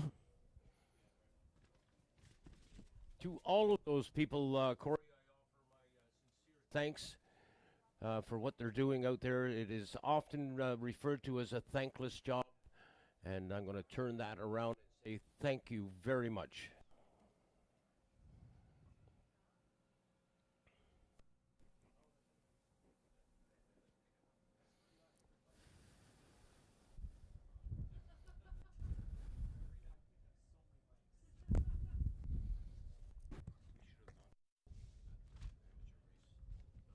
Easy.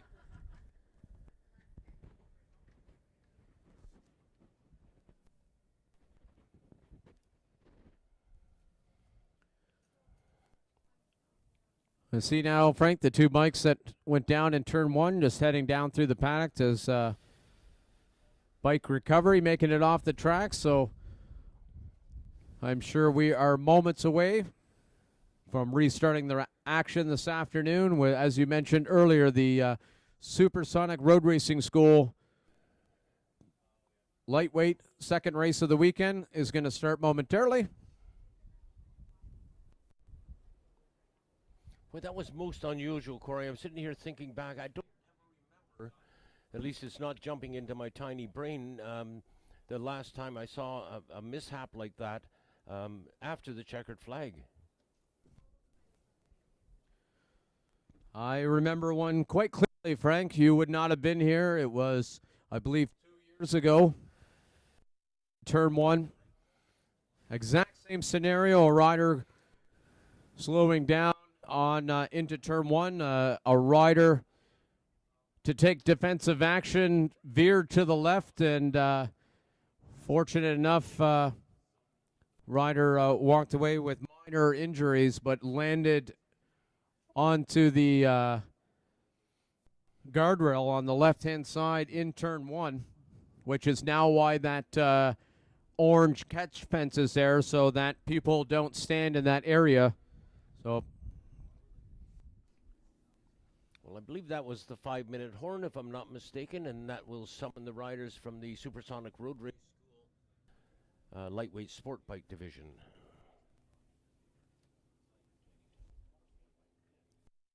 Oh, did you want me to talk? Okay, I'll continue to talk. We're continuing to try to iron out the sound system here. For the most part, though, Corey, it's working very well. The handheld mic tends to break up a bit at times, but when I did the podium with the handheld mic last time, I had no issues at all. Where yesterday afternoon, there was quite a bit of on and off down at the podium position. So I think it's working well down there, and I trust it's working well around the rest of this racetrack. And something I've been amiss, Corey, I wanted to clear with you. Actually, I meant to mention this before we went on air this morning, is the FM band, if we are broadcasting on 88.9. we are, Frank. We able to work out the gremlins for that as well. So if you are away from the broadcast speakers there, you can tune in your car radio, or if you have a handheld radio, to 88.9 and listen in on the action. Frank, yesterday we had Jacob Black doing amazing work with some interviews for the riders out there, and we had that colorful interview with Corey Canfield saying how he was going to show Lachlan some moves come race time.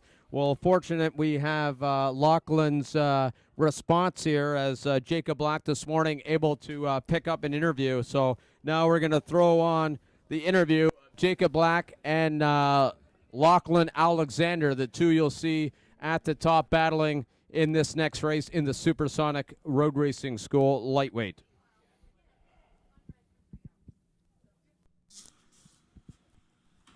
All right, we're here with Lachlan Alexander, the current points leader in the lightweight class, and we talked to one of your rivals yesterday, a local guy, Corey Canfield. He said he had something for you. Today it's rainy and tricky, and he's got a bit of local knowledge, but Lachlan, tell us about your weekend so far. Yeah, no, coming into the weekend, we knew that there was going to be some fast locals. You know, every year there is. But, you know, we were just coming into the round, you know, learn the track, see where we stand. But, yeah, no, we had a successful Friday. Took a little bit of a spill Friday, but, you know, trying to get the confidence back yesterday just wasn't quite there. But, you know, there's a little bit different conditions today, so we'll see how it goes. Talk to us about your first experiences and your impressions of this Atlantic Motorsport Park track. Yeah, no, this track is crazy. you're never not doing anything on the bike. You're always off one side. You're always doing something. So, it's a lot demanding, but it's fun.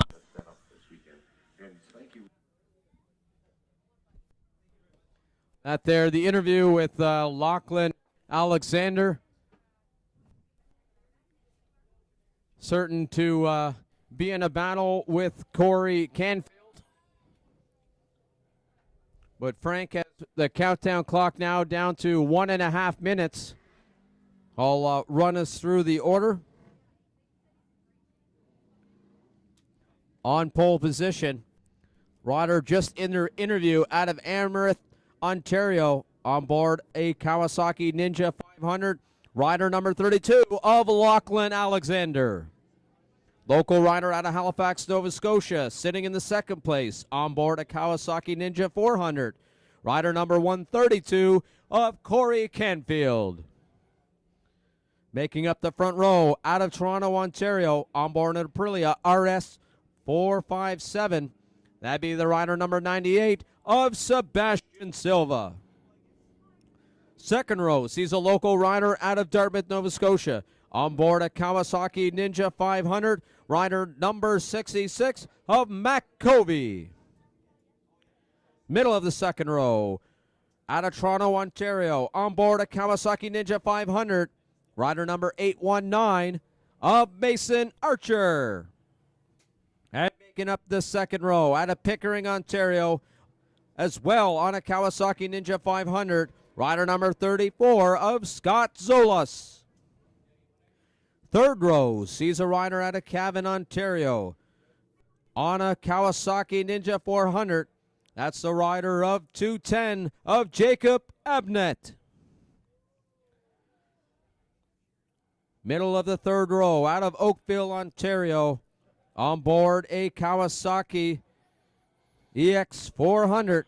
That's the 44 of David Walker. And making up the third row and the field out of Saint Roman, Quebec, on board a Yamaha YZF R3, the rider number 153, Thomas Lane.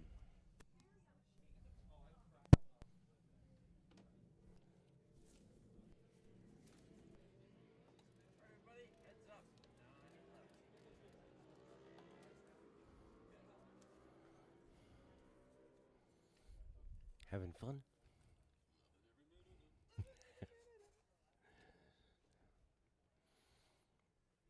Oh, Corey, the glorious, am I on? The glorious sun is coming out, and man, I'd like to go home with a sunburn, to be honest with you. I don't mean to be too critical, but we do have a large dog at the track, side of the track there. He is on a leash, but that leash is not attached to a human. What a lovely looking animal.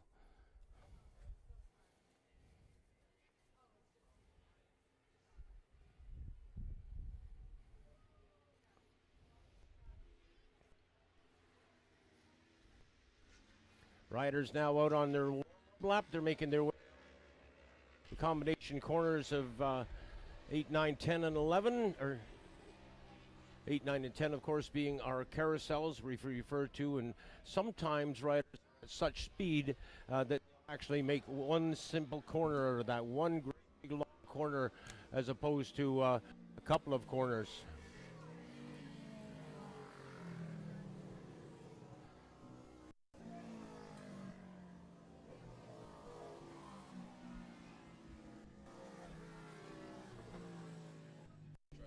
Okay, we will try that.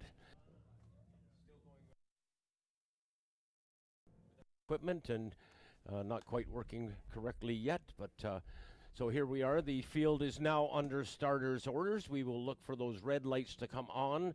That will indicate that there's a start happening very soon. When those lights go off, of course, the field will be underway. Frank, I'm going to look to see if Sebastian Silva will have a good start here. That seems to be his kryptonite. Lights on, lights off. A little better start there from Sebastian Silva. Sebastian has humbly admitted that he's not very good off the start. So he showed it yesterday. And but he came back and scored a podium position. So we'll see with a good start this time around. We'll know much better when they come out of 2. Looks like it is Lachlan Alexander with the lead. A couple of bike lengths over Corey Canfield. Now out of turn 3 up to 4. So right now, Lachlan Alexander electing to be the workhorse here through turn 4, taking the lead. Now through 5, over the top of the hill. Still 3, 4 bike lengths. He had a great drive, Frank, over the top of 5, opening up a couple of bike lengths. He is just as much rather as an upstart in this class as his brother Cole is in the pro division, and Corey Canfield will be looking to catch up, perhaps put a pass on. Lachlan coming in as an invader into these territories, and this, ladies, is Cofield country. It's Canfield country, sorry. Great move there by Corey Canfield. They're perfectly side by side as they exit turn 11. This is a beautiful, dandy race where you have 2 riders going at it right from lap number 1. 9 laps to go, Corey. They were side by side, Frank, to turn 11. Fantastic. I didn't know where they found the space through there, but coming out of turn 2, still Lachlan Alexander holding off Corey Canfield. Now through turn 3, 1 bike length separates the 2. I'm interested to see what happens into turn 4, if they maybe would have had a conversation about his entry into turn 4. Looked to be much better there, but Corey Canfield trying to find inside move, not close enough through the top of 5. That's his drive, Frank, down the back straightaway as now Lachlan Alexander opens up about 4 or 5 bike lengths into turn 7. Coming off 5, Alexander got a very good drive indeed, and I would suggest that his race lead is 10 bike to turn number 7 there, and it is rapidly evaporated into less than a bike length now. Carousel, and there's a battle going on for 3rd as well at the same time. What a huge battle going on now for first place as Corey Canfield looks to the inside. No room. The door has been closed, and Canfield will have to settle for 2nd on this pass.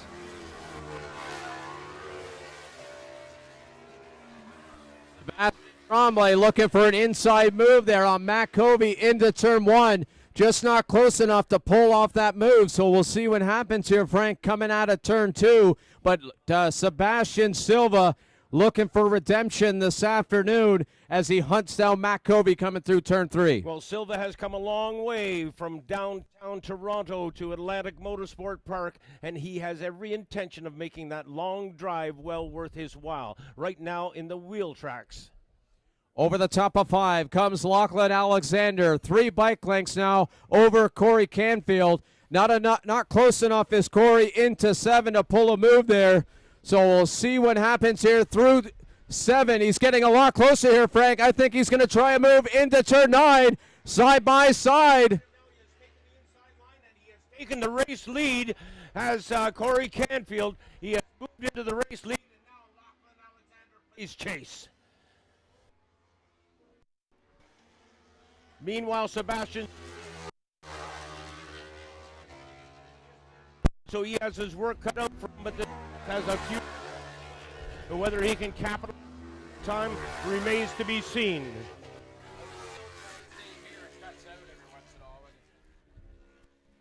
See what happens here out of turn 2. Lachlan Alexander not letting Corey Canfield get away in turn 3. Only 2 bike lengths between those 2 riders.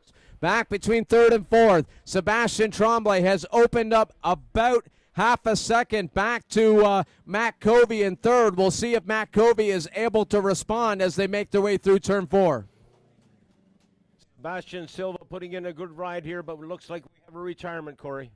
Thomas Lane, looks like there's something going on there, talking with his pit crew. Oh, man, on the back straightaway. Lachlan Alexander passing Corey Canfield. Corey Canfield passing Alexander. They're side by side once more. On the inside is Alexander. Has a look, but it's not going to slams the door on him. Can't hear you. Making any further headway there. Wow, that was fantastic racing between these 2 riders. Corey.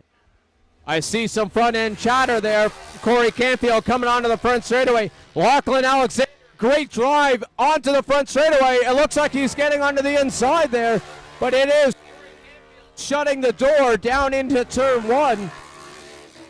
Frank, they are putting on a show for us this afternoon. Out of turn 2, Corey Canfield, 2 bike lengths ahead of Lachlan Alexander. Corey Canfield grew up racing on this racetrack, and Lachlan Alexander is making his first visit here. So he is in a perfect place, rather, to learn this track now. If he can stick with Canfield and learn the lines, and not that he hasn't been doing really good already, but again, Canfield was virtually born at this racetrack, so he really knows this surface very well, and Lachlan can learn a lot from that wily veteran. Here he comes up alongside, for example. He makes the pass. This is what we saw last lap around. Lachlan passes Corey. Corey passes Lachlan, and now they get up into the carousel.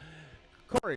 Frank, that all started back in turn 4. Corey Canfield ran wide in turn 4, so it killed his drive over the top of 5. Lachlan had a great drive down the back straightaway, able to pull ahead of Corey Canfield, but side by side, they were going through. Now you can see Corey Canfield, halfway marker, holding off the hard-charging Lachlan Alexander. So you don't really need a Superbike to have some incredible racing here, as Sebastian Silva, although a distant third, is still soldiering on. Out of turn 2 come our race leaders. Corey Canfield is leading this one with Lachlan Alexander studying. Lachlan Alexander has got a lot better than Corey Canfield through turn 4. I think he is studying Corey Canfield, has great drive, and you can see again, Corey Canfield a little wide there coming out of turn 4. Lachlan Alexander, great drive over the top of 5. He's a little bit too back. We'll see, look at the momentum of getting that drive, Frank. He was thinking about an inside move, but maybe he's going to try now inside of 9, but just a little too far back, Frank. I don't think this bridge is too far. I think he just needs one more lap to solve this problem that we know as Corey Canfield. Here the riders come now through 10 and 11 onto the front straightaway. Corey Canfield opening up a couple of bike lengths here. Lachlan Alexander is not letting him get out of his sights. Down into turn 1, he was able to gobble up a couple of those bike lengths, so we'll see what happens here out of turn 2, but Lachlan Alexander putting on quite the show for us as hunting down Canfield there out of 2 up to 3. Lachlan Alexander is improving his racecraft as we speak. This is fantastic to see a young rider out there who has never been to one of Canada's most challenging, in fact, not one of Canada's most challenging racetrack. First time on the racetrack, and he is putting in a brilliant performance right now. 3 laps in a row, Corey Canfield wide out of 4. So we'll see Lachlan here really reel in Corey Canfield. He may not be close enough. He's not to be able to take that move. He let off the gas, and we can see there by letting off the gas because he closed up so quickly, Corey Canfield opened up a couple of more bike lengths there into turn 9. Let's reflect back on the fact that Lachlan Alexander is learning his craft, and he's picking up very quickly.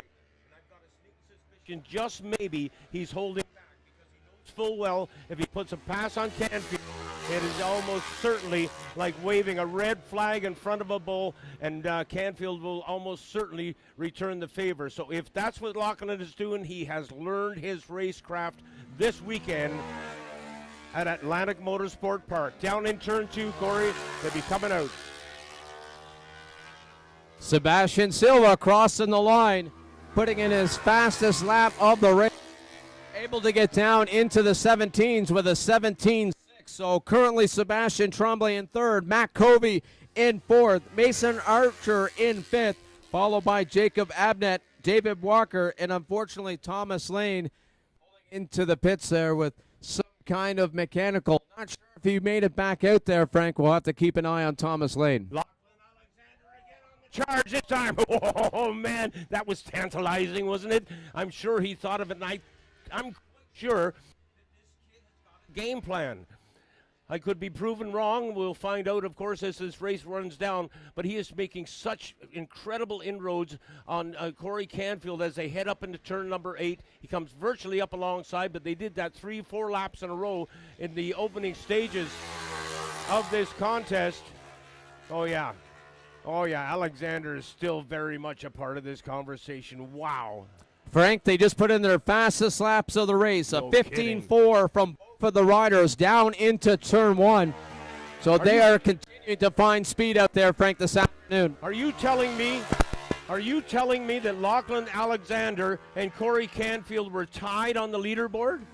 They are in 600ths of a second their lap times, and we can see that through turn 4. 2 bike lengths separate the 2 riders. Now we'll look at Corey Canfield. He was much tighter there through turn 4. We'll see what happens here over the top of 5. We'll see what happens to the drive there down the back straightaway. Lachlan Alexander a lot closer than he was, side by side with Corey Canfield. It is Lachlan Alexander. But Corey Canfield says, I don't think so. This is my racetrack, and takes over the lead through the top of 7 and 8. Well, this is a much tougher task for Corey Canfield on this day than it was yesterday. And who will forget that celebration that he staged after winning that national championship race, the first one in a long time. In fact, it may have been his first. Oh, no. Canfield is down and very disappointed. Corey Canfield has crashed in turn 11. Accident here in turn 11. Corey's got the bike up. We'll see what happens here.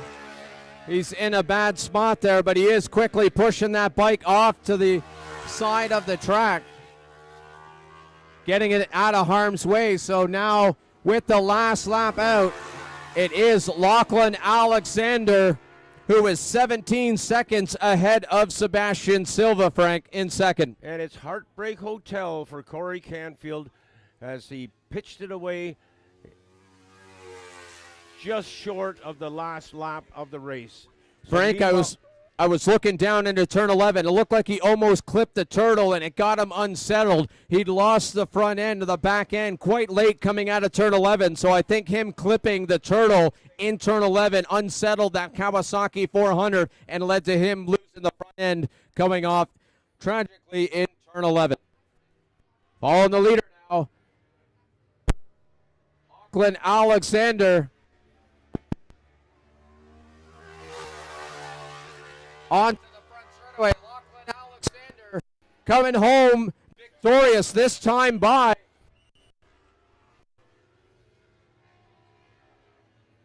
here comes Sebastian Silva onto the front straightaway, gonna grab second.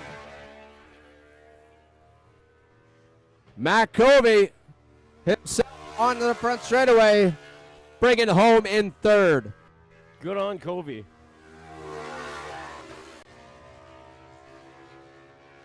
Rider number 819, Mason Archer, in a battle there with Jacob Abnett across the line. Only about half a second or so separating those 2 riders, so that's for 4th and 5th. David Walker now onto the front straightaway to finish in 6th.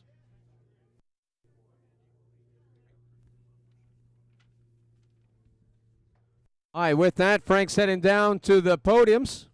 I'll pass my mic over to you, Frank, and bring home the victory lap for Lachlan Alexander.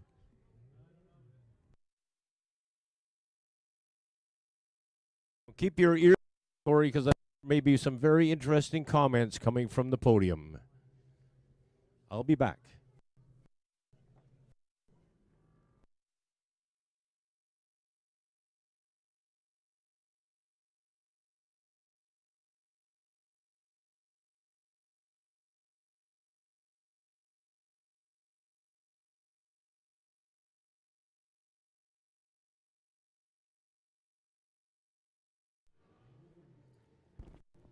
Lachlan Alexander now heading to get that checkered flag.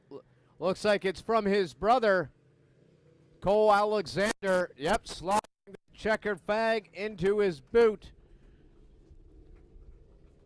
Great show of racecraft from Lachlan Alexander, continuously putting the pressure on Corey Canfield,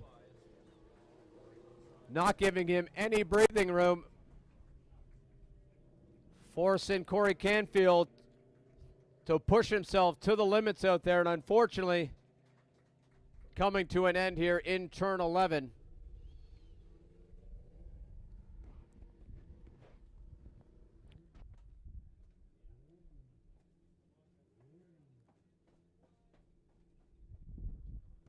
So if you're close by, I encourage you to head down to the podiums halfway through the paddock there.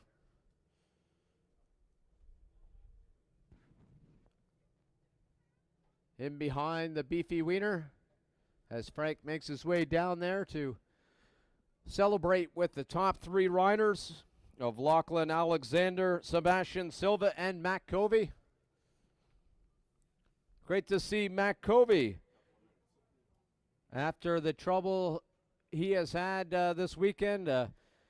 What we thought was a chain going off there in turn 4 end up being some internal components of the engine. Had to fix it overnight. Now all that hard work and the pit crew paying off with that 3rd place position. One of his pit crews there, Mark Wilson.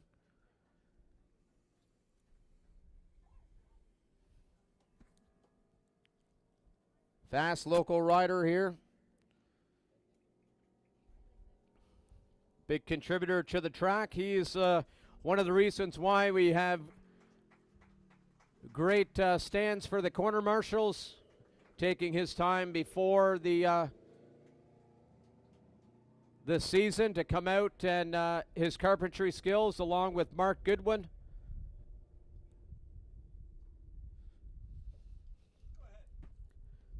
But now as Lachlan Alexander passes the flag to Chris Michel, I'll pass the mic down in preparation for the podium to Frank Wood.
Okay, we now go to the podium for the Supersonic Lightweight Sport Bike National Championship, race number 4 on the year 2026. Having said that, we'll now call up our top 3 riders. Would you welcome to the podium, please? I believe this to be his first national championship podium. It is. I'm getting the nod from Matt Covey. Come on up, Matthew.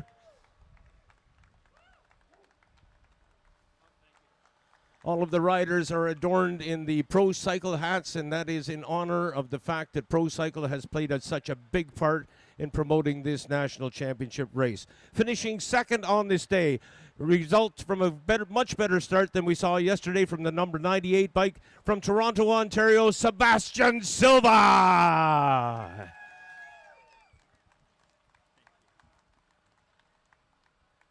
And to the top of the box. A big hand for this young man who has learned a lot through those 14 or 10 laps of the national championship racing. We call to the podium now, Lachlan Alexander.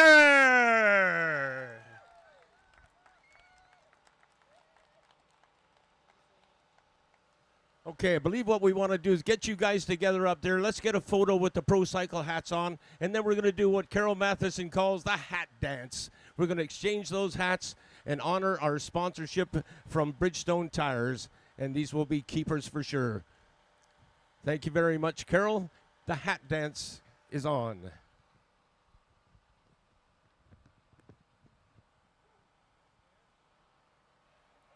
And Kiara will be able to get some shots for the website with those Bridgestone hats. And as soon as we're done that, we're going to have a chat with these guys.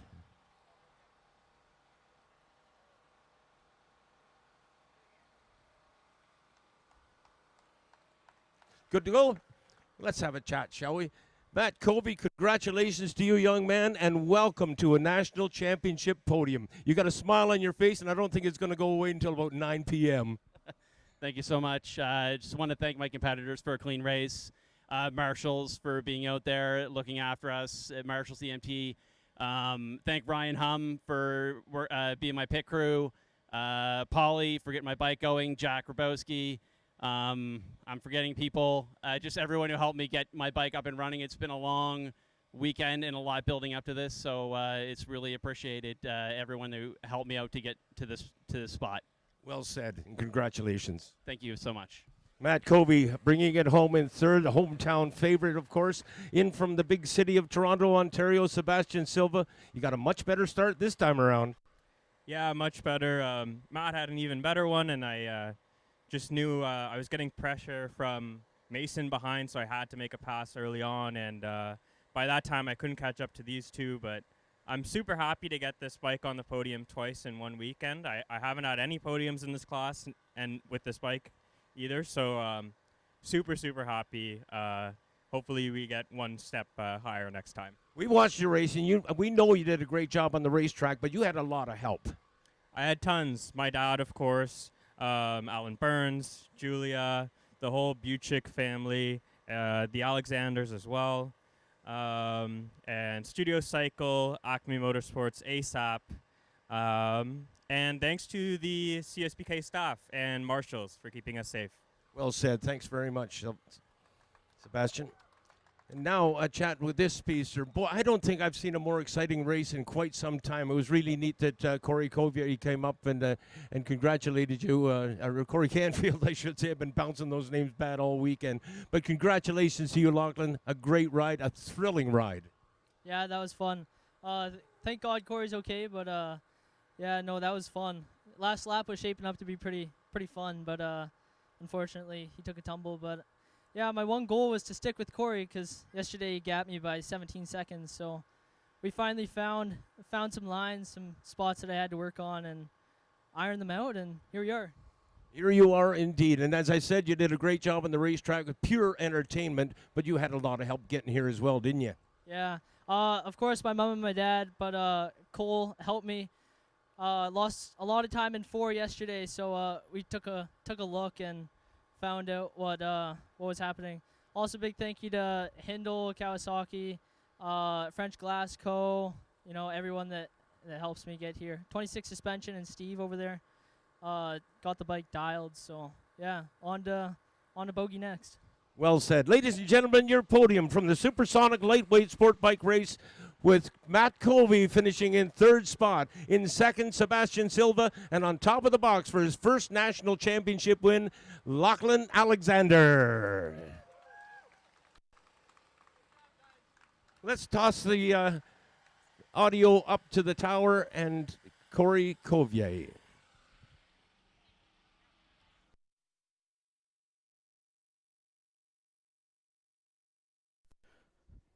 Thanks, Frank. As we see now the box for the GP Bikes Pro Superbike Race 2 of the weekend, making their way to the starting grids.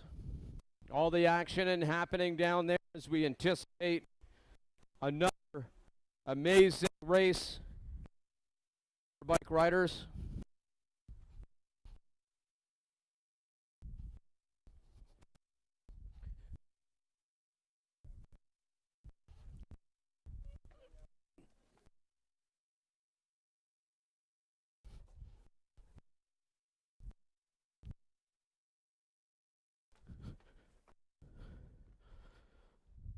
Sorry, just had to get quiet there. It was down at the bottom of the tower, down in a dead zone. But yeah, all the riders, pit crews, everyone there on the start-finish line in their grid position in anticipation of their second race of the weekend.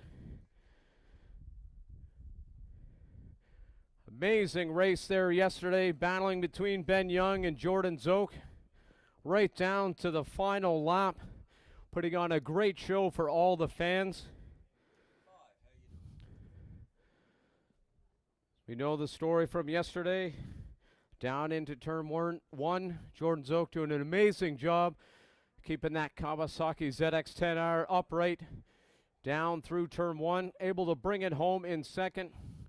Emotional podium, all the hard work, as he mentioned, the crew has put in, and being at the top, racing for the racing, riding for the racing win right to the finish. Very great to see from Jordan Zook.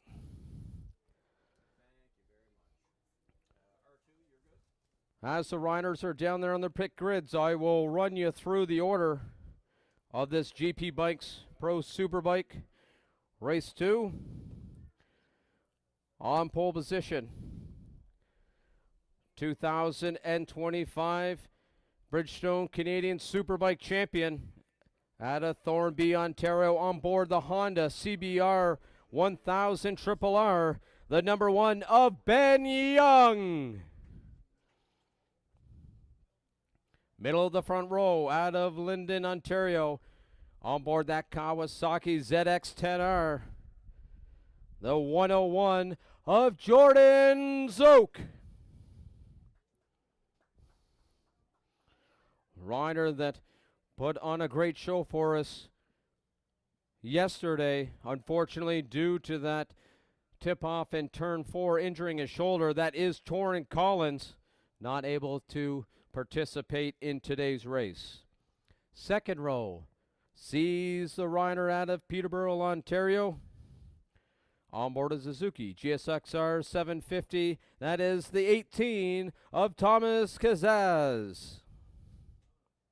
Middle of the second row, out of Stony Creek, Ontario, on board a Honda CBR 1000 RR, rider number 82 of David McKay. Rider making the trek all the way from Chilliwack, BC, on board a Honda CBR 1000. That is the 45 of Andrew Van Winkle. Third row, rider out of Dumontagne, Quebec, on board a Suzuki GSXR 750. Rider number 24, Sebastian the Shaker Tremblay.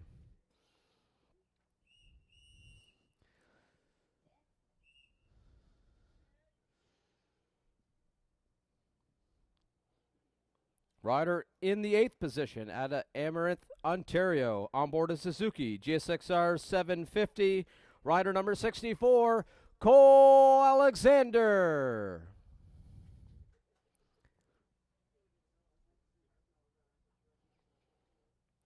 Making up the third row out of Montreal, Quebec, on board a Kawasaki ZX-10RR, the 99 of Alex Michel. Fourth row sees a rider out of Guelph, Ontario, on board the Triumph Daytona 765.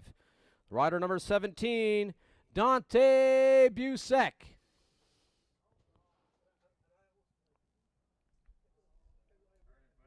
Rider out of Skokenberg, Ontario, on board a Suzuki GSXR 750, the 40 of Marco Souza. Rider making up the fourth row out of Keene, Ontario, on board a Kawasaki ZX6R 79 of Mackenzie Wheel.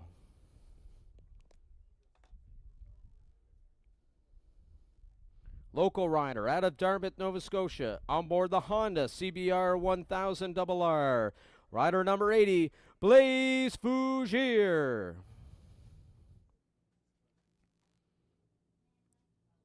Next rider out of Bowmanville, Ontario, on board a Suzuki GSXR 750.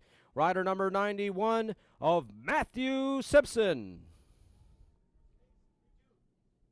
Next rider all the way from Calgary, Alberta, on board a Suzuki GSXR 750, the 115 of Ryan McGowan.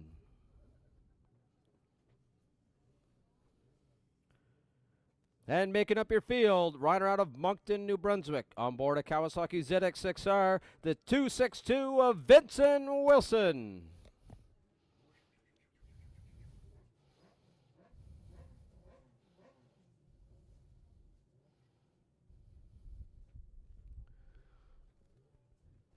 Countdown clock now down to 30 seconds before they let these riders out for their warm-up lap. So we are 30 seconds away from these riders making their way around the track. 1 minute away from the start of the GP Bikes Pro Superbike.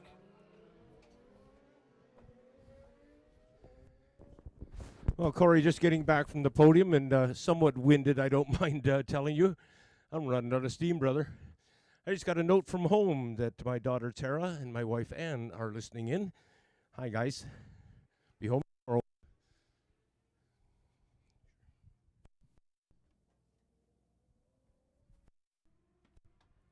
Riders now making their way around turn 4, so I encourage all the fans to get to your favorites.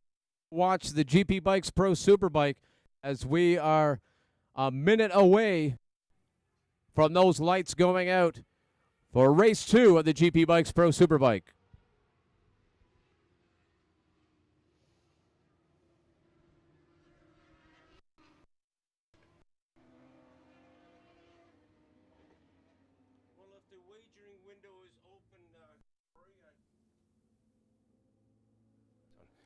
Corey, if the wagering window is still open, I'd like to place a few bets on this one.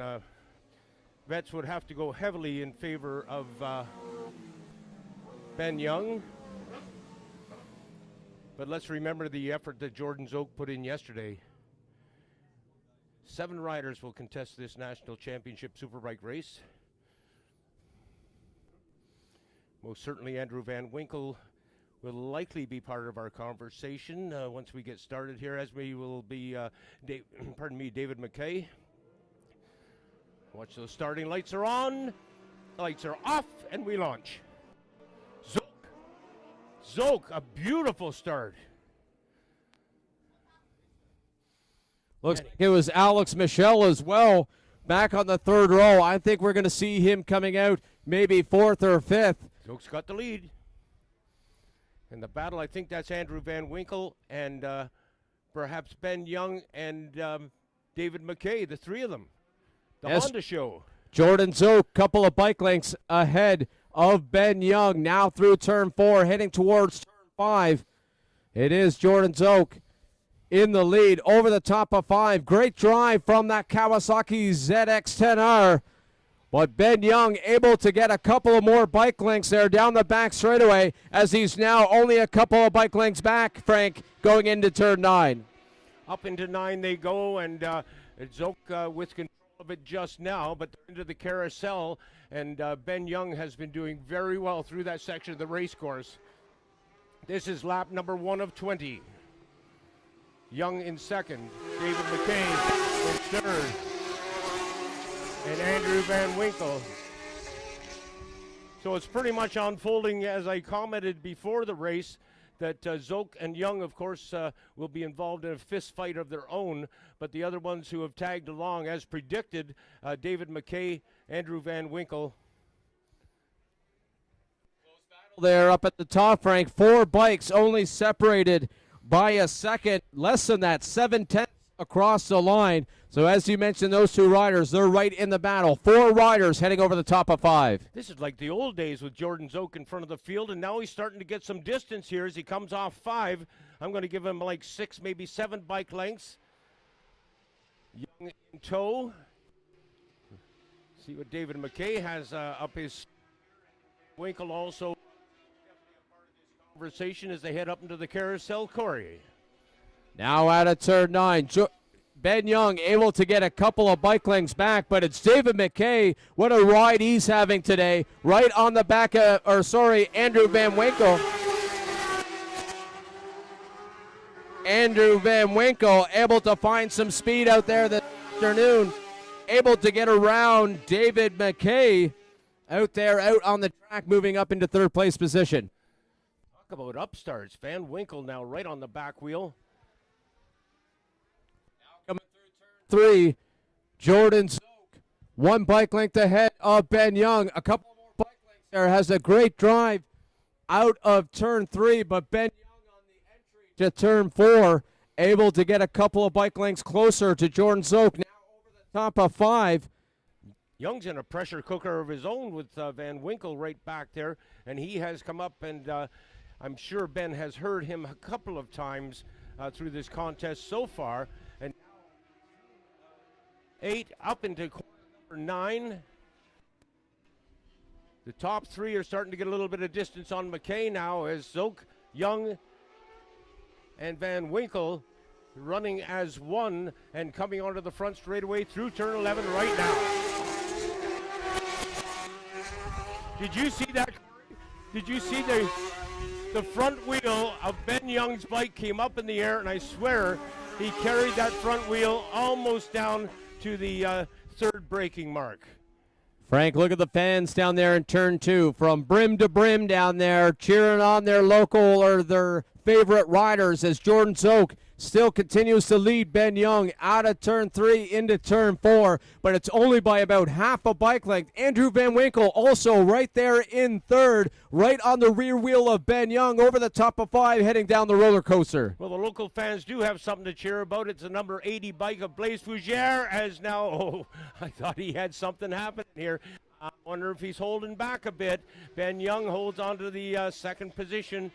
And Andrew Van Winkle sitting back there. Van Winkle fairly new to this game compared to the 2 guys in front of him. So he has definitely gone to school. He'll learn a lot through the next few laps. He may just have a national championship win up his sleeve. Onto the front straightaway comes Jordan Zoke, followed by Ben Young. Andrew Van Winkle right there on the back of Ben Young down into turn.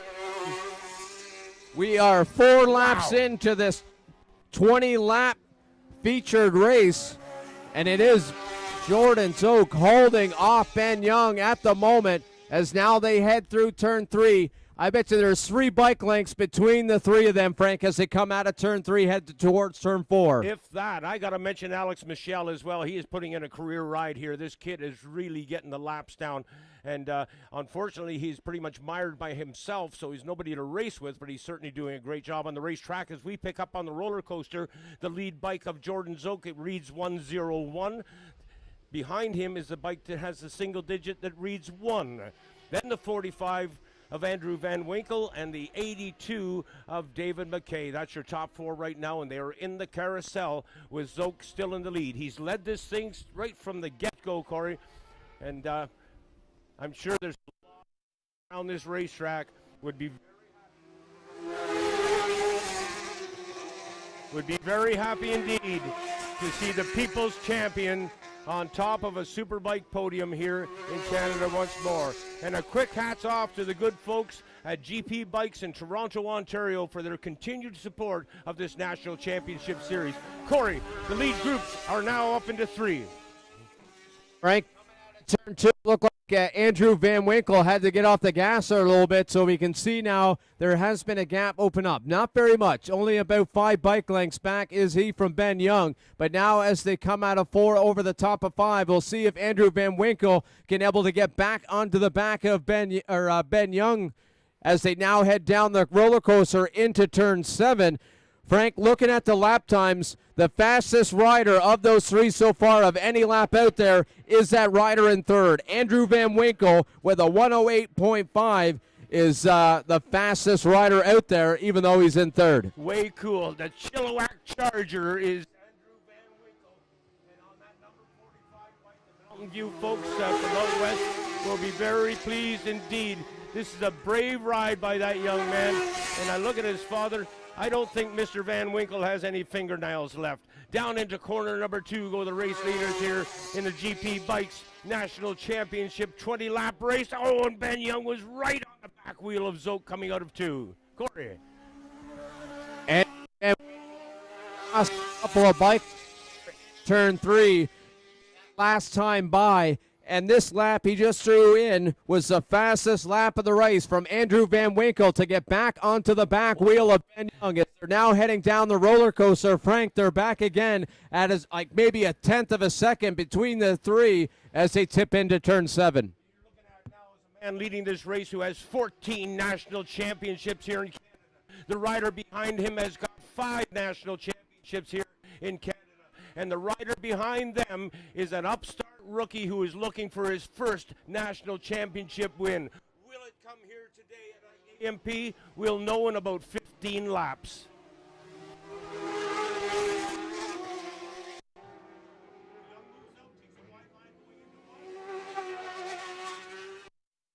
Or not. Curious here, Frank, if he's going to try an inside move into turn 2.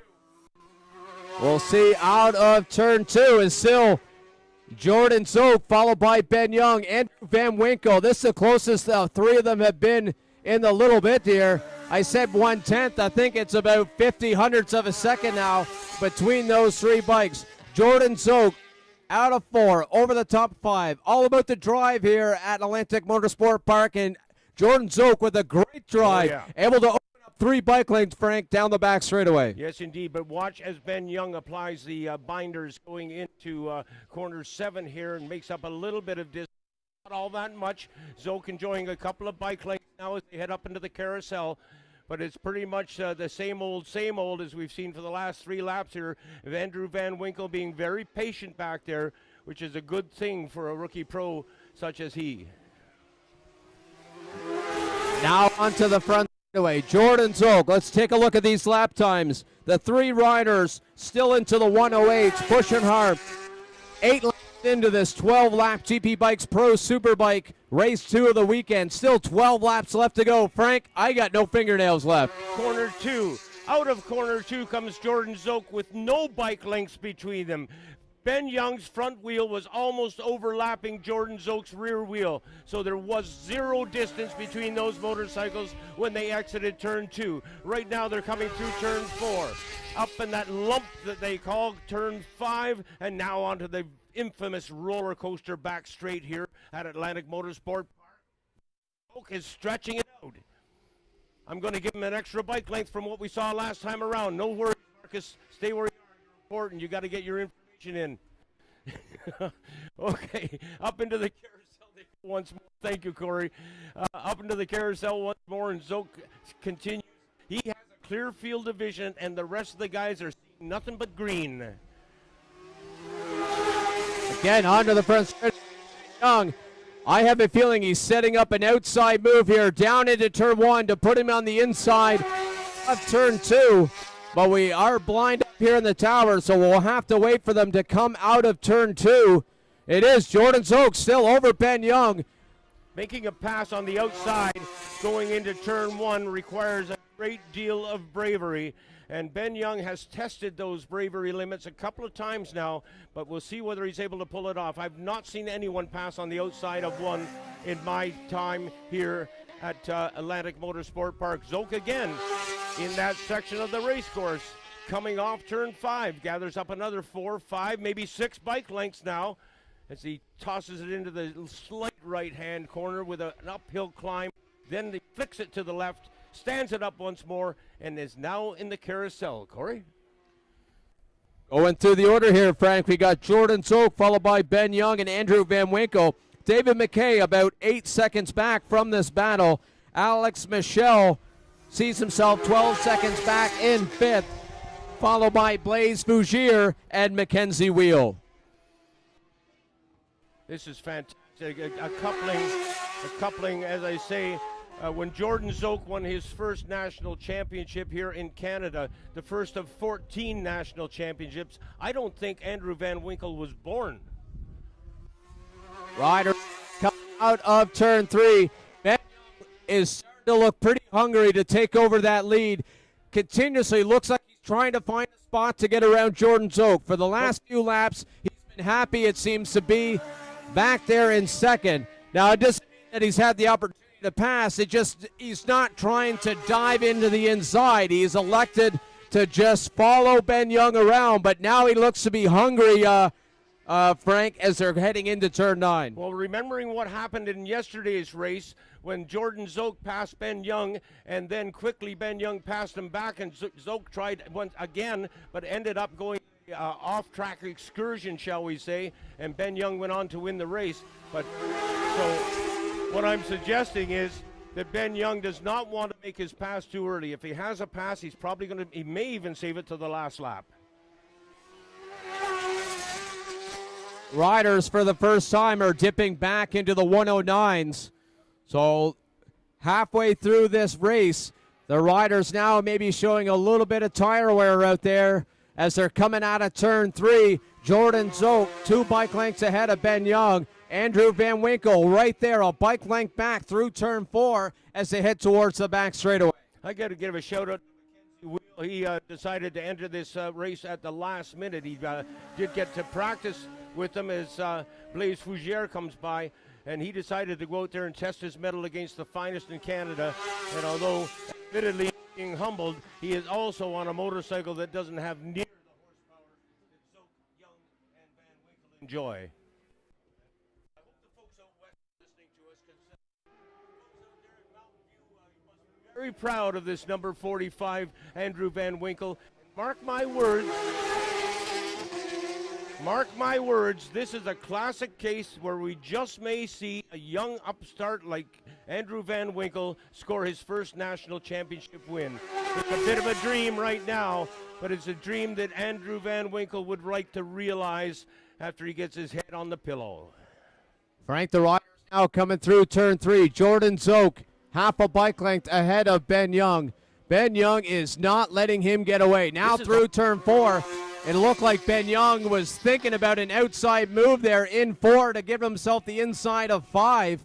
But now over the top of 5. Again, Jordan Zoke with a great drive over the top of hill. Gave him a couple of bike lengths. Ben Young able to eat up into turn 7. But right now it is still Jordan Zoke, Ben Young, and Andrew Van Winkle. Canadian Kawasaki Motors that are promoting this weekend's race, and I'm sure that Jordan Zoke would love to give Kawasaki the honors of having won this race as well as promoted it. Flip a coin, if you will. If it's got 3 sides, it would be even handier. Corey, you know full well I've been around this sport for a long time. I don't think I've ever seen a Superbike race where we've had 3 guys going at it fist and nail, although they have not been able to mount a pass, any of them. Oh, a moment there for David McKay as he dipped the back wheel off the racetrack onto the grass on the front straightaway here. We now look up into turn 3. And I'm going to pass it over to Corey as we come over into corner numbers 4 and 5. Whoa, Earlier I mentioned about tire wear. It appears to have nothing to do with this, as these riders are back into the 108s again, Frank. So they are pushing hard out there. Laps fluctuating, and right now back into the 108s as they come into turn 7. Jordan Zoke continues to hold off Ben Young into turn 9. Just not close enough, as it's the accordion effect now. Only a bike length separates all 3 riders. That invisible elastic band that runs between those racers, it extends, it contracts. It extends, it contracts. But thus far, it has not snapped.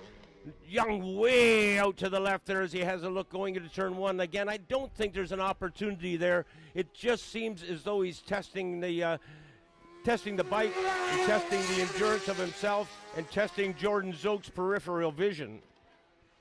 Frank, I think maybe what he might be doing is if he goes to the outside, it will able to carry that momentum down to the inside of turn 2. So I'll be curious to see how these laps stick down. Maybe that's the move he's going to try to make onto the inside of turn 2. Zoke is brilliant at guarding the inside line. You saw him coming off turn 4 there. He left nothing. The only way to pass him in 4 is around the outside. And if a rider's able to do that, of course, they'll have the inside line going into turn 5. Now they are headed up into turn number 9, the start of AMP's infamous carousel. Zoke, Young, Van Winkle.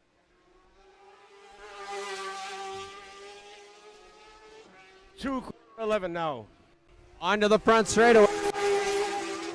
Ben Young with a great drive onto the front straightaway, but equally matched with Jordan Zoke, so they're still single file down into turn 1. Good Frank, we Lord. got 5 laps left to go here, and my stomach is in my chest. This is exciting stuff out here.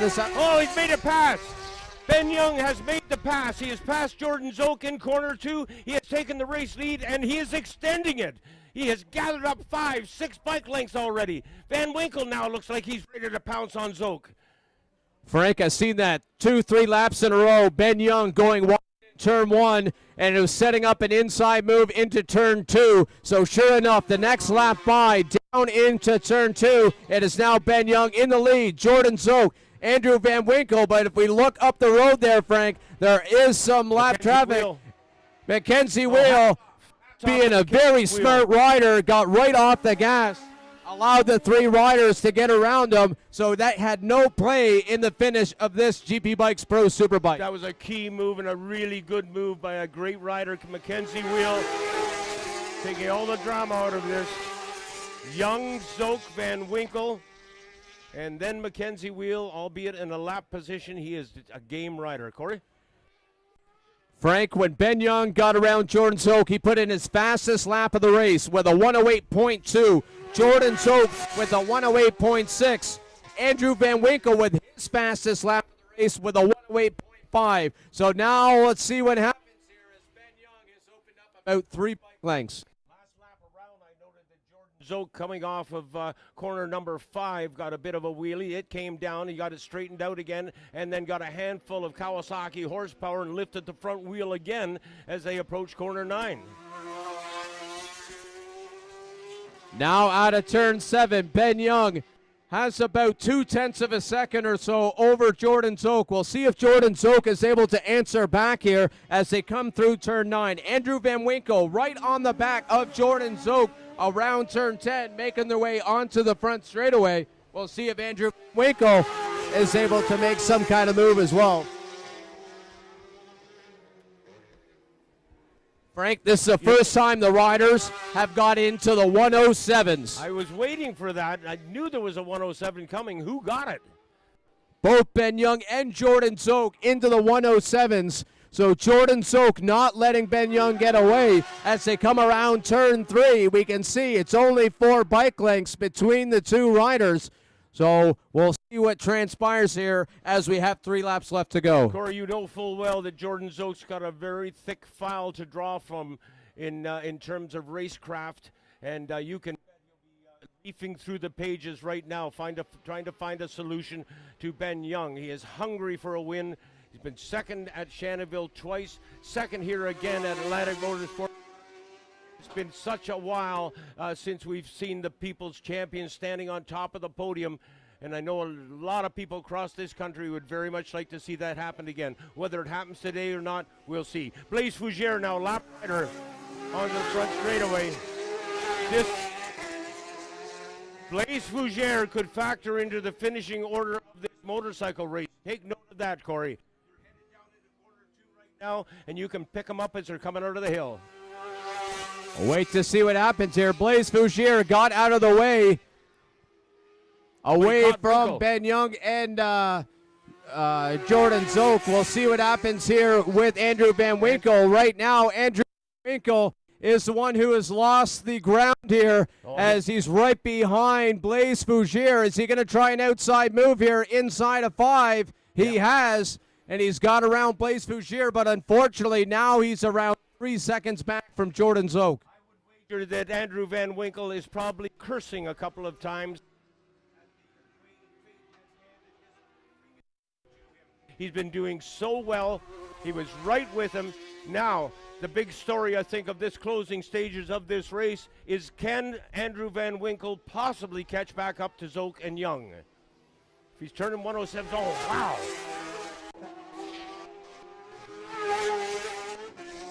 Andrew Van Winkle reminded me of Mark Marquez as he was coming through corner number 10 here. He had that motorcycle virtually on its side. Out of turn 2, Young. Jordan Zoke not letting him get away. He opened up about half a second, and he's continuing to push hard. He wants that win, Frank, and you can see coming between 3 and 4. Jordan Zoke pushing hard to get back onto the back wheel of that Honda CBR 1000 over the top of 5 down the back straightaway. It looks like it's now about a second, Frank. Hart didn't come all this distance to finish second, and this is as close to Scotland as you can get in Canada. And I know he's got family over here, family that lives in this area of the country. His sister Robin lives around here, and she, I believe, is at the racetrack with Ben's. In through corner 10 and up into 11 comes the race leader, Ben Young. And he is getting some serious distance. Checkered flag is up. I missed the white flag, Corey. Checkered flag is out. Ben Young has scored a national championship win.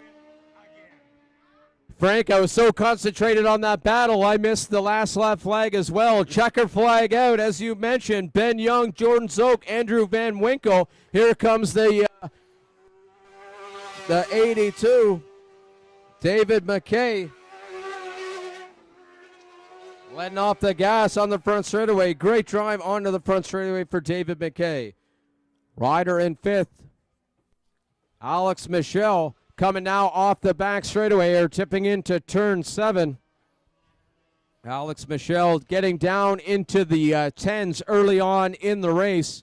Just unable to sustain that pace. But great showing from Alex Michel coming around turn 10 up to 11, Frank. Coming across the line will be in 5th. 5th place for Michel, the Quebec rider, putting in a brave ride out there. Checkered flag for Alex Michel. In 6th, seen the rider number 80 of Blaise Fougere, followed by the 79 of Mackenzie Wheel.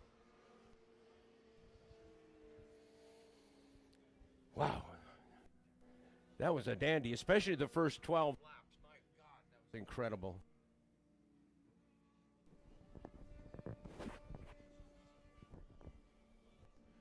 All right, with the completion of the GP Bikes Pro Superbike, there'll be a podium celebration down at the middle of the track. I encourage you all to head to the middle of the track.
As I make my way down to the podium, you give an idea of what's going on for the rest of the afternoon here.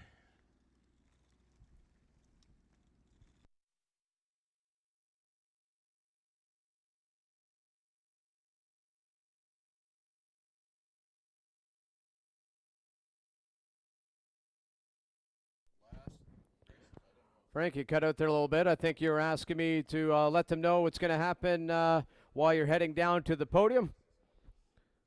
Up next,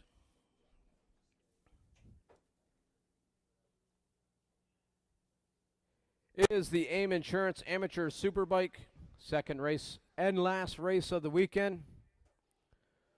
So we still have one more race to go, so don't head anywhere other than down to the podium if you're close by. And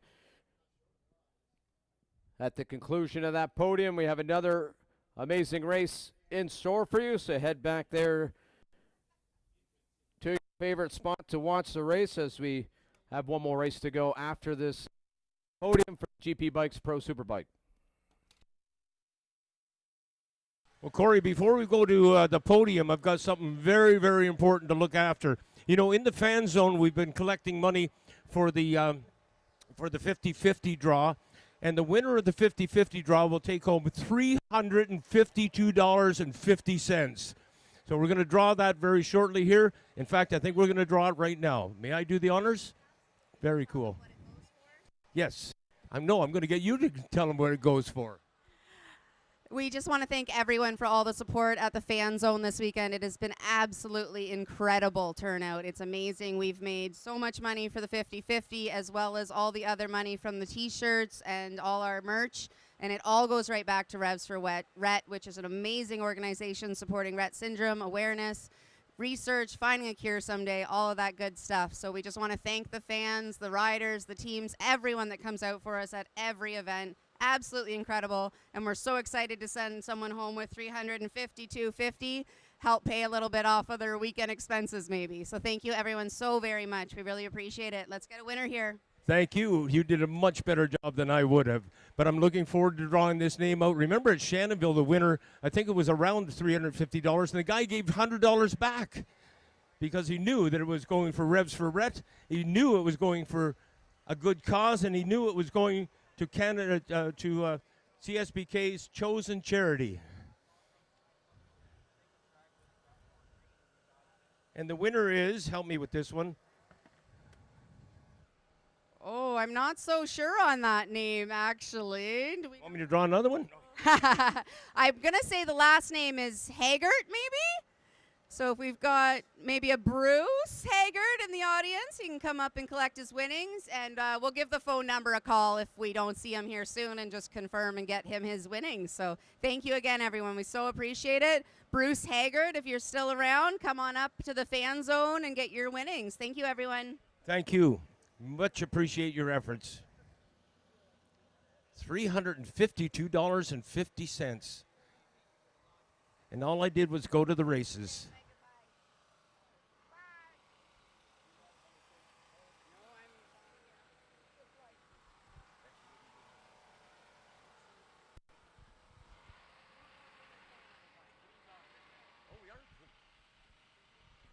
Okay, we're good to go, I am told, so let's get on with our podium for the GP Bike-sponsored Pro Superbike division. Having said that, we will call up our third-place finisher after putting in a brilliant ride. He's come all the way from Chilliwack, British Columbia, from mountain country to the East Coast to score a third place in the National Championship race. Put your hands together for Andrew Van Winkle! Well done, young man. Well done.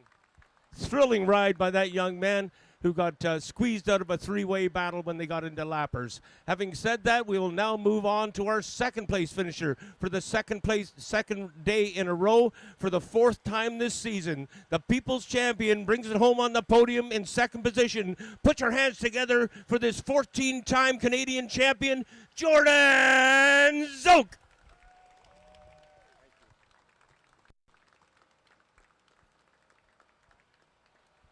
And it's odd that we invite our next guy up to the top of the box. This is as close in Canada as you can get to Scotland, I believe. And Braveheart has scored a win here again at Atlantic Motorsport Park. I call to the podium Honda rider Ben Young.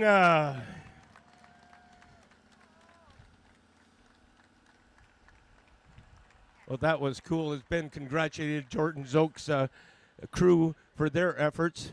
Let's get some photos and what have you for the press. And look into the lens, please.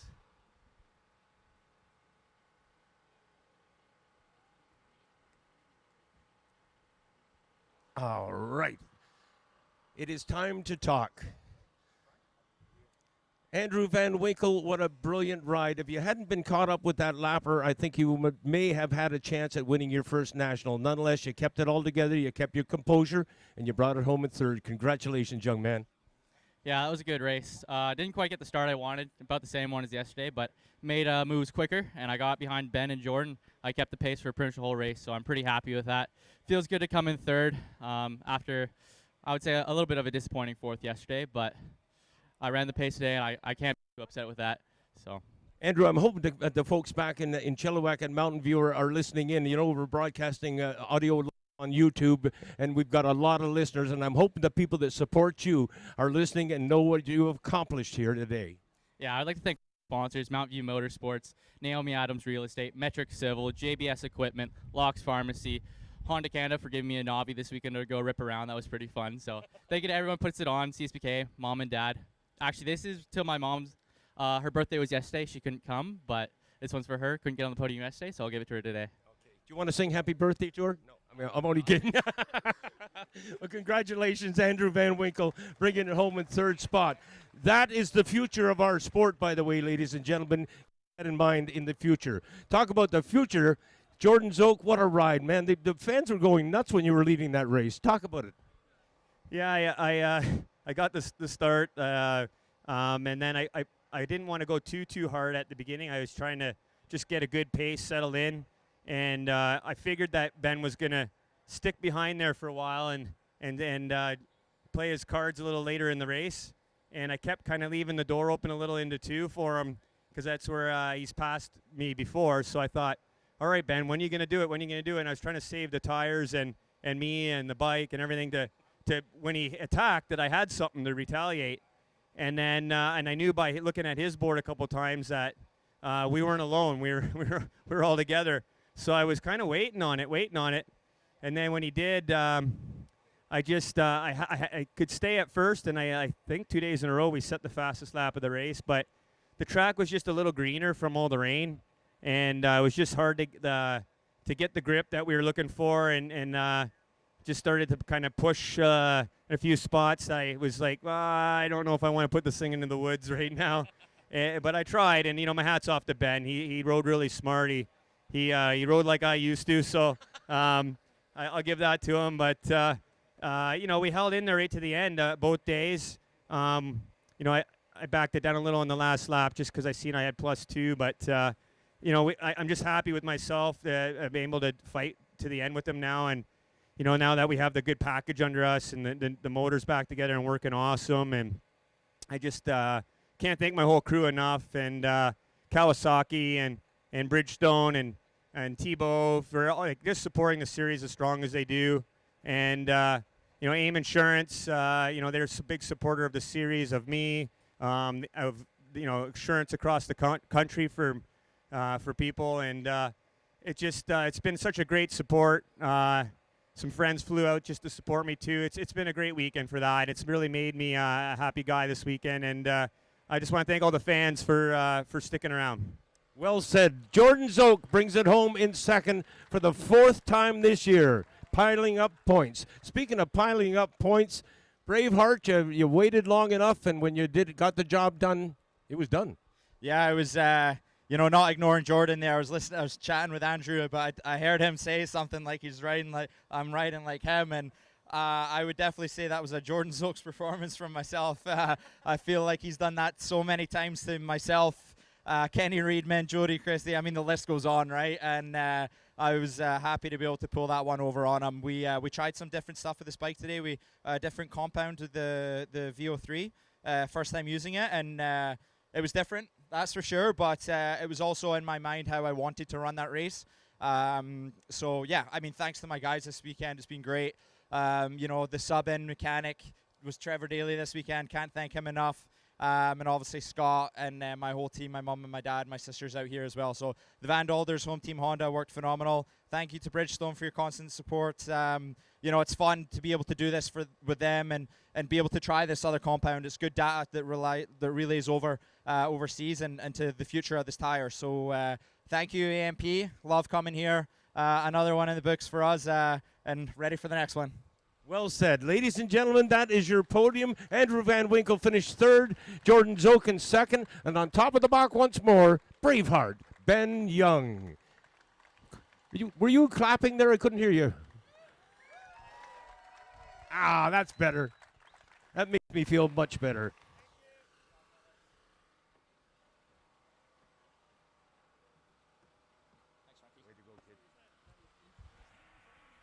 Okay, I'm going to pass it back up to the tower and the voice of Corey Covier.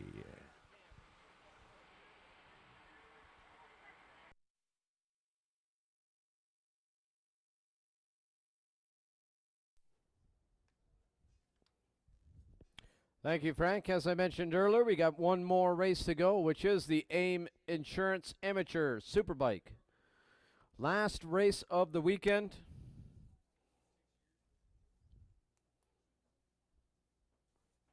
Moments away from hearing the horn. As they seen, they just put on the time onto the countdown clock.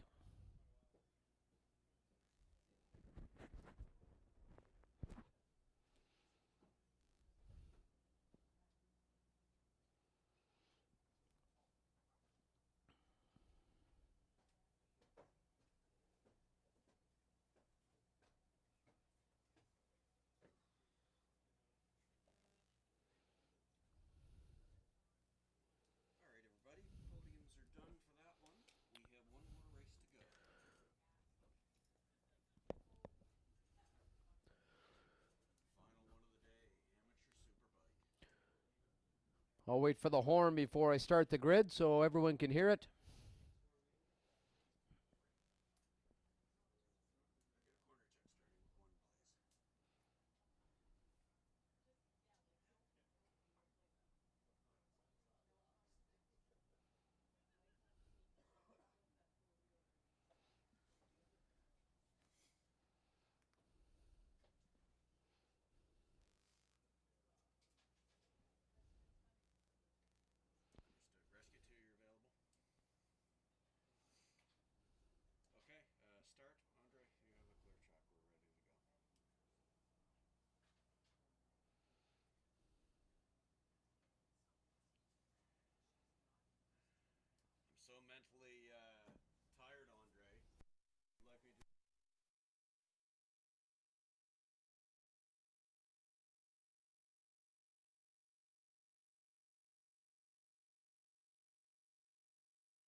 Hey, Corey, I got to share this with you as I make my way back up to the tower. I was actually starting to brim up a bit. I saw one of the most moving and encouraging happenings between Ben Young, Jordan Zook, and two very young fans who were actually hugging. They were hugging Ben by the leg. They didn't want to let go of him. And both of those young lads ended up with a autographed Bridgestone hat with Jordan Zook's autograph and Ben Young's autograph as well. And that's something they're going to remember for the rest of their lives. Corey?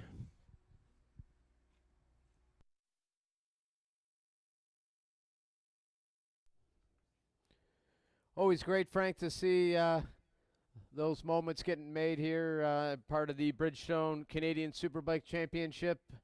Definitely moments like that will stick with you for your whole life. And As you were mentioning that story, the horn has gone for the last race of the afternoon, the AIM Insurance Amateur Superbike. So now 4 minutes until the start of the next race. So I encourage all the fans to get to the stands. While we're waiting for the countdown clock to go down, I'll run you through the order. On pole position, local rider out of Brookfield, Nova Scotia. On board a Suzuki GSXR 600. Rider number 6, Bailey Ives. From PEI, Ellerslie, PEI, on board a Yamaha YZF R6. Rider number 37, Andy Hutchinson. Out of St. Maurice, Quebec, on board a Yamaha YZF R6. Rider number 146, Alexis Baudouin.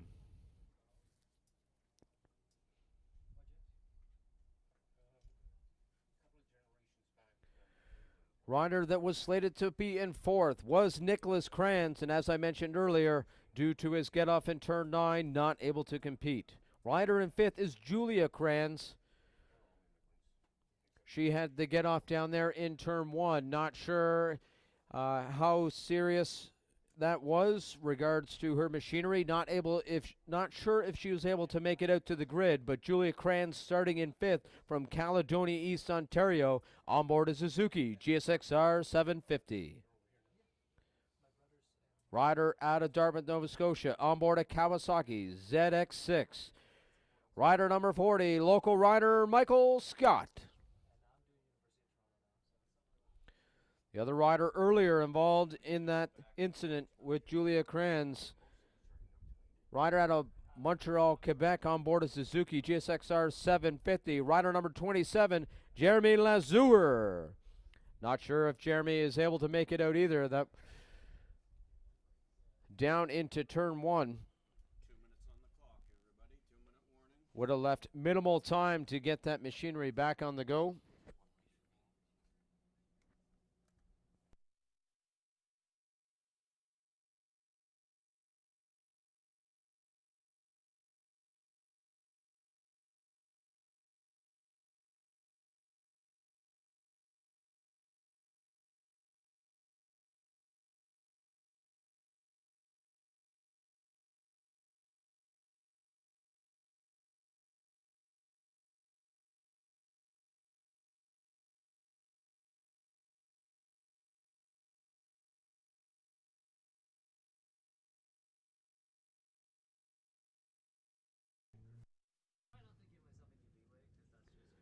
Bailey Ives now heading down pit lane. We're a minute away from the start of this AIM Insurance Amateur Superbike race.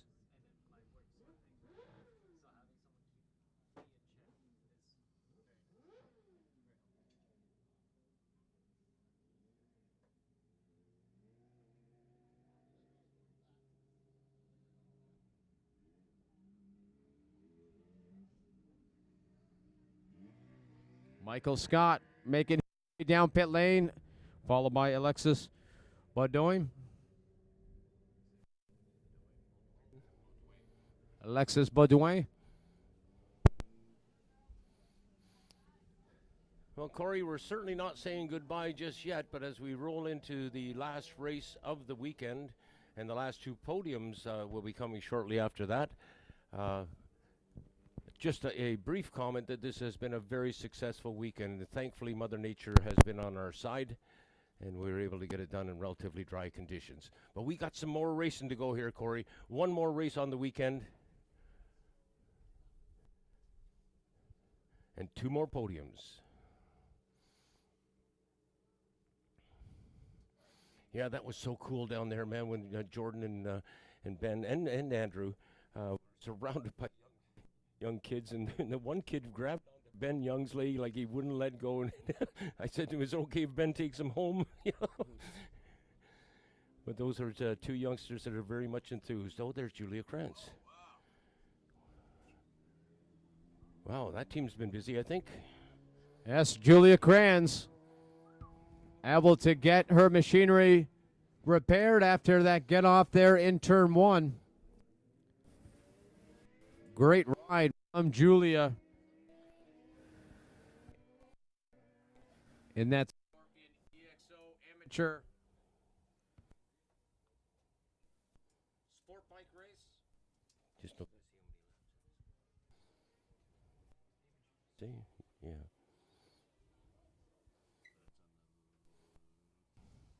What's on the major?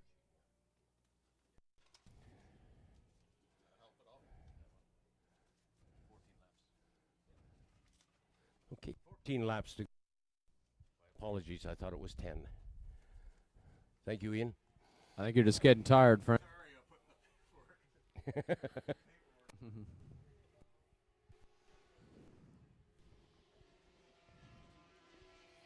Bikes now making their way around the track here. Going to be moments away from the start of this AIM Insurance Amateur Superbike race. And just a quick notification to fans. Remember the people that support your sport. When it comes time for insurance, take AIM.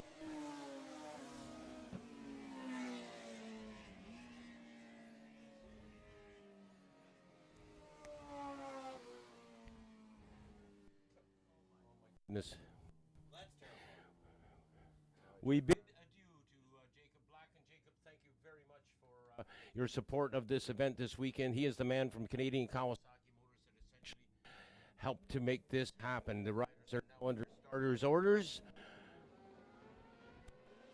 Lights are out. Race is on. It is Bailey Eyes with the lead down into turn one. I believe that's Alexis Bedoy in second. For the riders to come out of turn two here. I was very pleased indeed to see Julia Krantz roll out on the number 5 bike after that nasty get-together at corner one. Bailey Ives, followed by Alexis in second, Andy Hutchinson in third, Julia Krantz only a couple of bike lengths back there in fourth. Over the top of 5 they come, Frank. Bailey Eyes looking for redemption from that super sport race where he had to settle for second, but right now leading coming into turn 7. They're on the roller coaster and headed up towards the carousel. Simple explanation race course. And as they head into corner number 9 right now, that right-hander where we so many passes and attempted passes throughout this weekend. On the carousel they come. Through corner number 10. They'll stand it up very briefly, flip it over to the left-hand side, and are now on 11 and onto the front straight.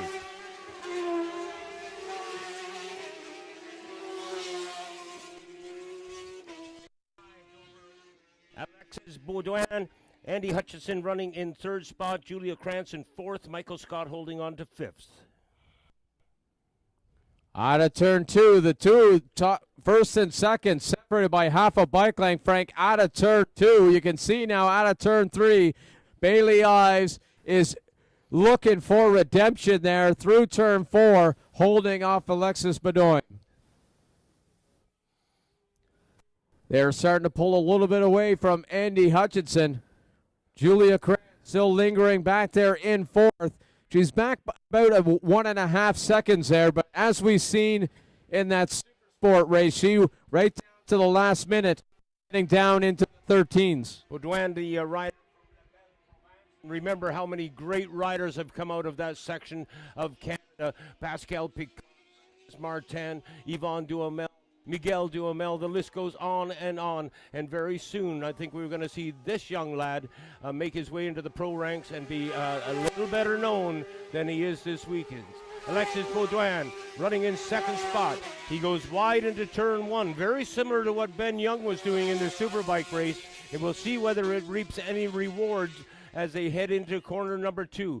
Baudouin making an attempt at a pass there, and I don't think he's been successful. Up the hill they go into turn 3. Out of turn 3, up to 4. 2 bike lengths separates Bailey Ives and Alexis Bedoy. Out of 4. I'm trying to look to see about the drive. Both of them hugging the inside of turn 4. Perfect for the outside of turn 5. Down the back straightaway.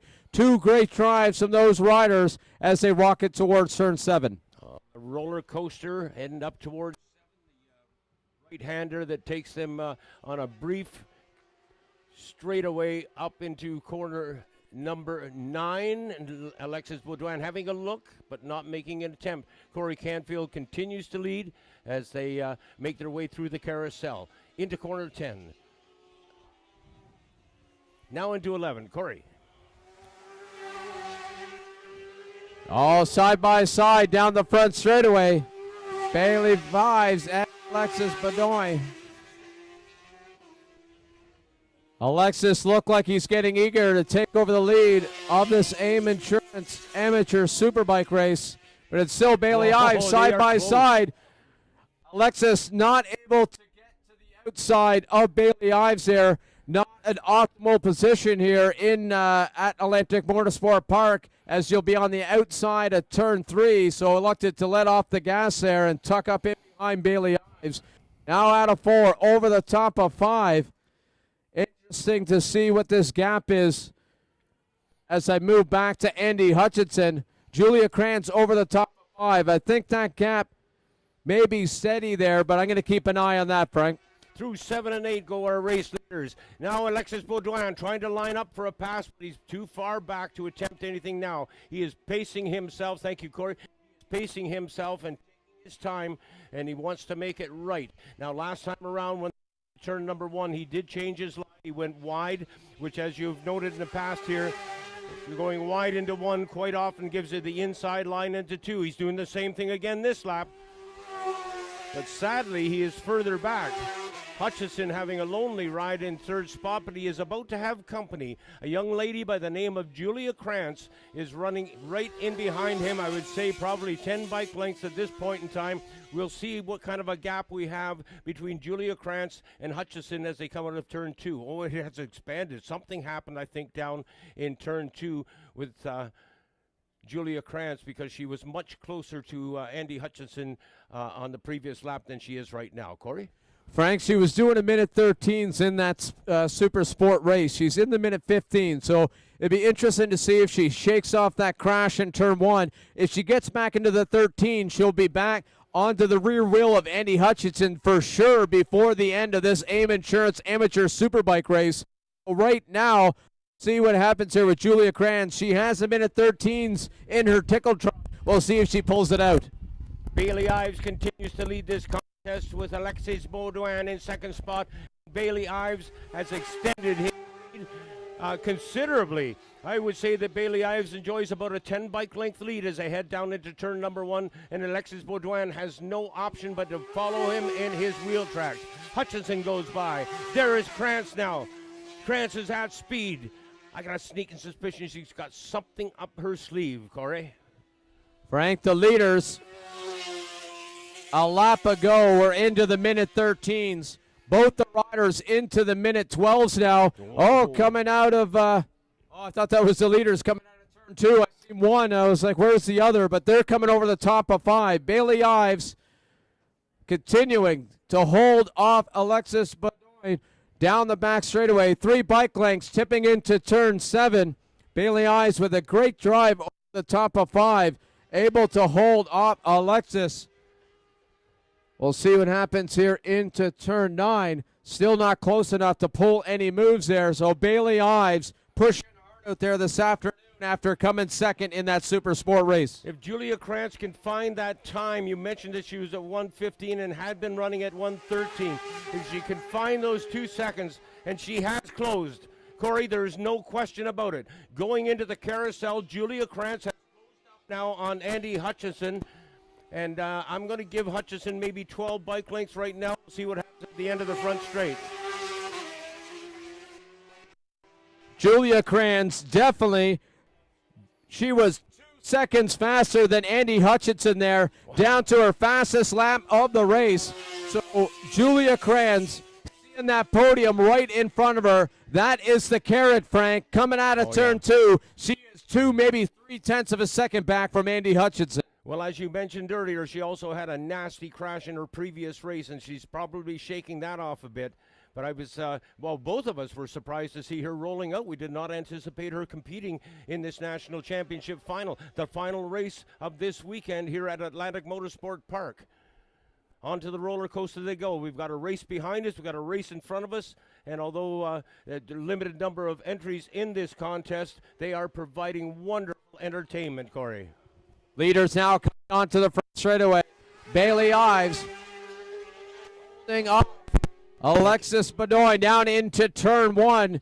Couple of bike lengths there down into turn one. Looking at the lap times, that was Alexis' fastest lap there to get back onto the back of Bailey Ives. Bailey able to open up a little bit, but we can see out of turn two, Alexis right on the back of Bailey Ives.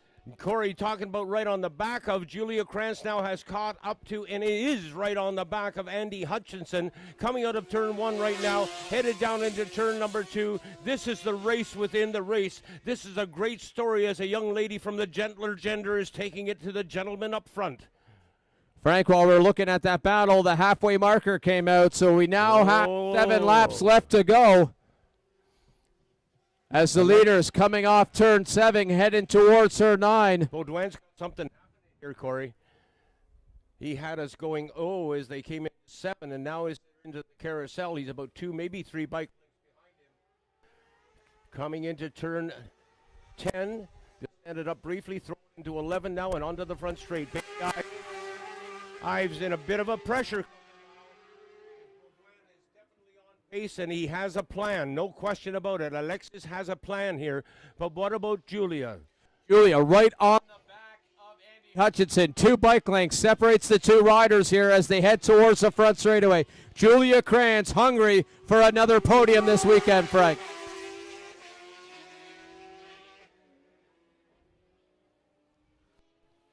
Not this lap, but the lap before, she put in a 14.8, so she is continuing to march towards those 13s that she did. Do they tell you when there's been a in pass? the Super Sport race?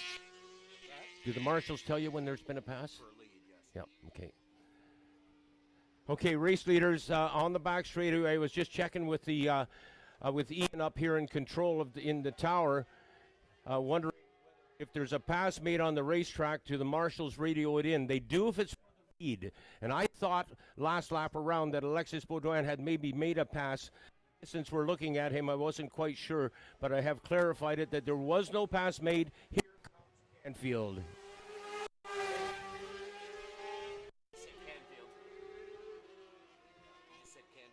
Oh.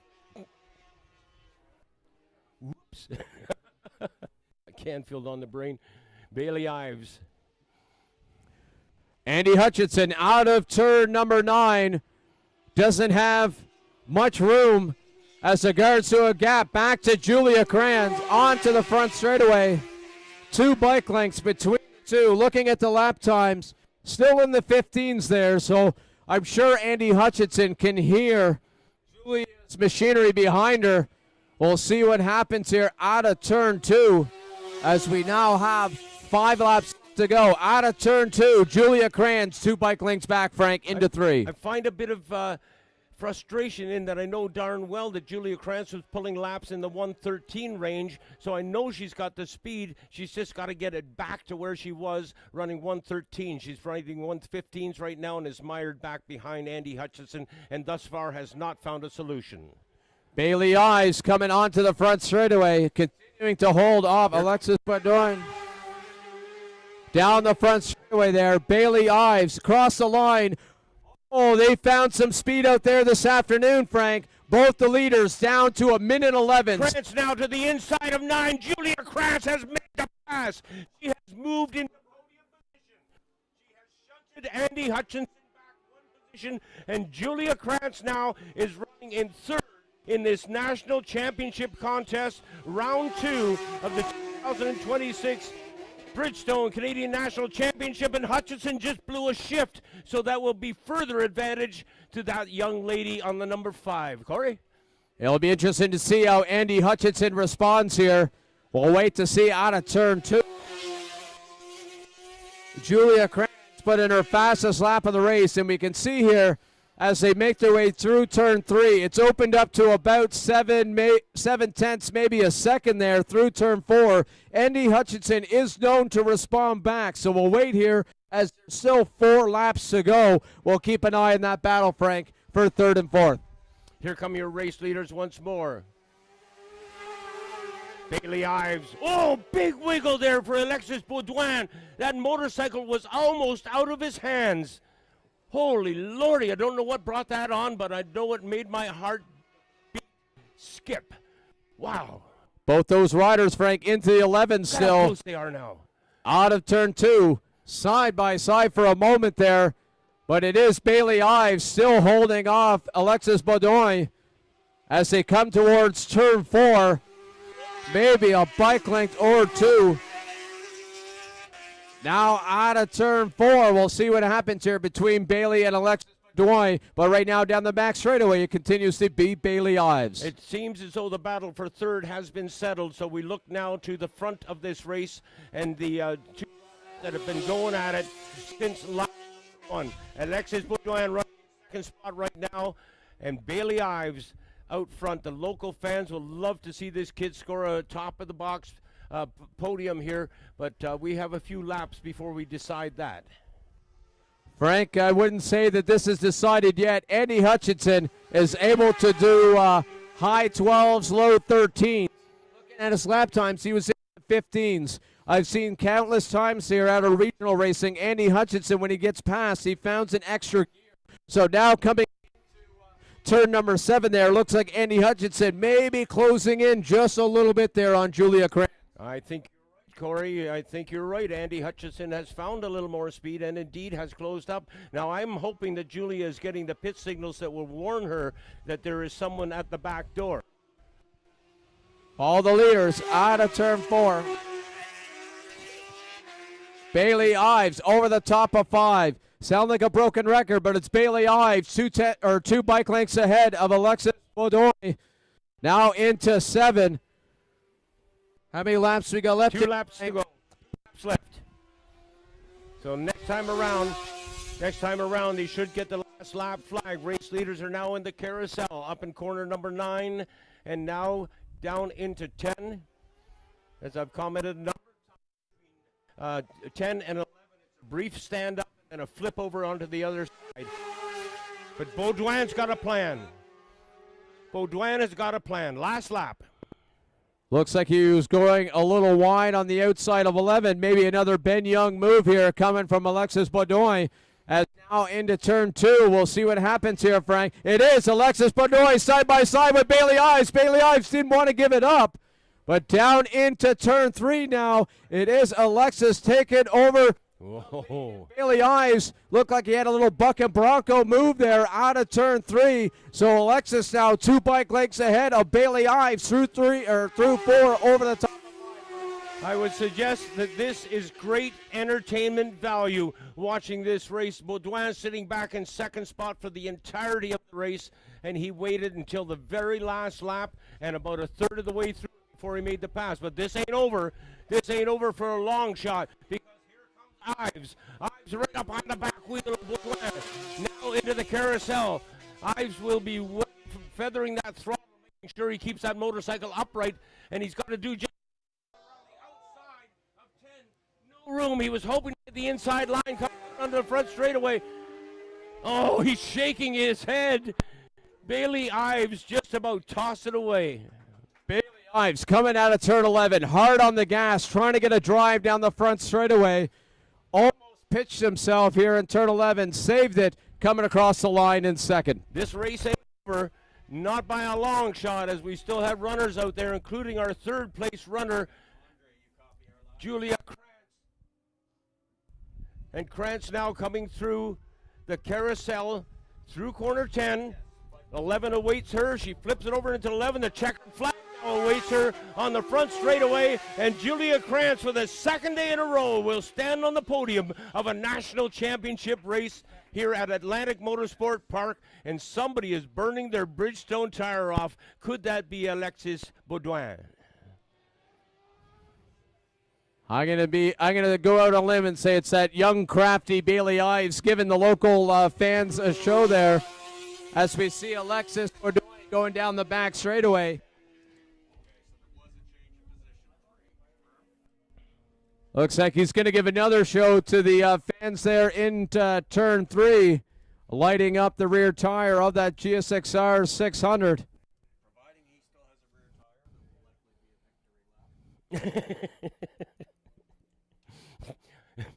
Sorry, I have to share this with you fans. I was laughing because our a man in control here with the marshals, Ian, was just saying that if he has a rear tire left, he'll be doing a victory lap. But, man, there was a pile of smoke coming off that Bridgestone. Well, Baudouin has scored. Oh, that's a happy puppy. He'll take the checkered flag for a ride. And this voice is headed for the podium, Cody. Careful.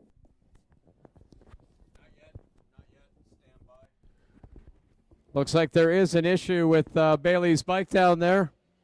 Turn 3. The good thing is there's the track that they can push it off there quickly there for.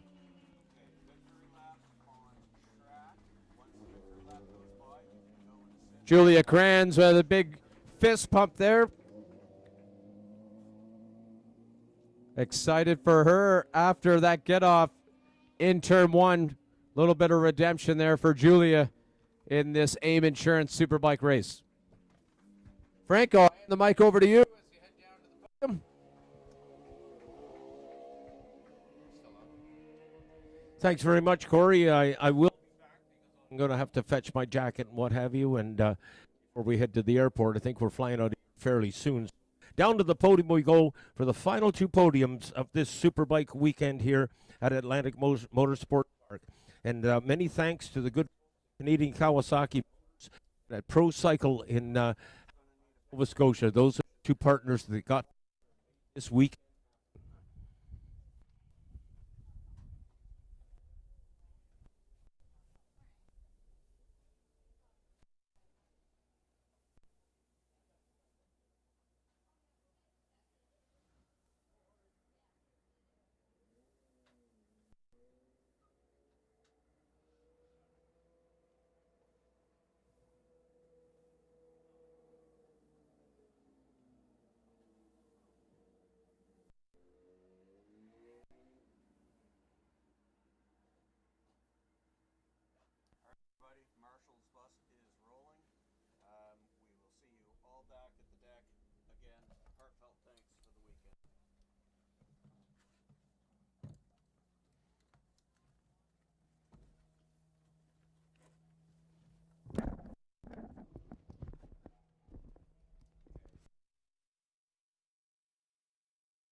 We are down at the podium now, and we wish to celebrate with the AIM Insurance Amateur Superbike class first.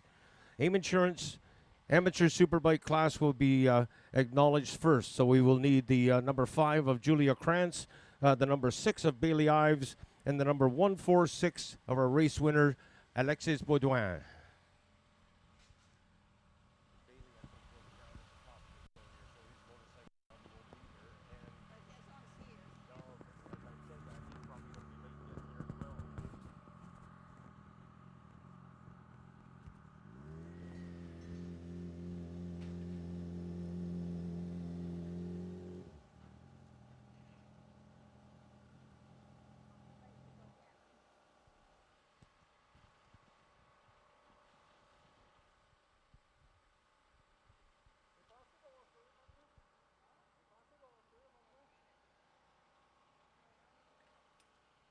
Our race winner, Alexis Baudouin, has the number 146 bike in place. We'll be looking for Julia Krantz with the number 5 bike, as she taking 3rd spot. And Bailey Ives, as was just commenting, that his motorcycle failed him up in turn 3, so I don't know, I doubt very much whether the motorcycle is going to be here, and we're hoping that Bailey Ives is able to get a ride back so that he may be here to celebrate on the podium.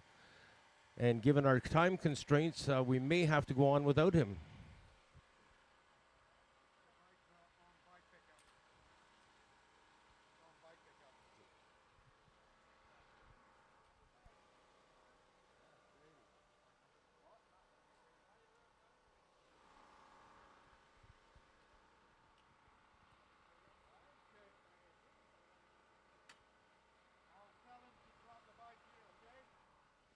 If possible, yeah.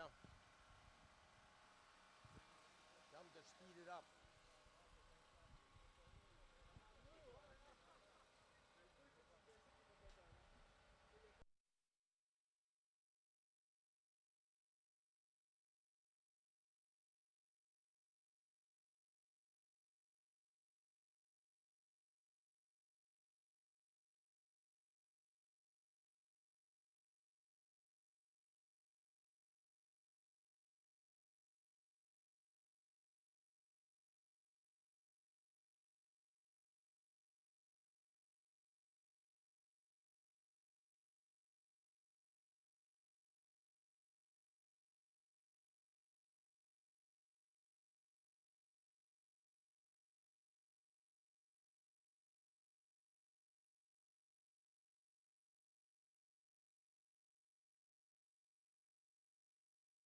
Okay, our status report right now is we understand that Bailey Ives' motorcycle has been picked up, and he has been picked up, and the CSBK officials are going to be bringing that motorcycle directly to the podium. So I will stand to be advised as to when we'll start this podium, but I expect it's going to be very soon.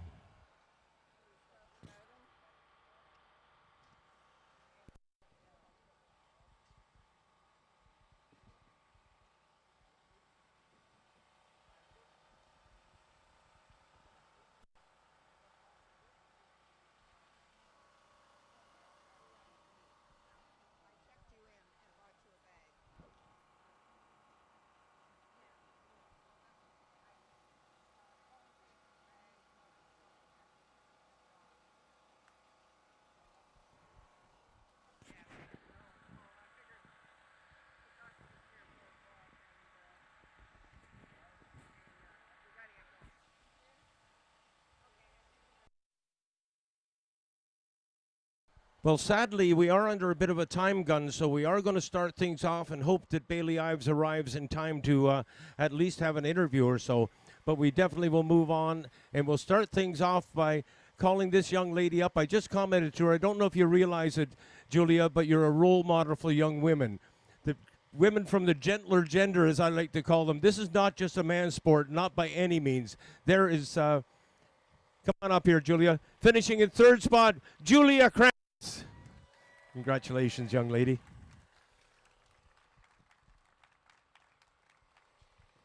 And we'll wait patiently as Bailey Ives makes his way off the truck.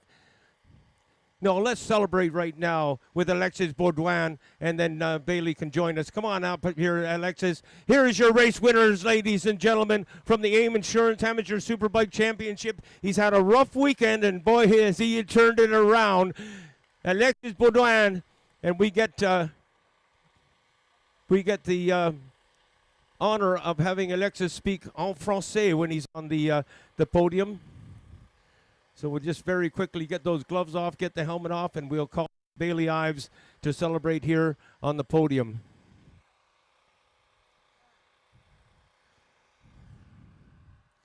Yonder he comes. So I'm going to start the podium interviews with Julia Krantz. And Julia, as I mentioned to you, you're a role model for young women. This sport is not just for men. Test. Thank you. Yeah, I have the belief, especially if you look down south, you see Kayla Yakov.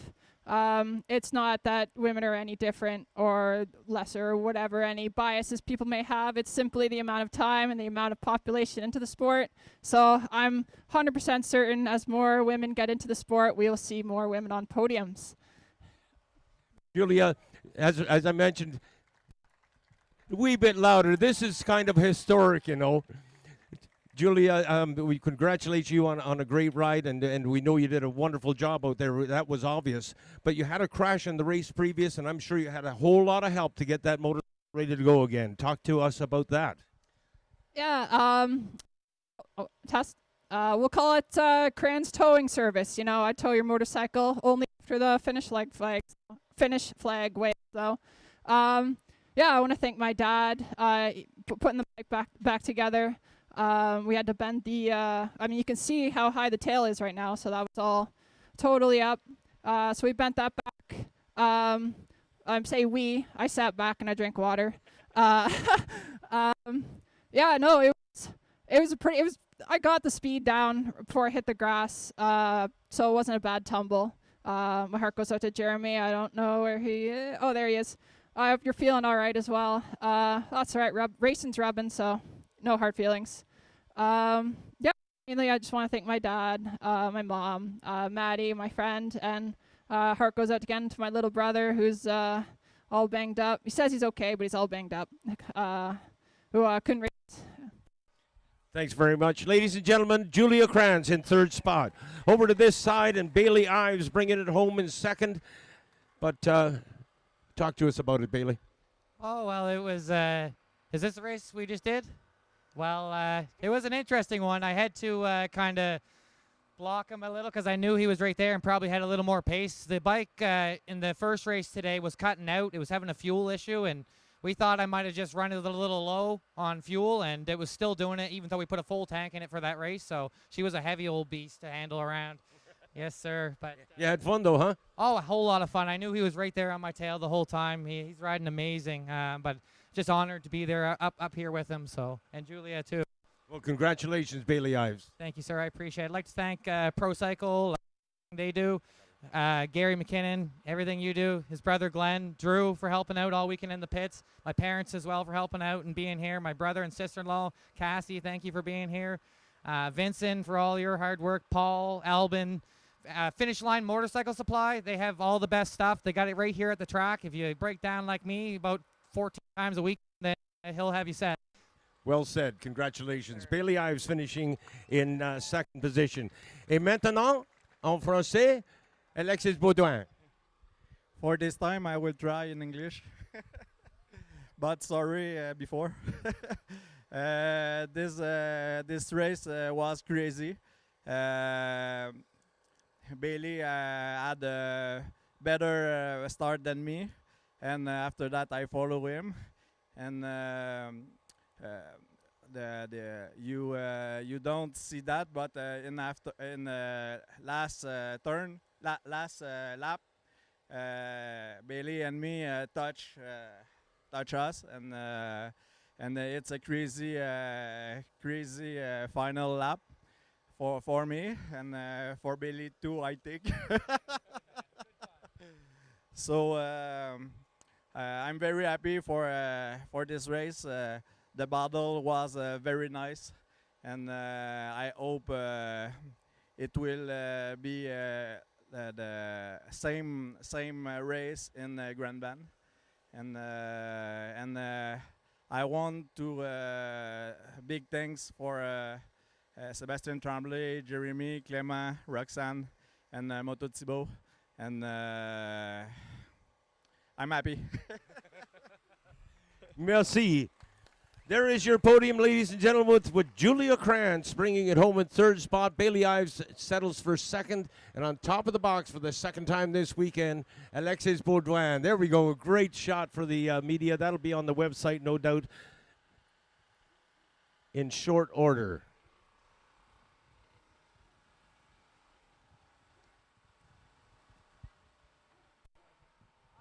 Next step is the podium for the EBC Brakes Amateur Supersport. As always, encouraging you to support the people that support our sport. If you're not using EBC brakes, What is stopping you?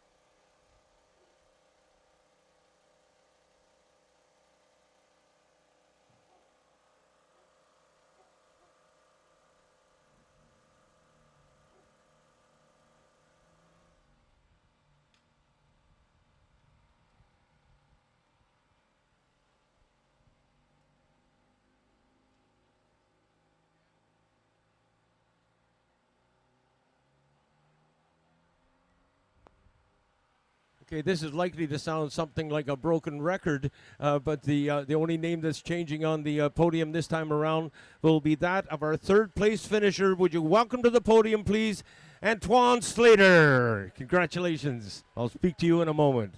Finishing in second spot, like I say, it might sound like a broken record. Second spot goes to Bailey Ives. And first place to Alexis Baudouin.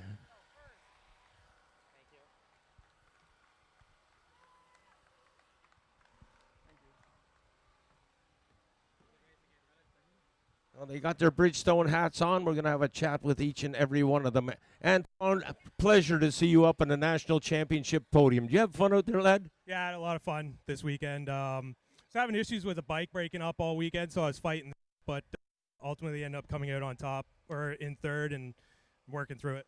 Most importantly, had fun. Yeah, definitely had a lot of fun. I'd like to thank my fiance, Brianna Mosier, Dr. Taz. Like to thank Good Day Optics for keeping the sun out of my eyes, and Kay for hosting a great event. Well said. Congratulations, Antoine. Over to the other side here, and another chat with Bailey Ives. Bailey? Hey, yeah, no, this was a pretty good race. I thought I might have had something for him in it as well, but he was cranking her right from the gate. So I maintained my pace and just figured it was best for the points if we want to stay in this championship. So yeah, another good race. Can't complain. Like to thank Paul Whitehead and Mark Wilson, Mark Goodwin as well. I think I missed them the last time. Anyone else, I'm sorry if I forgot you. Thanks to all the photographers out here. It's great having that. The marshals, EMTs, Dr. Merrill. I think that's his name. Ryan. Ryan. Yeah, let's go with that. Anyhow, it was a good race, a great weekend. Unfortunately, I have another DNF in the other class, but we're still there. We're going to keep pushing. Right on. We'll see you at the next round. Thanks, Frank. Thanks for everything you do, too. My pleasure. My honor. Et maintenant, Alexis, your turn again. Congratulations. Thank you. I will try and again time. This race, all this race did in the start. I think I had a nice start, and after that, I keep a good pace, and I'm okay. So I will give my thanks to Sébastien Tremblay again, Jeremy and Clément and Ross Cana and Moto Thibault. So I'm very happy for this weekend. I can't ask more. So I'm very happy for all. Well said. Ladies and gentlemen, this is your podium. Antoine Slater in third spot. Bailey Ives in second, and on top of the box, second time today, Alexis Baudouin.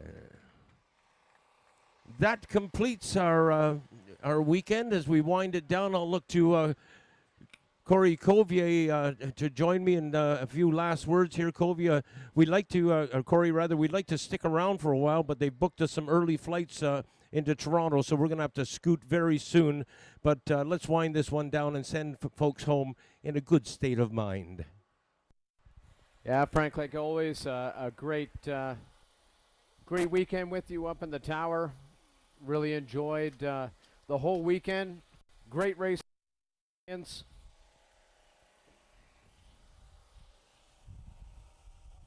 We ran through some audio troubles. We fixed that. We ran into other troubles. We fixed that, and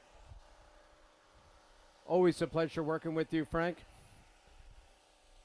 Likewise, Corey, and thank you so much for all the stuff you've done this weekend, organizing all those things that plug in and what have you. My knowledge in electronics is extremely limited, so when I've got somebody with a knowledge base like you have, it really helps out a ton.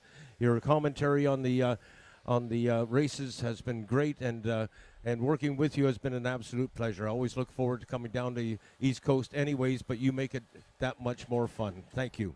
You become a good friend. Thank you, Frank, and the tradition still lives here, and we'll end not only the day, but 2026 round 2 of Bridgestone Canadian Superbike Championship here at Atlantic Morris Park, with the lights now are out at AMP. For those traveling, have safe travels. We'll look forward to seeing you at the next full round of Bridgestone CSBK. That will be at Grand Bend. Meanwhile, we do have a stop a little later on this month at Calabogie Motorsport Park with just 2 classes that we'll present up there, the Superbike and then the lightweights, I believe, is the classes we'll have. But again, to everyone within earshot, it has been an absolute pleasure to be here at the fun one, Atlantic Motorsport Parks. You guys are great, period. See ya.